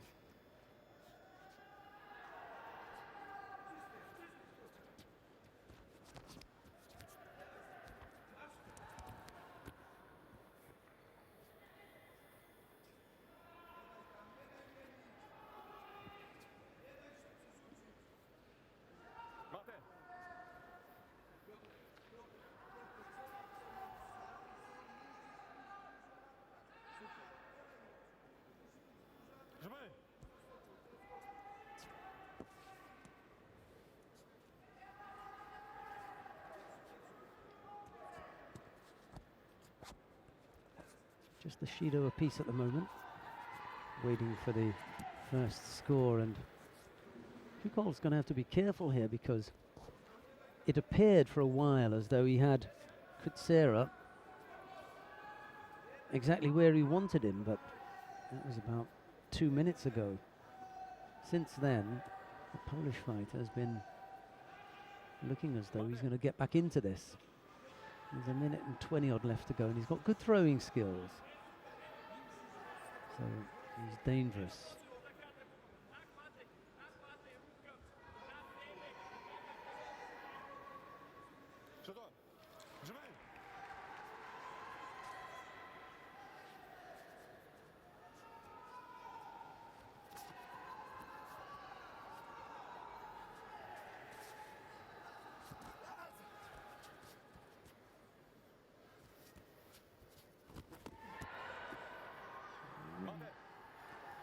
picked up a second penalty. This is difficulty now because he's really going to need a score.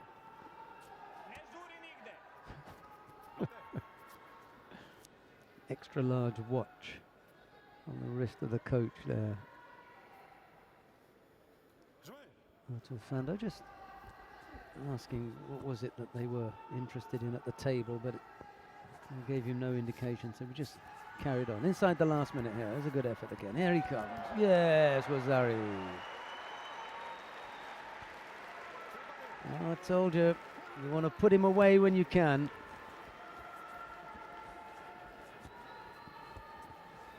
And every second that ticks away now, he's going to do it for Kutsera. What an effort from the Polish fighter.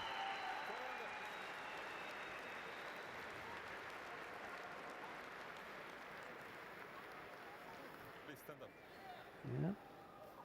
Serb team members can't believe it. Yeah, not going to coach with the big watch on his wrist.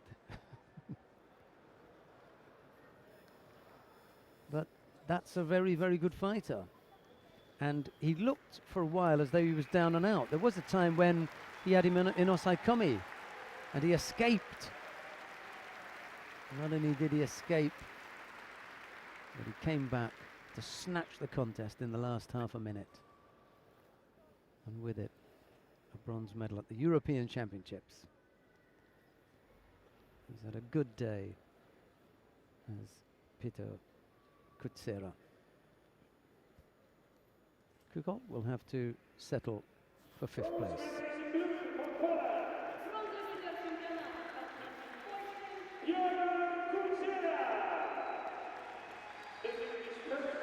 Senior medal at the European Championships.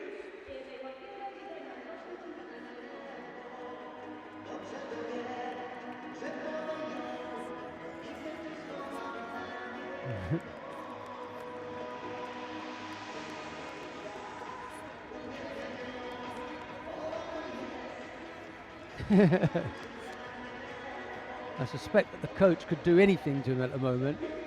Beat him up all around the head. He just hasn't got any energy left. See, he escapes the Jujikatami there. It was almost on. Look, and that's what slowed him down. He came back from that and he almost got caught.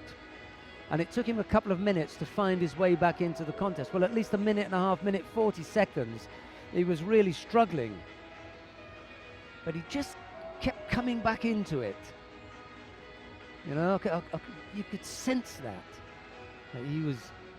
something was going to happen, and then it did. Unfortunately for Alexander Kukol. 5th place at the European Championships is not a bad result for him. Should be happy with that. We come now to the final of the under 90 kilo category. Todd Christian of Hungary will face Varlam Lipatiliani of Georgia. It'll be Tot in the blue judo gi and Lipatiliani in white.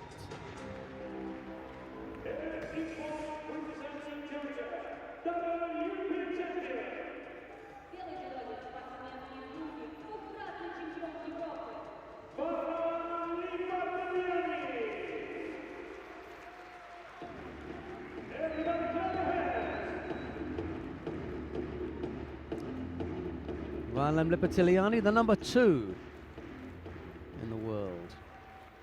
The number 1 seed here. One faces Tot Christian in the number 2. No. 1 faces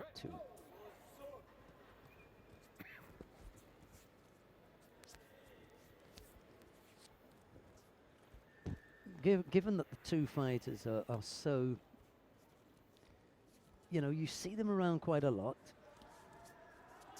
you would think that they'd been up against each other on more occasions than the 2 that we have, and they didn't fight last year. They went head to head in 2014 at the World Championships in the quarterfinal when Tot Christian came out the winner, and at the European Championships in Montpellier a couple of years ago when it was Lipatiliani who won out in that one.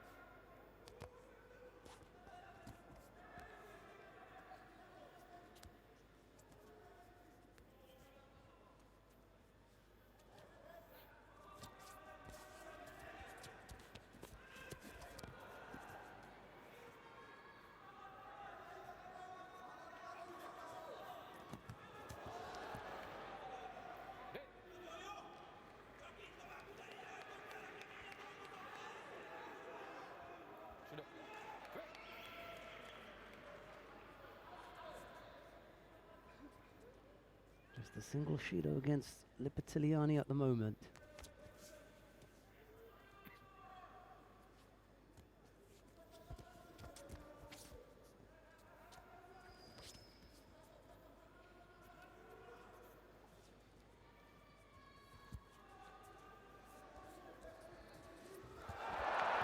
But it's Lipitiliani who comes up with the big finish.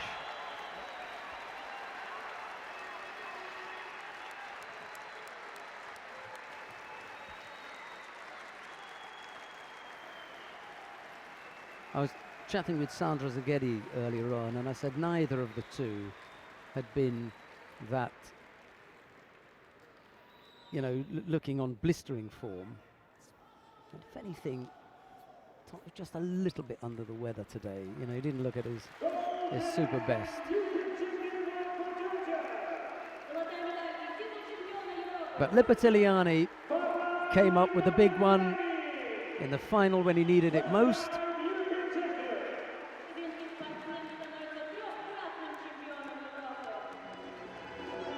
And it's the Georgian who takes the gold medal. An absolutely super Makikomi.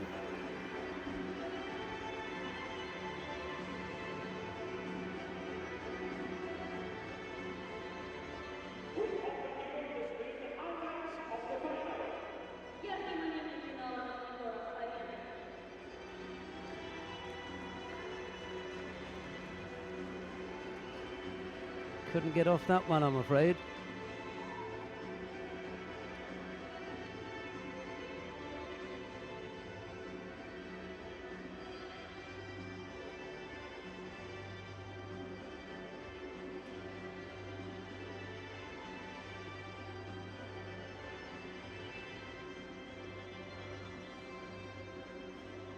The next category, women under 17 kilograms, the bronze medal contest. Anneke van Emden and Jules Frentzen were sitting there together, enjoying some soft drinks and candy. Louisa Malzahn, it's your turn now. It's the bronze medal contest in the under 78 kilo category, and Louise Malzahn makes her way into the arena. Her opponent is Ana Maria Valencek of Slovenia. It'll be Malzahn in the blue judogi and Valencek in white.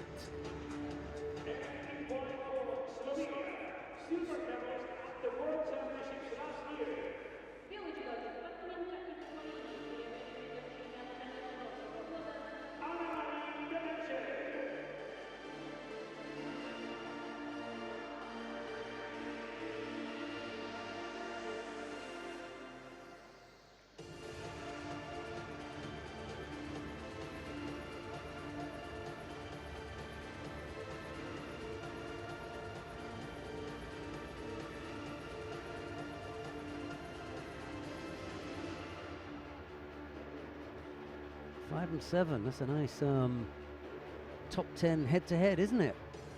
Valencek, 5th on the IJF World Ranking list, and Louisa Malzahn, 7.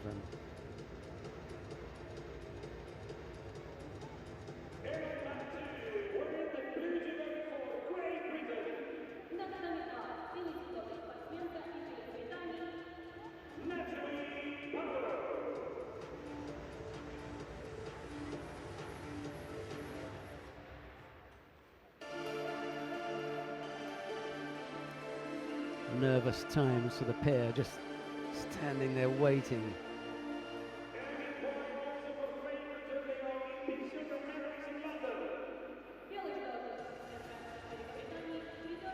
Some athletes cope really well with nerves. Others find it a bit of a struggle. I wonder how Valencek and Malzahn are. Nerve-wracking moment there, just standing, waiting for the introductions and then the referee's invitation to come to the mat.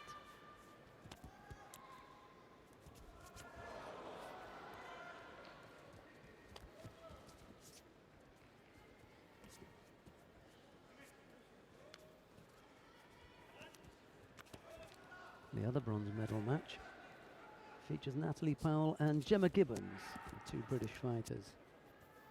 They're going to go head to head, and there'll be another single nation matchup a little bit later on when Yasmin Kulbs faces Caroline Weiss.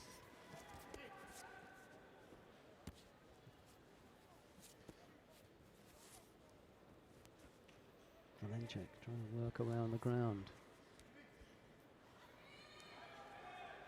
She's to slip that leg there. There's Maltzan. She's managed to do that. And Valencic now working on the turnover into Osai Waza.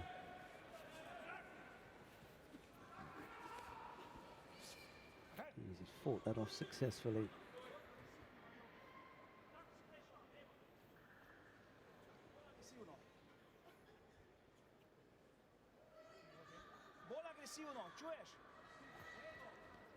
Lisa Maltzan was a bit slow to get back to her feet there. She was holding on to her left thigh or left hip. Slightly uncomfortable. Another whack in the face for Maltzan. Why is it that some fighters like to take it out on Louis?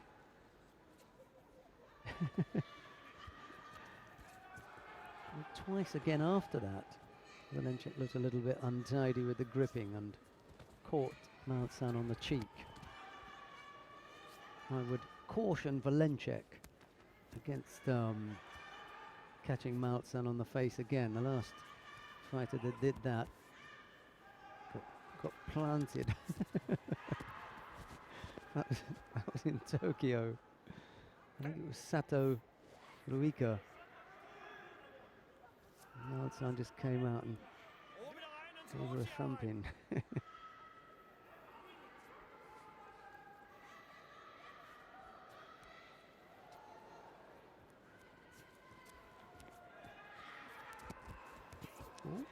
Almost got herself into a good position there. With the feet moving in the right direction, the body was turning at the right time.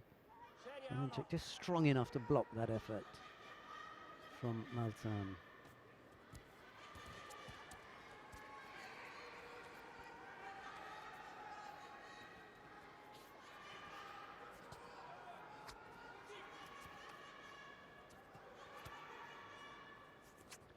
Needs to come up with an attack now, Maltzan. She doesn't want to fall behind and pick up a passivity penalty. Well, unfortunately for Maltzan, she did just that.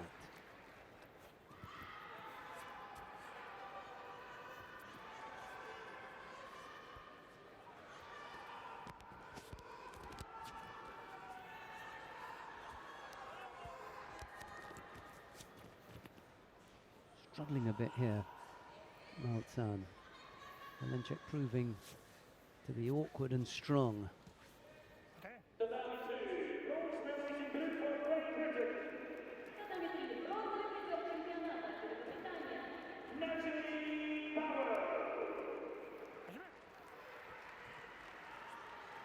Natalie Powell has won her bronze medal contest against teammate Gemma Gibbons.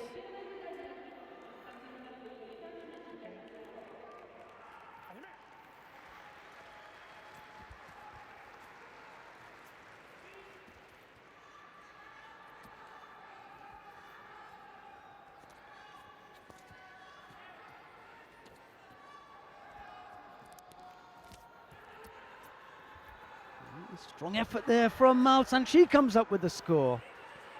And Cortez was in two minds. I love that. He was in two minds about whether to give Yuko or Wazari, and he was halfway through the Yuko score, and he moved his arm up and said, no, I think it's Wazari. Even he had a wry laugh about it himself.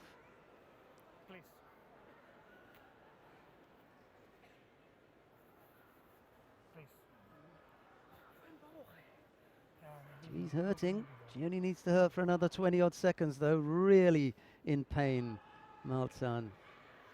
She would dearly like to. Whoa! What's going on there then? He's kicked her in the chest. What was Valencic thinking of there? Come on. you know, if there was the one incident in there, then you would say, you know, leave it. But she'd already given her a whack in the face. She'd caught her a couple of times after that, and then, you know, I just think that's a little bit too much. Sorry.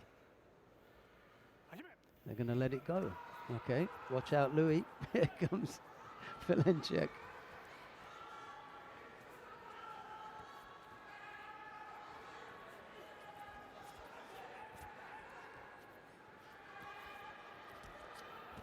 Yeah, take a knee, that'll do. You've got one more to go as well. Louisa Maltan. You're the one that came up with the big score. And the bronze medal goes to Louisa Maltan. Be interesting in the interview to ask her what she thought of that particular contest. I don't think I'm going to get the job, however. Louisa Maltan of Germany takes the bronze medal at the European Championships.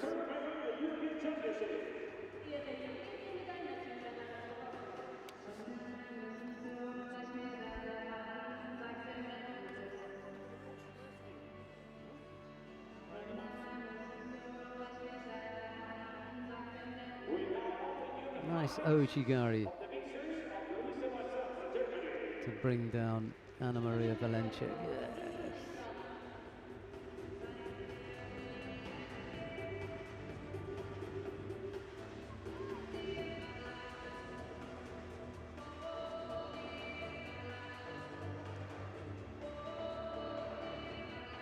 Well, after the action in the bronze medal contest, we've got the final coming up now.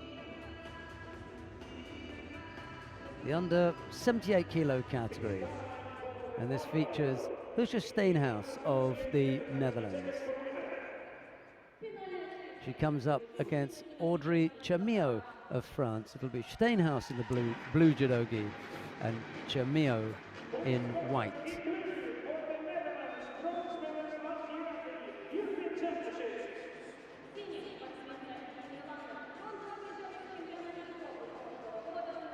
Chamillo was the #1 seed here today. Husha Steenhuis was the #2.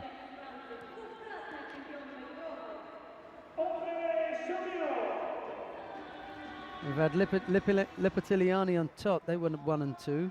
And now we've got Chamillo and Steenhuis, they were 1 and 2. So the seeding has worked out there, but nowhere else.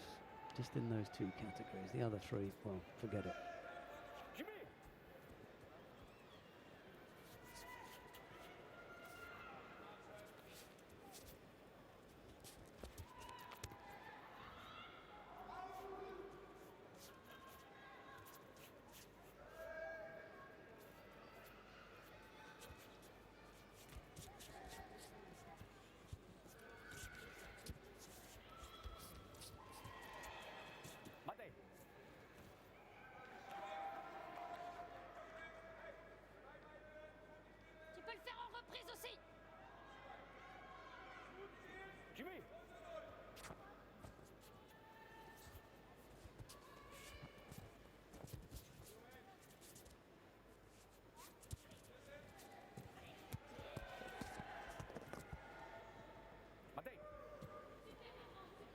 Tussen houden, Guus. Gewoon ertussen blijven. Plaatsen links, tussen.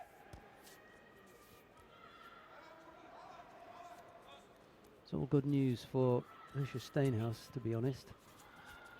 She's made her way into the final of the European Championships, whilst teammate Martin de Verkerk, who had designs on taking a place in Rio for the Dutch, lost out in the quarter-final and then lost her repechage contest. She lost out to Louisa Maltan of the of Germany in the quarter-final, and then in the repechage contest was beaten by Gemma Gibbons. So that pushed her down into 7th place, and Husha Steenhuis will finish with at least a silver medal and a podium finish and at least silver. So that gap between Steenhuis and Verkerk will just get that little bit bigger now.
Judo, Jimmy.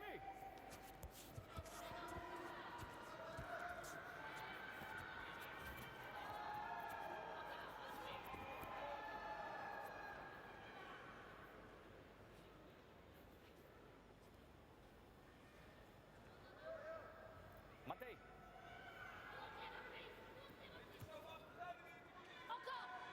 3 penalties given up by Steenhuis. She won't be pleased with that.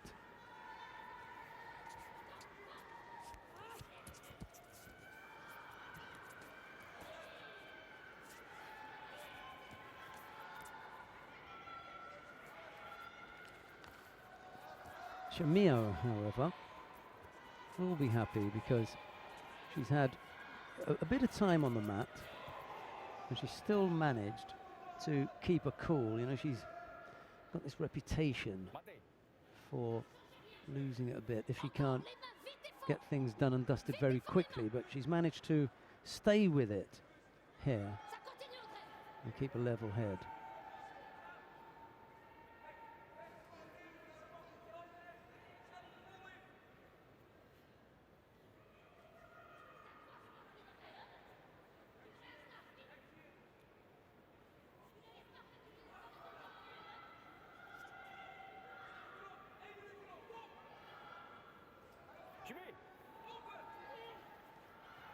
Inside the last minute.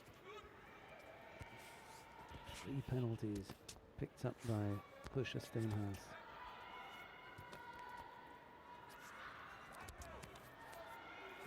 Yeah, can't do that, Audrey.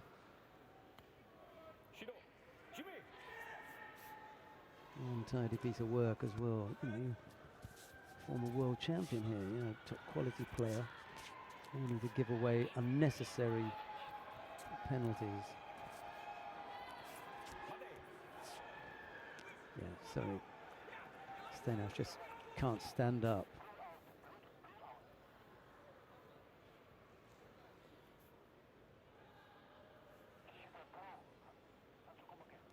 See, for me, Steenhuis should be able to stand up a little bit stronger than that. Should get a penalty for, yeah, an overly defensive posture. Well, it's true, Husha, sorry. You know, you've got to be a little bit stronger than that. You're in the final of the European Championships. It's not going to be easy. And you are going to come under sustained pressure and, you know, a degree of real strength. So, needed to, you know, stand up a bit tougher than that. Sorry.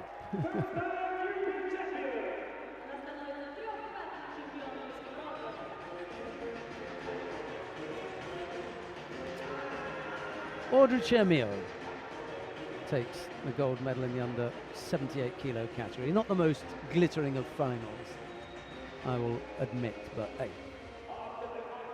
it's not going to say that in the book, is it? It's just going to say European champion. Stay with us, we'll bring you the awarding ceremony in the under 90 kilo category.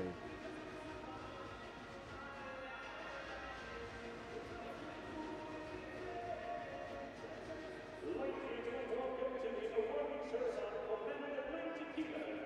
Right. Yaron Karma, thanks very much for your email. I'll give you an answer to everything that you've mentioned in a couple of minutes. But it's really nice that you can join us.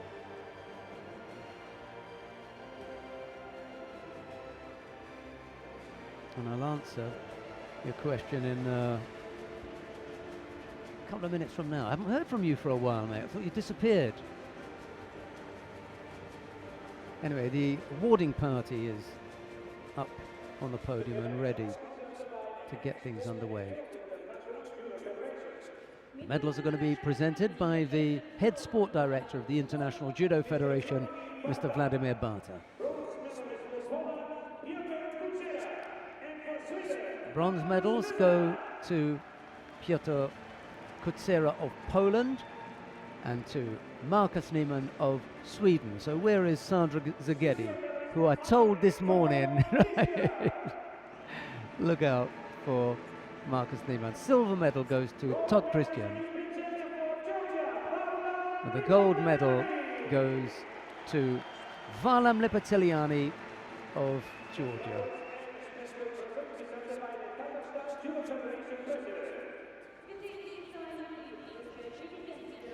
The prizes are being presented by the president of the Tatarstan Judo Federation, Mr. Fayez Shabayev.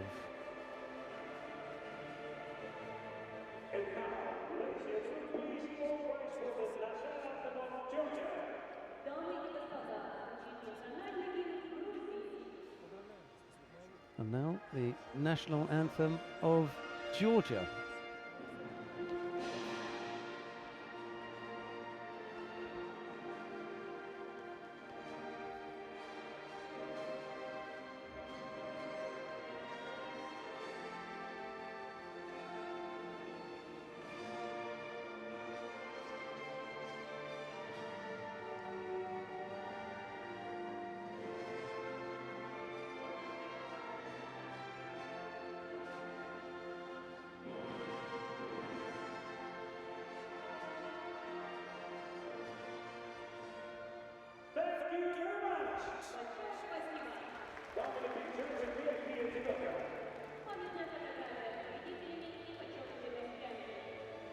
Well, as to your question, Yaron Kamara, regarding whether anyone will be able to beat Teddy today, I don't think so.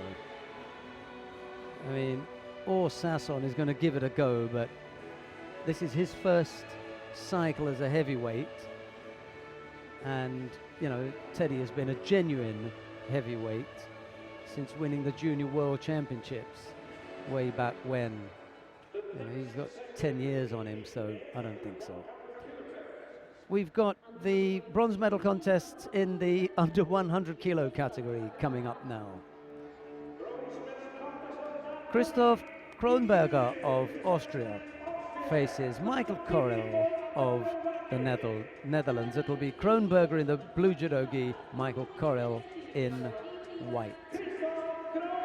And as far as the broadcast of the upcoming Olympic Games in Rio, you'll have to watch your national broadcaster for that, those rights, the broadcast rights with your national rights holder. So Judo TV won't be broadcasting in Rio, unfortunately.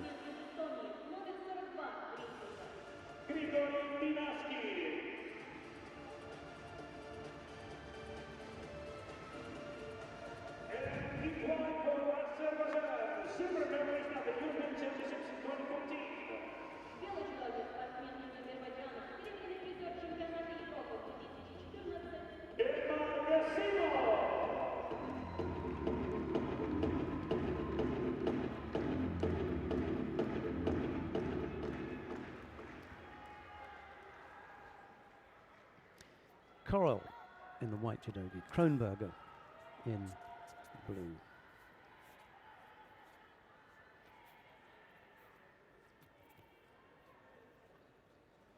There's a competitor from Trinidad and Tobago who's in the under 100 kilo category. Not here, obviously, but he may be going to the Olympics. So that email that you just sent about what's happened to him, this is not the place to be looking for that fighter.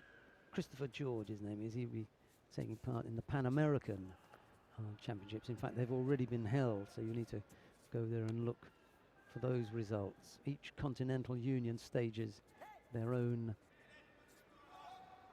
continental championships, and this one is for Europeans and Europeans only. There's another one for Asia, Africa, Oceania, and Pan America, and you'll find your Christopher George in that particular event, and that's already been held. The results of which, by the way, are on ippon.org. You can find them there. Both fighters here have picked up a penalty apiece, Correll and Kronberger. Early days yet, they're just looking to settle in.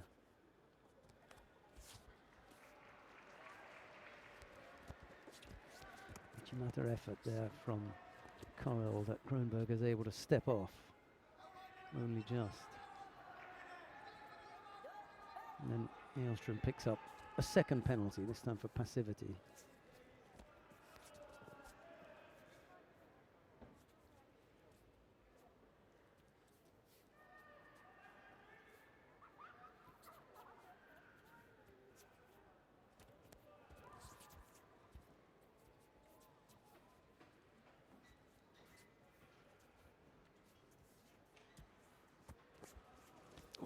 Nice effort on the right side. He just collapsed at the end, did Correll. Got himself into a reasonable position but couldn't finish off.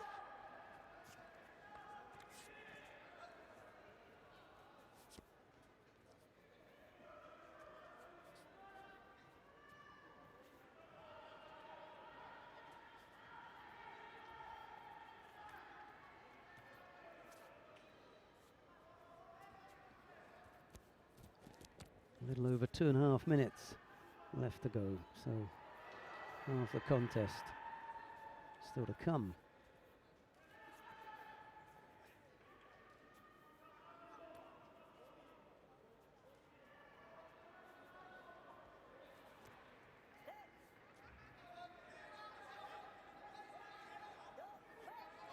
And the second penalty for passivity, and that's a third penalty now, so may as well just go for it now. Correll attempts that Ippon Seoinage. Couldn't come up with a score.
Du musst oben drüber.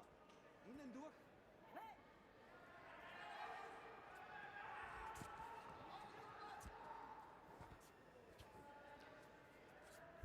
Single score could do this for Kronberger, you know. It's okay to look at the penalties and think, well, Correll's in the driving seat, but if Kronberger comes up with a score, it'll look a lot different. And Correll's tiring. It's been a long day. One big last effort here needed from the Austrian.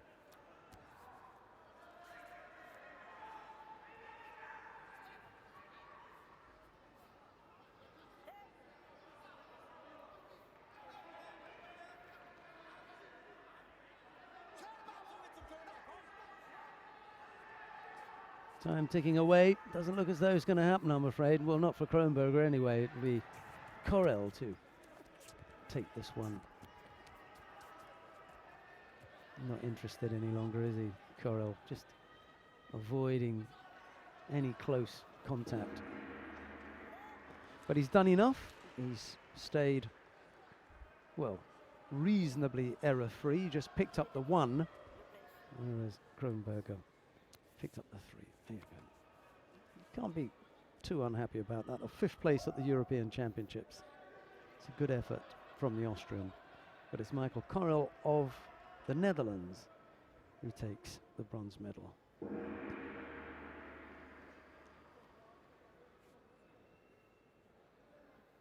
The Tatami 3, bronze medalist point from the Netherlands. Tatami 3, бронзовый призер чемпионата Нидерланды. Michael Corel, his first medal at the European Championships. I'm not sure if there are many highlights from that one, but we're going into golden score on mat number 2, so perhaps we could sneak over there and have a look.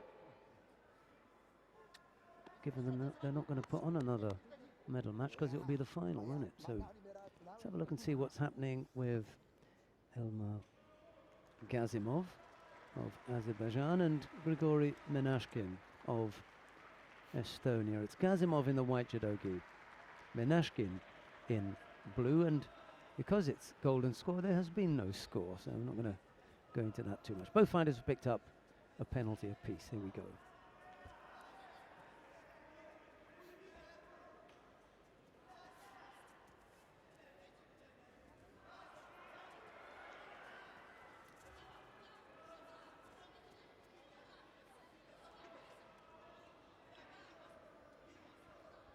Now, you don't get a lot of time in golden score, so you can't afford to fall behind on the attacks.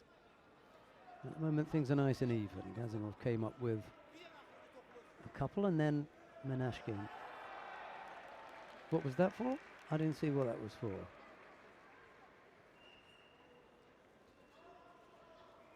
We just cut away when they gave.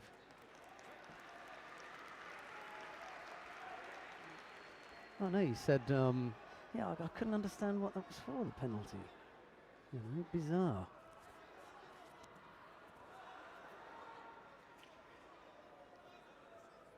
Oh. I was just about to attempt an explanation as to why that might be, but I couldn't think of one. Just as well they said, carry on. I couldn't see what the penalty should have been given for.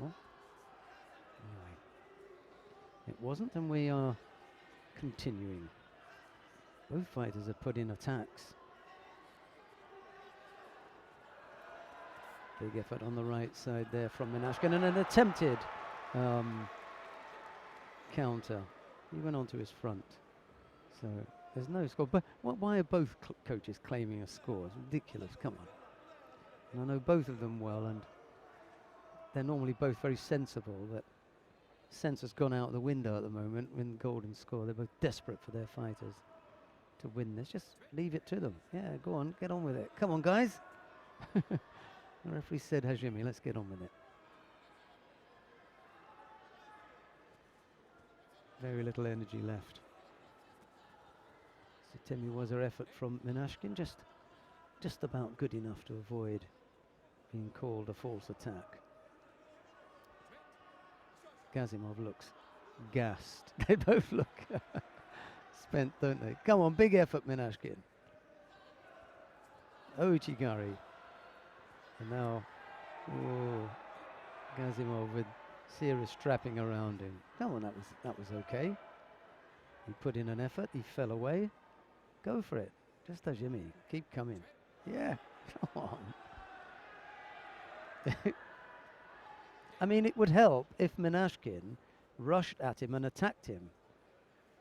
You know, there'd be more pressure for the referee to give Gazimov a Shido, but seeing as he can't stand up, and they've decided to call a false attack. I'd have called it a passivity penalty. Minashkin it is,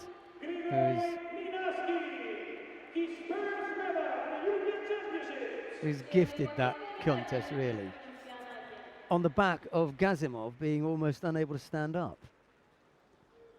He couldn't give anything else, could he, the Azeri?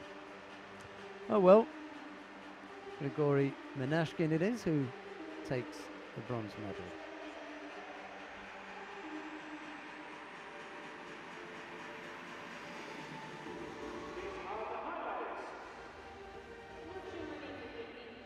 Luis Torres mentioning some highlights that were being shown on the big screen. We're going to go back over to mat number 3 because that's where the final of the under 100 kilo category is going to take place. And that final is between Henk Grol of the Netherlands and Toma Nikiforov of Belgium. Let's take a look at first Toma Nikiforov, ranked number 60 on the world ranking list. Is that right?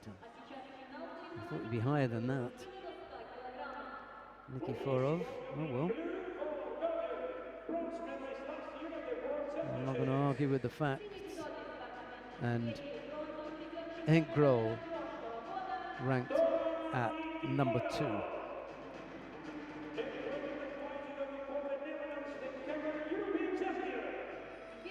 But why did it say number 60 on the world ranking list? Toma Nikiforov is ranked number 9. So I think they're going to have a word with the people who are inputting that information.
Anyway,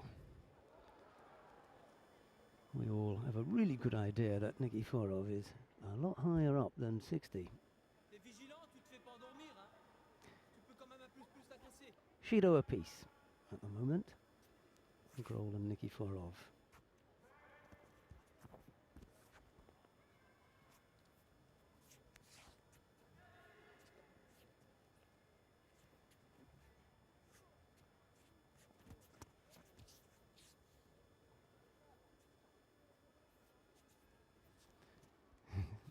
Hilarious aside. You know, we've got the draw for the team event tomorrow. Well, apparently they missed catching some of the draw itself. In particular, where they show you the names of the countries that have been drawn, just the hands. Well, they're filming that on the side to try and fill in. Russian TV. All of that whilst the final of the under 100 kilo category is taking place.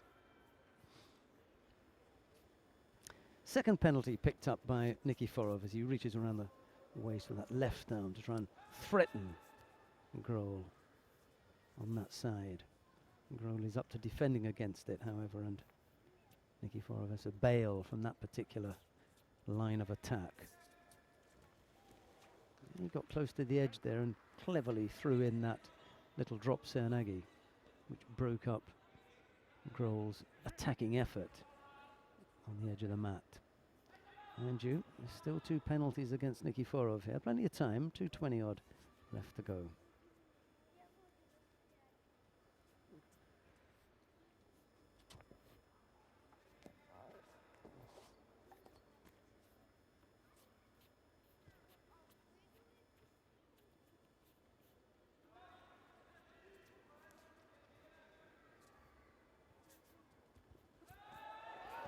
Yeah, he was waiting for that, wasn't he? It's the second time that Grohl has planned perfectly. Yeah, he was waiting for that.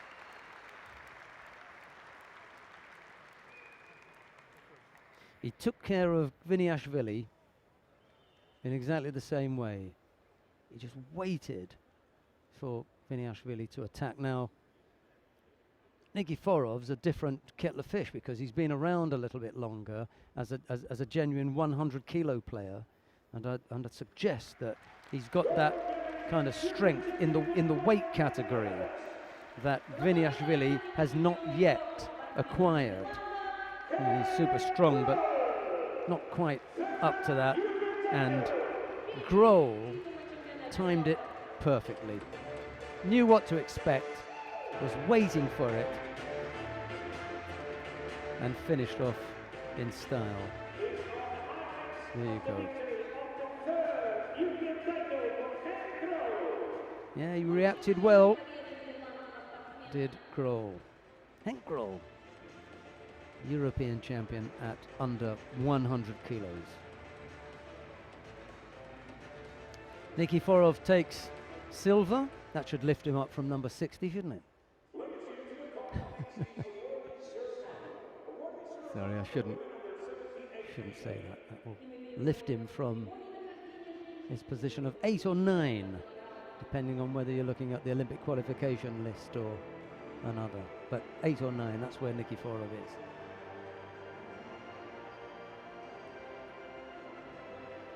We've got the awarding ceremony for the women now in the under 78 kilo category.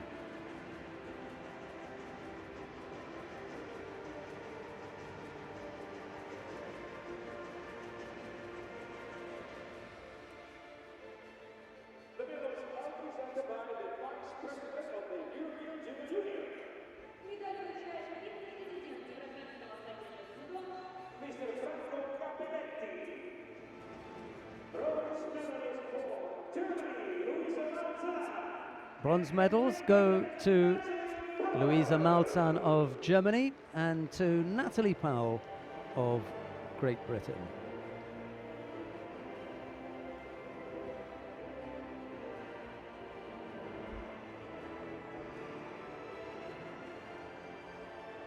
There's a smiling Luisa Malzahn, and why not a big smile from Natalie Powell as well, as Franco Capelletti, the Vice President of the European Judo Union, makes the presentation. Silver medal goes to Husha Steenhuis of the Netherlands. She should also be happy with that result. She was the number 2 seed here and she came second. Audrey Chermio was the number 1 seed here and she came first.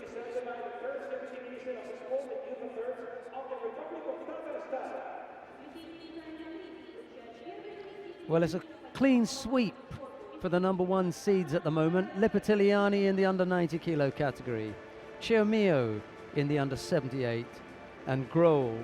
Actually, Grohl was not. I got that wrong. Gazimov was the number 1 seed here, and we saw him lose to Minashkin in the bronze medal contest. So I'll take that back.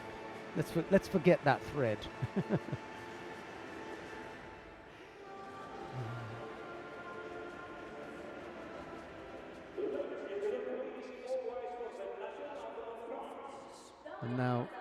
national anthem of France.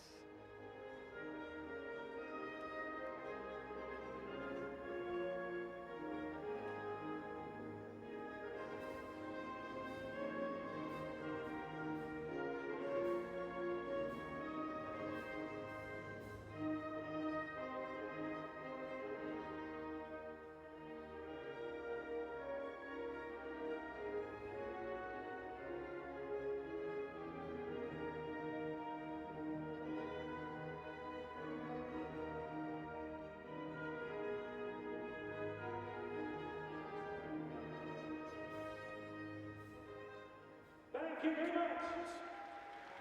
Having picture with European judo. Yeah, French are having quite a time of it, aren't they? How does that medal table look now? 4 gold medals for the French team, and we haven't had Teddy yet, have we? He's still to come. Walid Kaya in the under 60 kilo category, and then Jevries Eman, Autumn Pavia, and now Audrey Chemio. They're really cleaning up here, France. Дорогие друзья, напоминаем вам, что соревнования завтрашнего дня среди команд начнутся в 12 часов дня. The next segment is for women over 78 kilograms, the bronze medal contest. Следующий поединок за бронзовые медали чемпионата. Right, we've got the bronze medal contests now in the plus 78 kilo category. Santa Pakinita of Lithuania faces Zera Kaya Belkis of, Belkis Zera Kaya of Turkey. It'll be Pakinita in the blue judogi and Belkis Kaya in blue.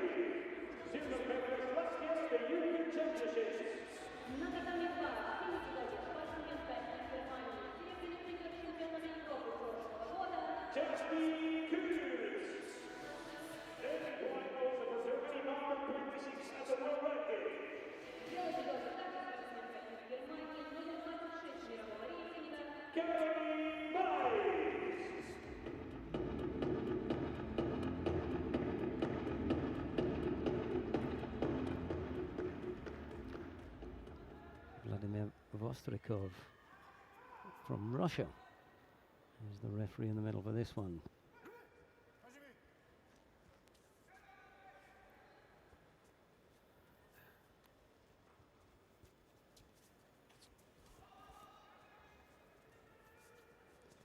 Can't remember who it was that put Pakinita out this morning.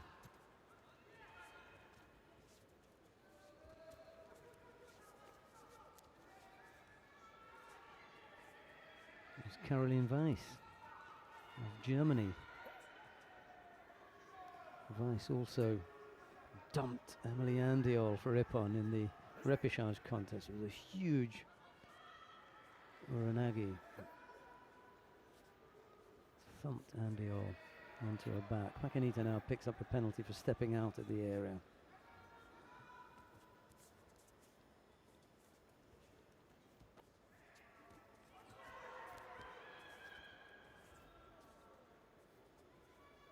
Strong grip here from Pakinita. If she can just get the feet moving and the hip across. Looking over on that right side, that's not far enough.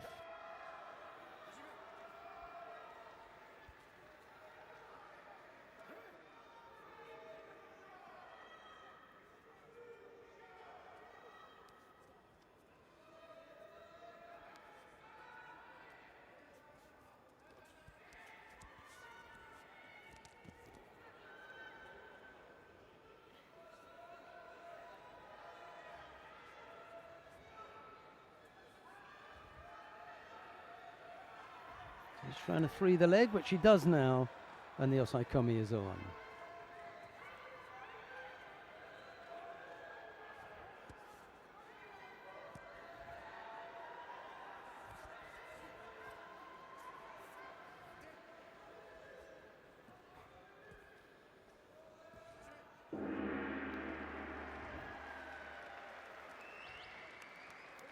Belkiskaya of Turkey, it is, who wins out there. Should be delighted with that.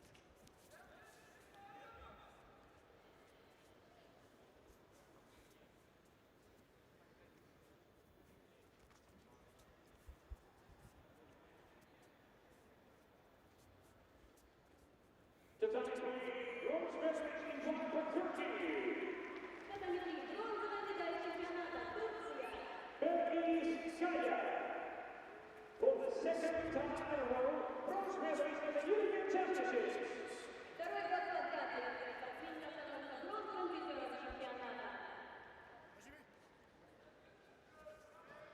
So a bronze medal to Belkiskaya. She waves to some of the Turkish team who are shouting their support, and we can move across to mat number 2 now, where we've got action in the other bronze medal contest between Caroline Weiss of Germany. She faces teammate Yasmin Kulbs, and it's Kulbs who leads by Wazari with a little over a minute left to go.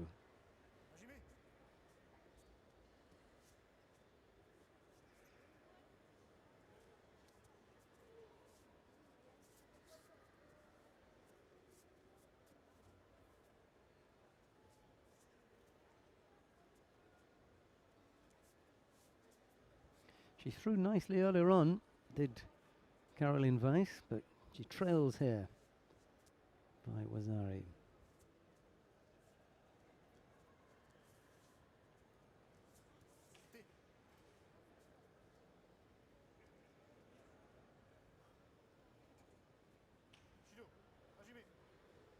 Now Weiss picks up a penalty.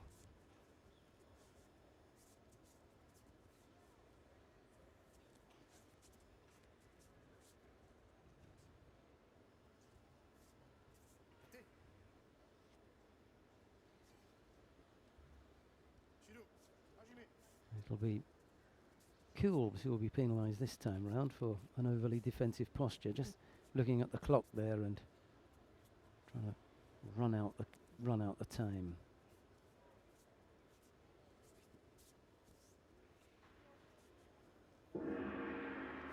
Well, the Wazari was enough then for Yasmin Kulbs to win out over teammate Caroline Weiss.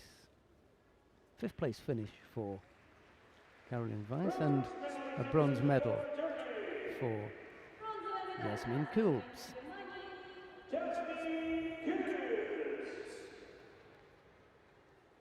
After the silver medal last year at the European Championships, bronze for Justin Kulbs from Germany.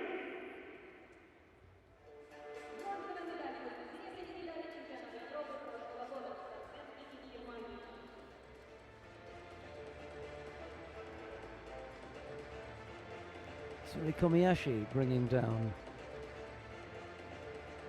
Caroline Weiss for Wazari. Just managed to get her right arm down and stop herself from going over for Ippon.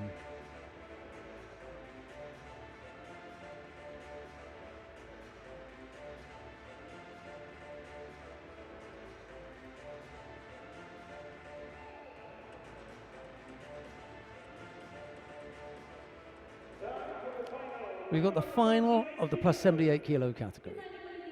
Svetlana Iromka of Ukraine is up against Kaira Sayet of Turkey. The athlete formerly known as Keti Mate from France went over to Turkey, and now there she is in the final of the plus 78 kilo category, having most pleasingly, as far as she's concerned, defeated her nemesis Emily Andiol in the quarter-final, and then woe of woes for Andiol. She was dumped in the repechage contest by Caroline Weiss of Germany. So no podium for Emily Andior, whilst Sayat finds herself in the final and the chance for a gold medal. I wonder how she's going to deal or cope with Svetlana Yaromka. Yaromka has finished off all of opponents in Nevaza, if I'm not mistaken, today. Just have a quick look at that. He's been a real handful.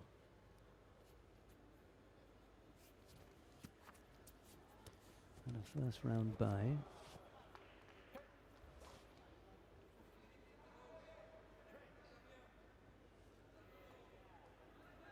Well, Larissa Cherik actually detained Yaromka right to the end. She ended up with 2 penalties, whilst Cherik picked up 3. Attempted Maki Komi from Yaromka, but Sayat blocks that. And there were Ippon wins against Denia Chibisova. She got thrown for Wazari, actually, Yaromka, in that contest, and then came back to hold Chibisova down. And Kulbs went over to Ippon. 2 in a row in Nevaza, and wonder where this one is going to go. Whoa, nice turn. And it's Yaromka who falls into the Osai Komi, and Sayat who seizes upon the opportunity and clasps as tight as she possibly can. And Yaromka, it's a case of the bite a bit here.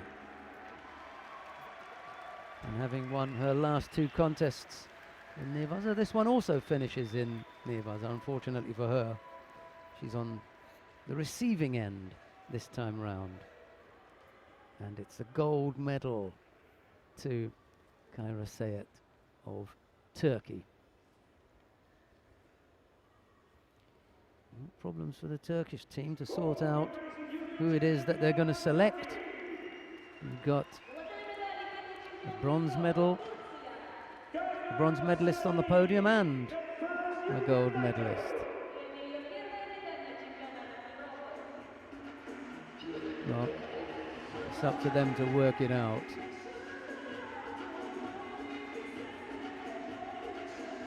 She attempted the counter, did Yaromka. It was that attempt from Sayat at the Ojigari wasn't the strongest, and it was Yaromka that put everything into the counter, and unfortunately for her, it went awry.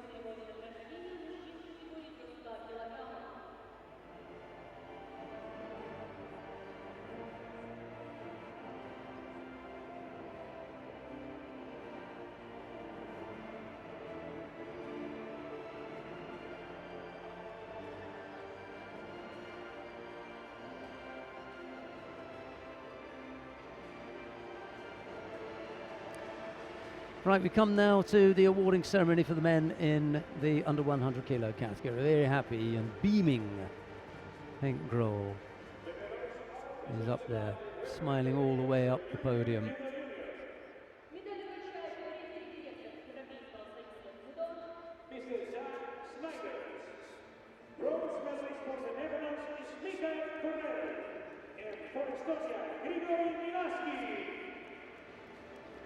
Bronze medals go to Michael Korel of the Netherlands and to Grigori Menashkin of Estonia. At last, a reward for all his talent. Silver medal goes to Toma Nikiforov of Belgium.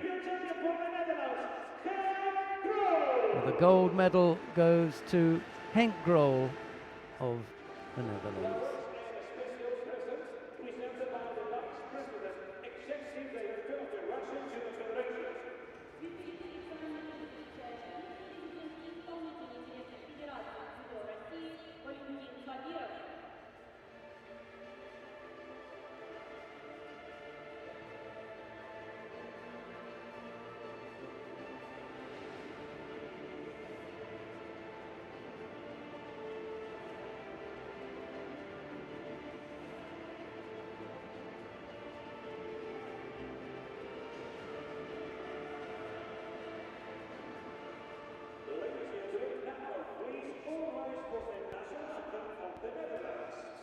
the national anthem of the Netherlands.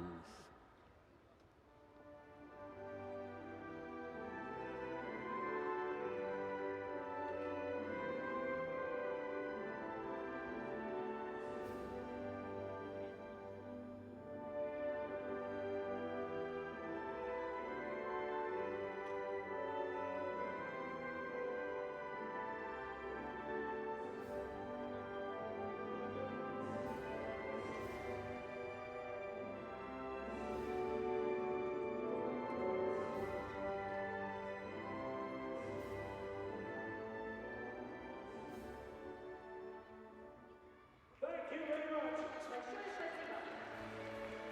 A good picture with all the guests of honor and the best judo in this category. Памятаем ребята почетными местами и лучшими в своих категориях. Korel and Menashkin were the bronze medalists. Silver went to Nikiforov and a gold to Grol.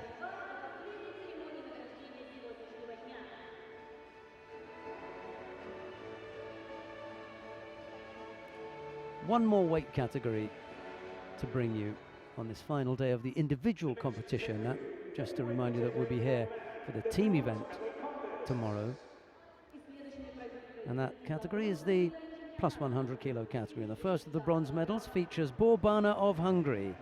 He's up against Levani Matiashvili of Georgia. It'll be Matiashvili in the blue judogi. And Borbana in blue.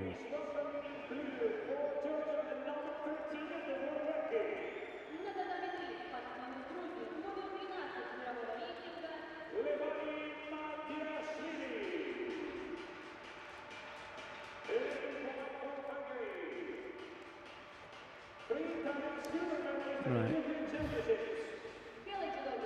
21. They said Borbana was. Not to labour the point.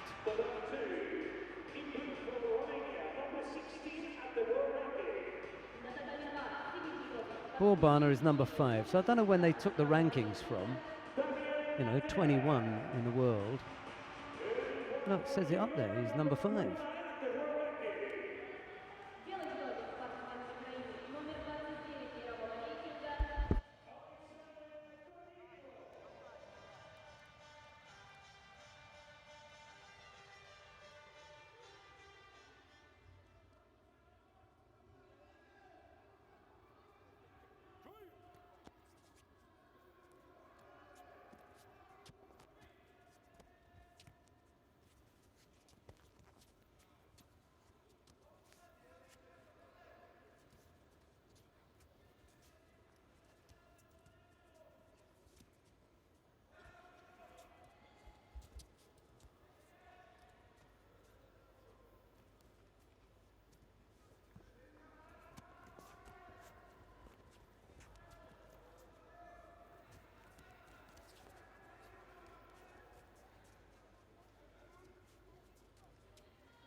Few words of advice for Bor as Matiashvili picks up a Shido for passivity.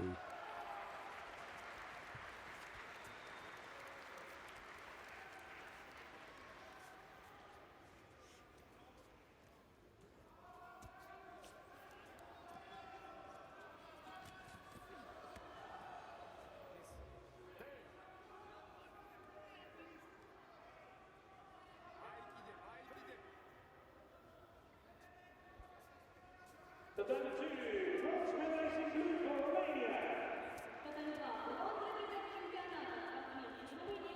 Daniel Natea, his first medal at the European Championships.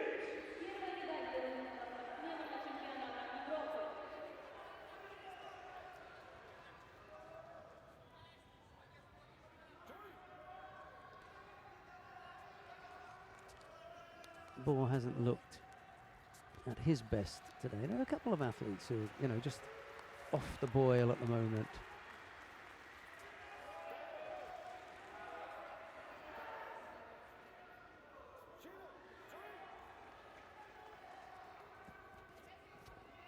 Frustration from Matiashvili. He was frustrated against Teddy Riner early on. A nice little Makikomi effort there.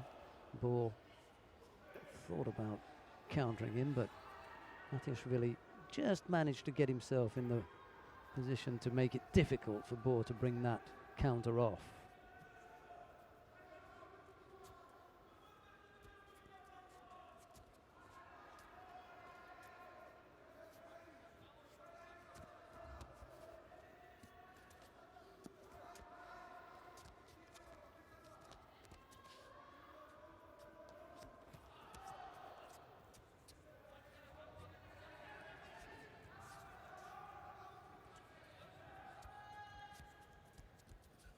Matiashvili looks the more threatening of the two. To me, anyway. I just got that feeling that, you know, something's going to happen. It will be Matiashvili. Despite the fact that there are, you know, a good few places between them. Matiashvili up there at number 13. And Bohr up there at number 5.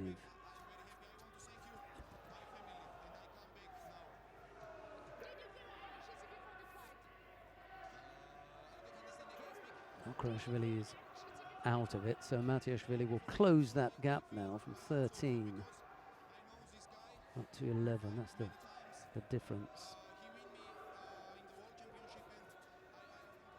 There won't be that question as to which one is ahead after this competition. It will be Matiashvili.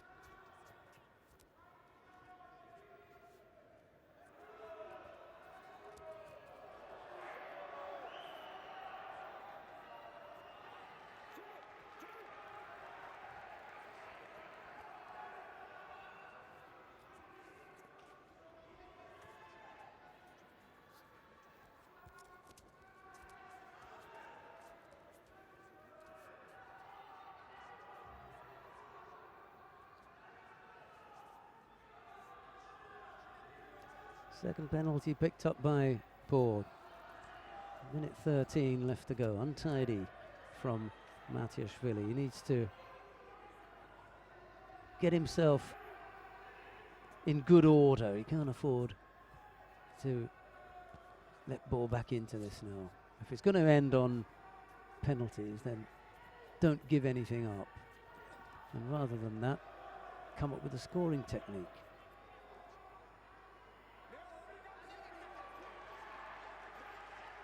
Now Bohr picks up a third penalty.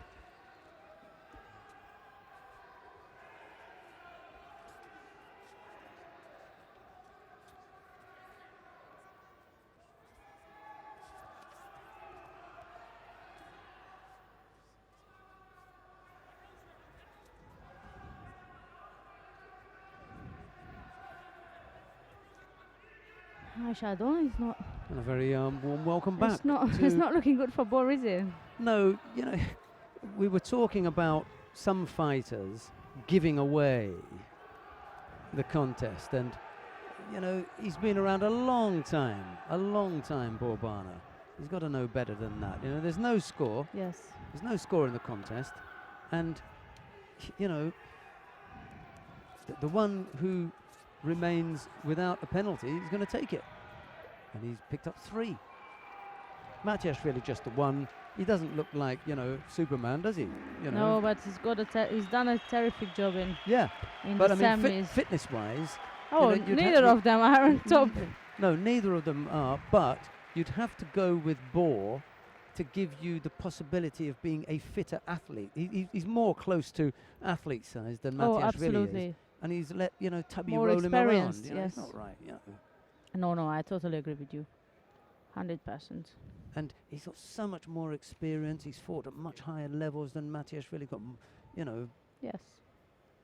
He was not. He was unconvincing. Yes, and Matiashvili believed all day. He believed Yeah. in it more than Bohr did.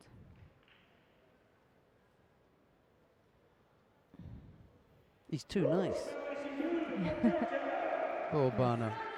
He's just too nice a guy. Another gentle giant.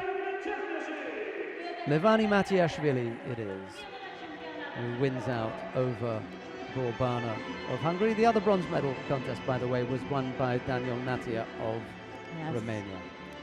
With a great counter-attack. Well, we're struggling today. Nice little Koichi tap there, and Bor just got up. He couldn't hold on to him. Lipatiliani, Grohl, Chamio, or Sayat. You know, my money at the moment goes with Sayat. I was going to say exactly the same, so I'm glad. Because it's a terrific story. You know, she was one of the lowest seeds in there. Mind you, Grohl wasn't that high up, was he? 8. He was 6. And Grohl had to overcome Gviniashvili, Gazimov, Kronberger, and then Nikiforov in the final. You know, that's a good job. So it's either Grohl or Sayat. Lipatiliani was the number 1 seed. Rinne's the number 1 seed.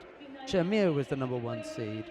So yes, I see your point. I mean, besides Emilian Daul and the final for Said, was the other two was not to undergrade anyone, but it was not the biggest issue she had to face.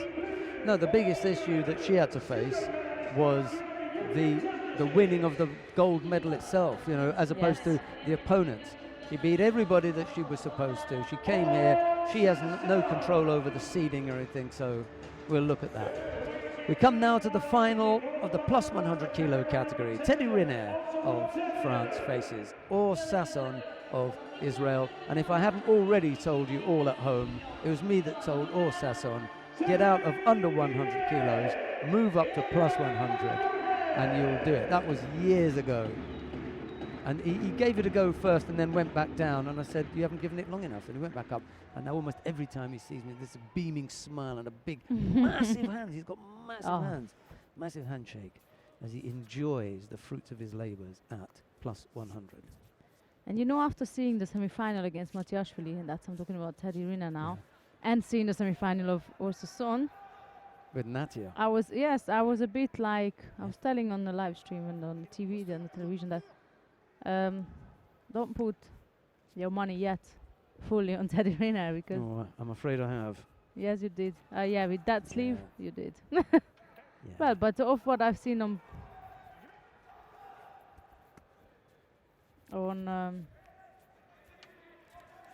the separate side of the mats, Sasson was more convincing.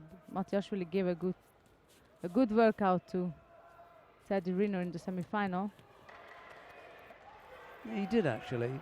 You know, there's a physical presence that's needed to really threaten Riner, and this is the difficulty. True. And you know, when you stand next to Sasson, you think, wow, look at, he's a big guy. And then when you stand next to Riner, you realise that he is actually a really big guy. Sasson's just a big guy, but Riner is a really big guy. Absolutely.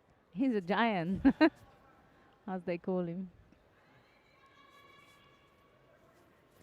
You know, Sasson, I'd like to see the actual weights here.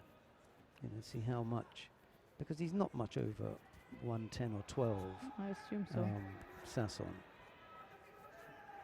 So I don't know, it could be, you know, oh, that was a nice effort there on the left side from Sasson. It's the speed of the attack that will trouble Riner, because he's quicker than the other heavyweights, you see. So maybe Rinner's not quite accustomed to that kind of movement. Yeah, it's more prefers of those settled in ones that I think he was struggling against Matiashvili, is that he kept on going. Whatever happened, he didn't stop. This is what Sasson needs to do. Don't settle. Exactly. As soon as you get your grip, attack and keep attacking. If you let that go on the top and the sleeve, that's not gonna do you any good job. Riner is the one who picks up the penalty, to the delight of the fans. It's not that they don't like him. No, it's just that they want to see a contest against him. If he comes up with a massive throw to finish it, that he's gone over again. Yes. For me, that's Riner going over. He's sloppy with the gripping. That isn't that isn't Sasson ducking underneath. Should not let that go for Yeah. long there. Sleeve, top grip. He's got to That come up doesn't with look something, good. yeah. The Osoto is going to come out of Yeah. Uchimata in any second. And that's He just blocked him with a grip on one side there, Sasson. So, second penalty picked up by the Israeli.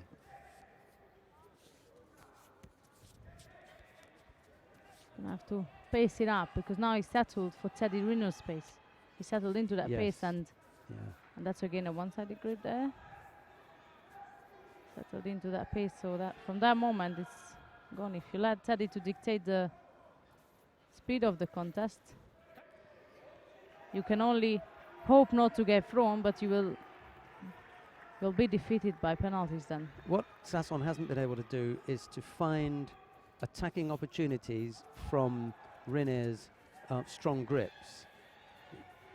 He must find ways of breaking up those grips, and if you can't, break them up, then putting sufficiently strong enough efforts that once the attack is in, then the referee calls matter, and this isn't one of them. The thing is, even he tries to control the sleeve. With all his physical capabilities, all he can do is focusing on that single grip. And from that to even attack, it's just as you said, it's the next job in terms of strength. Because when he manages to get hold of the the right sleeve,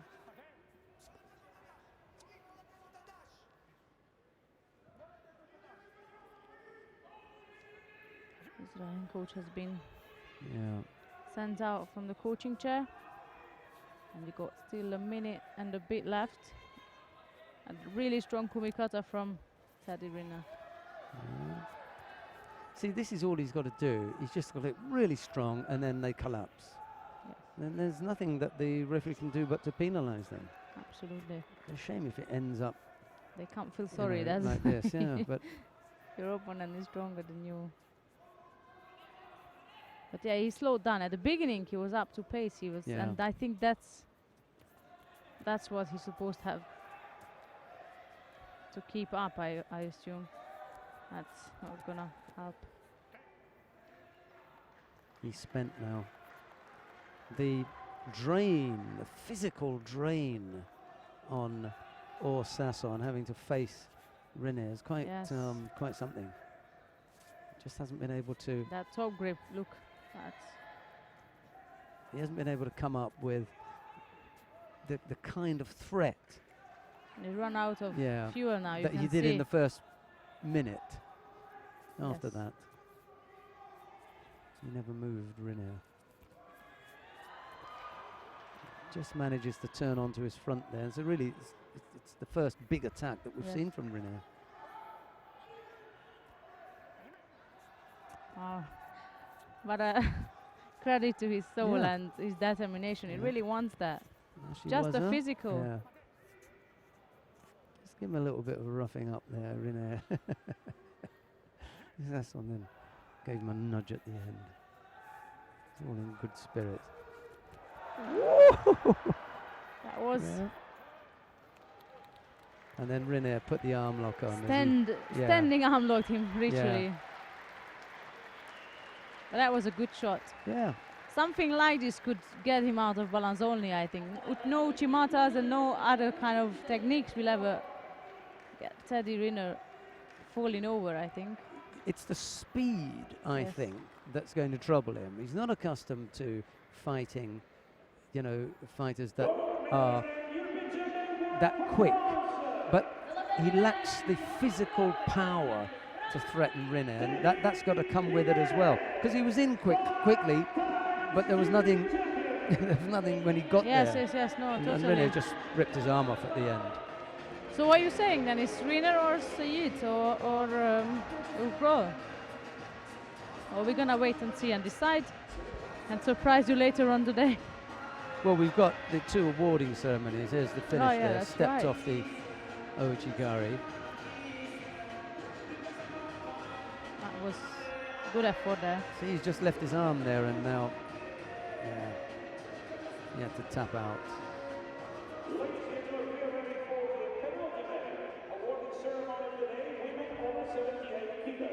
We've got the awarding ceremony in the plus 78 kilo category for women coming up.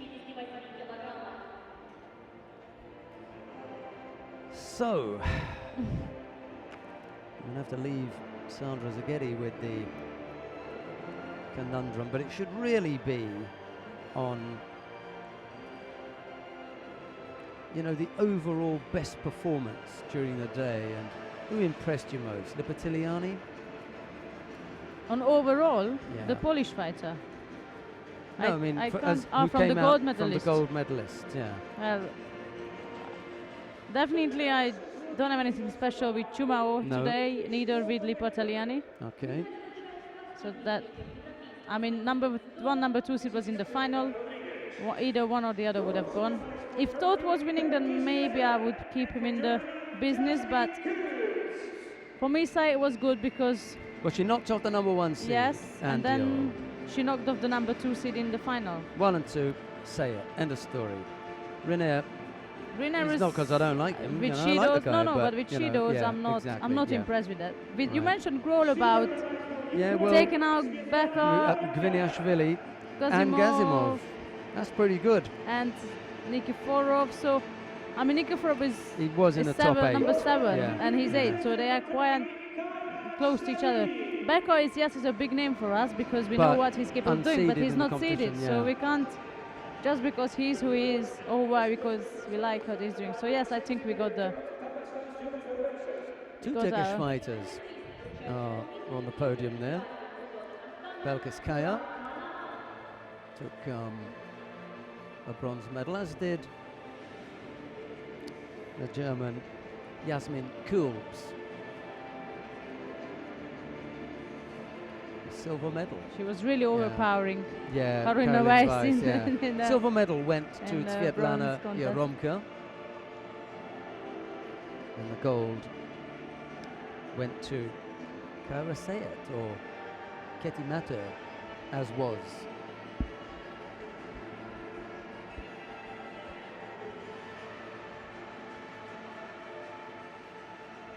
And now, ladies and gentlemen, please all rise for the national anthem of Turkey.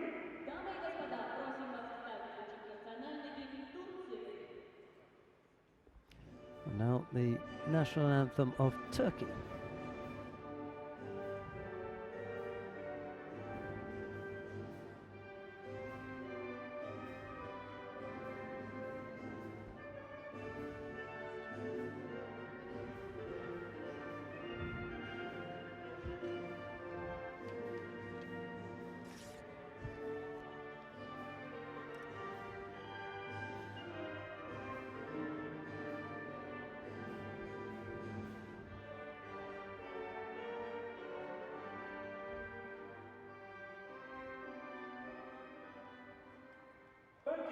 Yeah, I think you've got to look at the story behind Kara Sayat as well. You know, it's a big story there. Absolutely. So maybe we want to put something in addition to the fact that, you know, she won the gold medal at the European Yes, Championships absolutely. today. So I'm going to leave you with that one. Okay, I'm no sure worries. I'm sure you can. I'm going to manage that. Can handle that, and then you've got the fights themselves and a little bit of an interview. You have to grab her and write Absolutely, that I'm one gonna- up. I'm gonna get our media director first. Gonna get hold of him first, and then. It'll be the team event tomorrow, don't forget. European Team Championships. We look forward to your company when we bring you all the action from the 7 women's teams and the 16 men's teams. A nice tight group there, and 2 Turkish fighters up there on the medal podium finishing That's off. nice. Come on, girls, we want to get on with it. Going to take a little bit of time to get down, aren't they, these 2? The fellas are all lined up and ready to go. I'm also really pleased for Daniel Nata. Just had a quick look over my shoulder, and I'm really pleased for him. Oh, Sasson planted him, didn't he?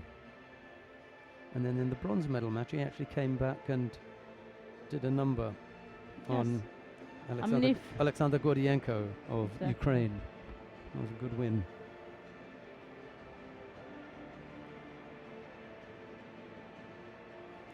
Right, what have we got coming up next then? Oh, it's the awarding ceremony for the plus 100 kilo category. There are our flight attendants who took the day off from whichever airline they worked for. I doubt any, but okay. Teddy.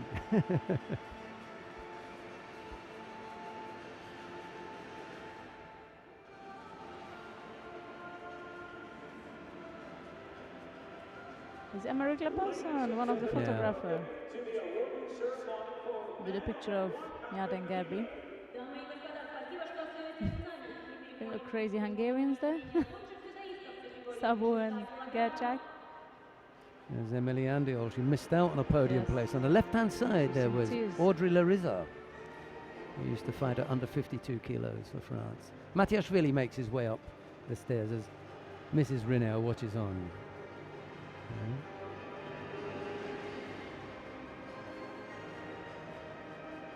The big fellas up there now.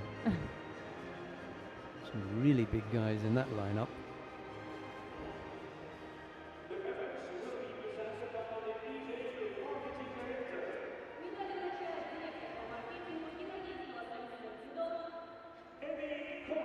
Eddie Coaz, 60 kilo category fighter, gets to present the plus 100 kilo category. Who did that to him? That's not fair, is it? Levani Matiashvili takes bronze there, as does Daniel Natia. Well, he's presenting, I suppose, because Or Sasson from Israel got a medal. Silver medal goes to Or Sasson of Israel. It's not a happy chair. Yeah, he did a good job. Silver medal at the European Championships. But Teddy Riner of France takes the gold.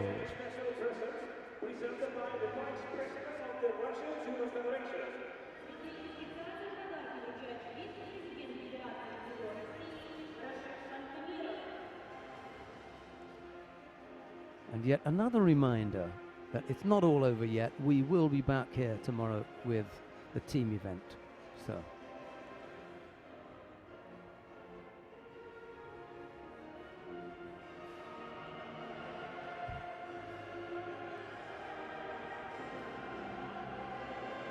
So we look forward to your company tomorrow. We'll do a roundup here. We've already picked the player of the day. Kayra Sayat of Turkey, the gold medalist in the plus 78 kilo category.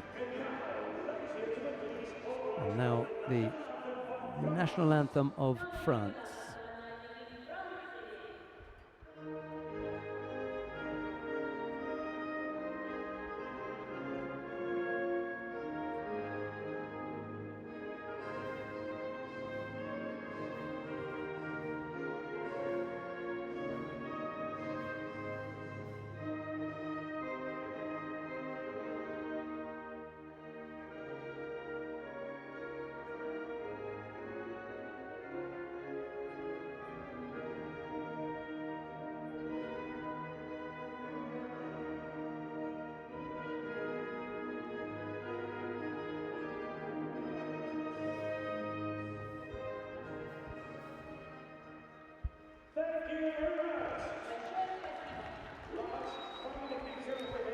Right then, your impressions over the last few days then, Sandra?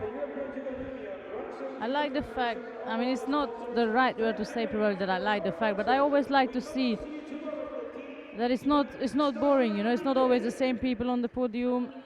There is really a few of them who managed to defend their title, if we can even name any.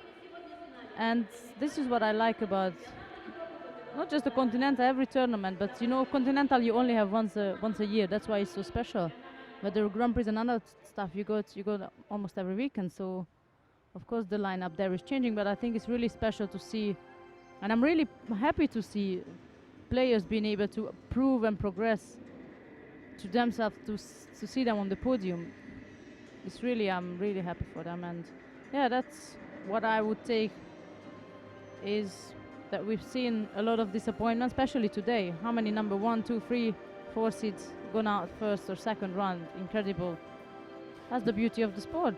The only thing I'd say is that I'm sorry that we didn't get to see as many of the top Russians I think they would have made it much more, much more interesting competition. But for whatever reason, the games are looming large for them. They decided that their top team wasn't going to be here. It could be that come Rio they'll have a basket full of medals. Well, that remains to be seen. But it would have been nice to have seen, them mixing it with the rest of the best. But that right. didn't happen. But apart from that, I think there were some, good performances. And we hope you enjoyed the individual competition. We're going to look forward to the team event, which will start tomorrow at 12 o'clock here in Kazan. 7 women's teams, 16 men's team. The French men and women defending the titles that they won last year. I don't think that's going to happen this year. They haven't got the same kind of strength. But we shall see. Sandra and myself, bye-bye for now. Goodbye.